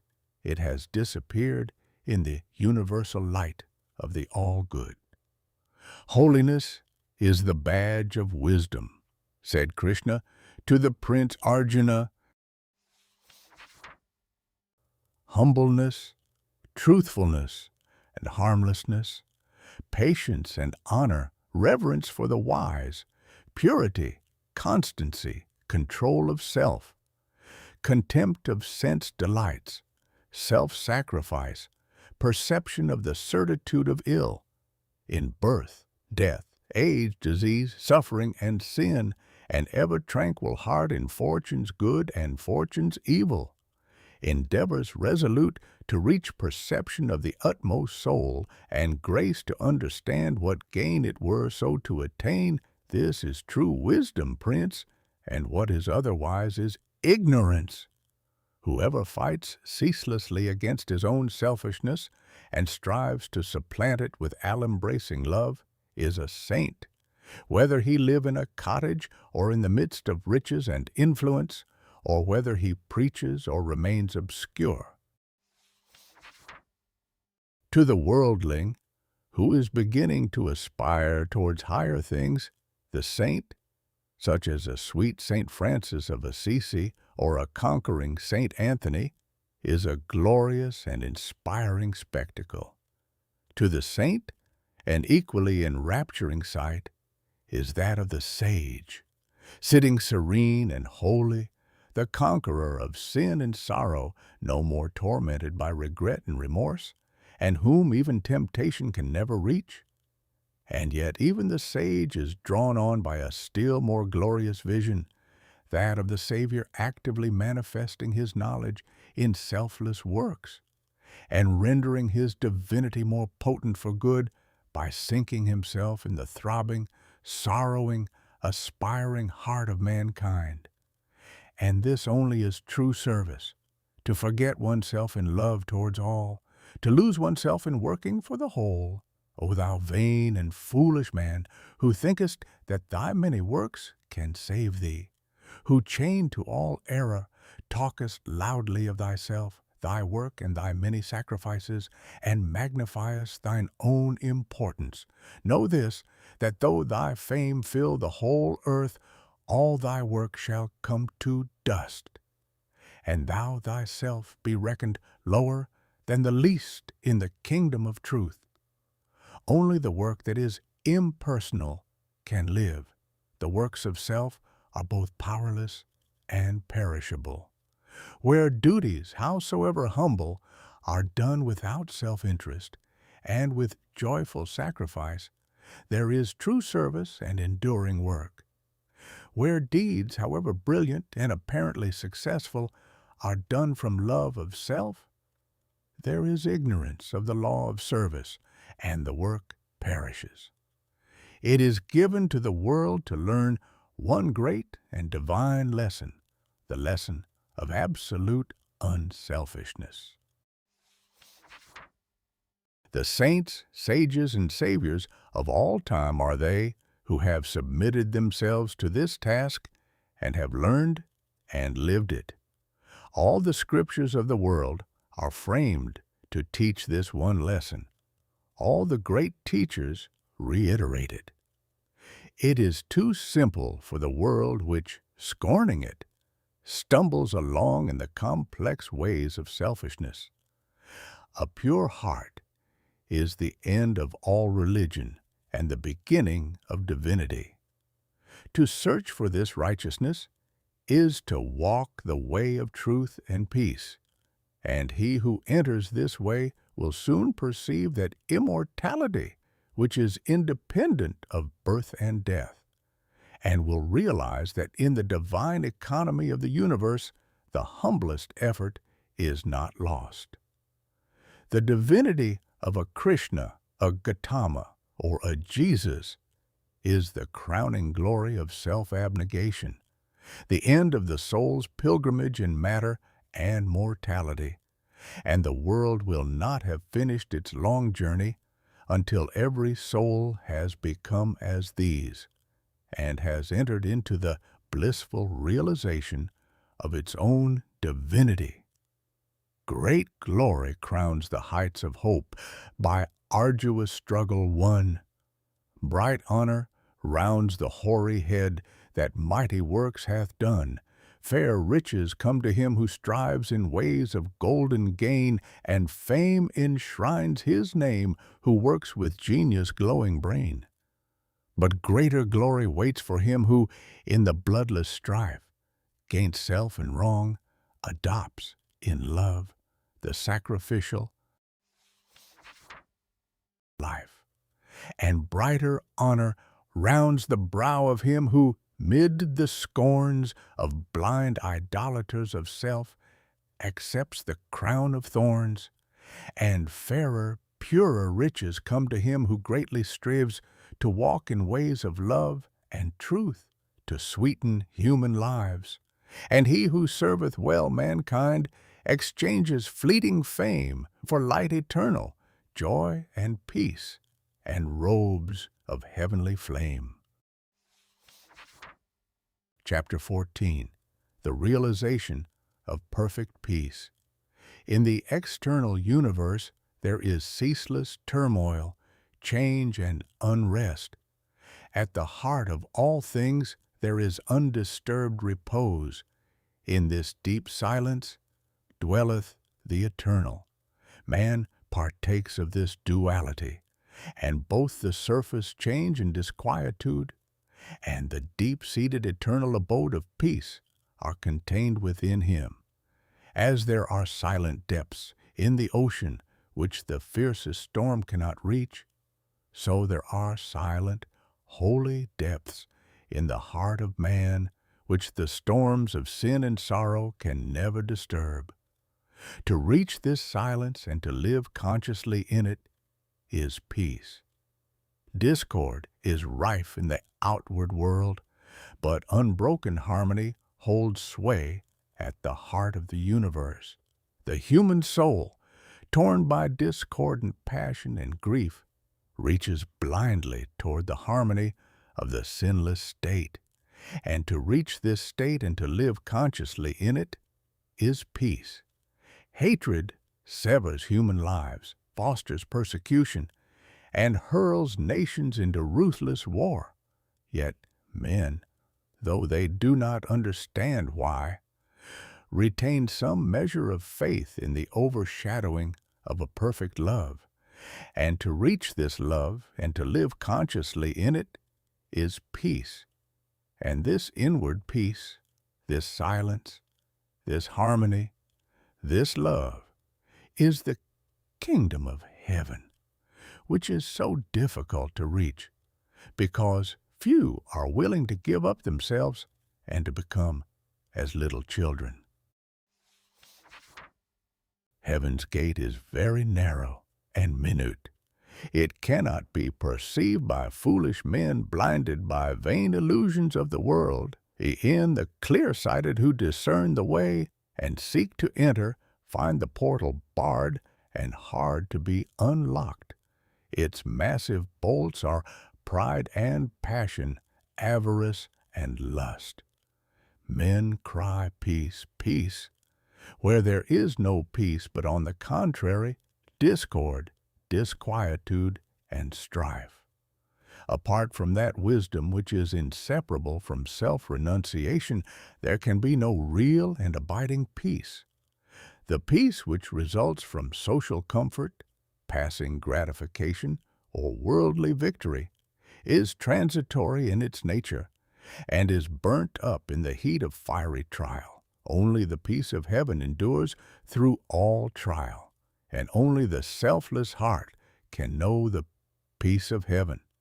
Holiness alone is undying peace. Self-control leads to it, and the ever-increasing light of wisdom guides the pilgrim on his way. It is partaken of in a measure as soon as the path of virtue is entered upon, but it is only realized in its fullness when self disappears in the consummation of a stainless life. This is peace, to conquer love of self and lust of life, to tear deep-rooted passion from the heart, to still the inward strife. If, O reader, you would realize the light that never fades, the joy that never ends, and the tranquility that cannot be disturbed, if you would leave behind forever your sins, your sorrows, your anxieties, and perplexities, if, I say, you would partake of this salvation, this supremely glorious life, then conquer yourself. Bring every thought, every impulse, every desire into perfect obedience to the divine power resident within you. There is no other way to peace but this, and if you refuse to walk it, your much praying and your strict adherence to ritual will be fruitless and unavailing, and neither gods nor angels can help you. Only to him that overcometh is given the white stone of the regenerate life, on which is written the new and ineffable name. Come away for a while from external things, from the pleasures of the senses, from the arguments of the intellect, from the noise and the excitements of the world, and withdraw yourself into the inmost chamber of your heart, and there, free from the sacrilegious intrusion of all selfish desires, you will find a deep silence, a holy calm, a blissful repose. And if you will rest a while in that holy place, and will meditate there, the faultless eye of truth will open within you, and you will see things as they really are. This holy place within you is your real and eternal self. It is the divine within you, and only when you identify yourself with it can you be said to be clothed and in your right mind. It is the abode of peace, the temple of wisdom, the dwelling place of immortality. Apart from this inward resting place, this mount of vision, there can be no true peace, no knowledge of the divine. And if you can remain there for 1 minute, 1 hour, or 1 day, it is possible for you to remain there always. All your sins and sorrows, your fears and anxieties are your own, and you can cling to them or you can give them up. Of your own accord, you cling to your unrest. Of your own accord, you can come to abiding peace. No one else can give up sin for you. You must give it up yourself. The greatest teacher can do no more than walk the way of truth for himself and point it out to you. You yourself must walk it for yourself. You can obtain freedom and peace alone by your own efforts, by yielding up that which binds the soul and which is destructive of peace. The angels of divine peace and joy are always at hand, and if you do not see them and hear them and dwell with them, it is because you shut yourself out from them and prefer the company of the spirits of evil within you. You are what you will to be, what you wish to be, what you prefer to be. You can commence to purify yourself, and by so doing, the realization of perfect peace, none can arrive at peace. Or you can refuse to purify yourself, and so remain with suffering. Step aside then. Come out of the fret and the fever of life, away from the scorching heat of self, and enter the inward resting place where the cooling airs of peace will calm, renew, and restore you. Come out of the storms of sin and anguish. Why be troubled and tempest-tossed when the haven of peace is so near? Give up all self-seeking. Give up self, and lo, the peace of God is yours. Subdue the animal within you. Conquer every selfish uprising, every discordant voice. Transmute the base metals of your selfish nature into the unalloyed gold of love, and you shall realize the life of perfect peace. Thus subduing, thus conquering, thus transmuting, you will, O reader, whilst living in the flesh, cross the dark waters of mortality, and will reach that shore upon which the storms of sorrow never beat, and where sin and suffering and dark uncertainty cannot come.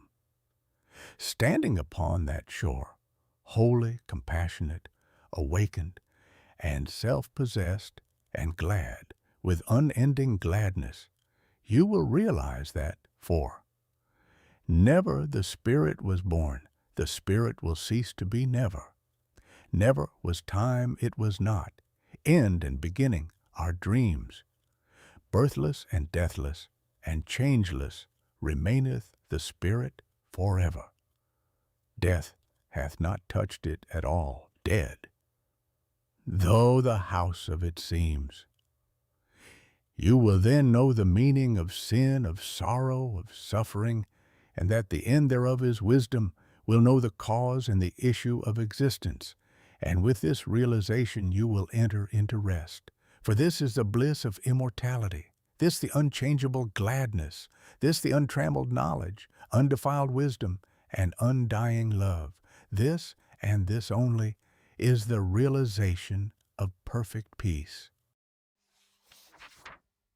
O thou who wouldst teach men of truth, hast thou passed through the desert of doubt? Art thou purged by the fires of sorrow? Hath truth the fiends of opinion cast out of thy human heart? Is thy soul so fair that no false thought can ever harbor there? O thou who wouldst teach men of love, hast thou passed through the place of despair? Hast thou wept through the dark night of grief? Does it move, now freed from its sorrow and care, thy human heart to pitying gentleness, looking on wrong and hate and ceaseless stress? O thou who wouldst teach men of peace, hast thou crossed the wide ocean of strife? Hast thou found on the shores of the silence release from all the wild unrest of life? From thy human heart hath all striving gone, leaving but truth and love and peace alone.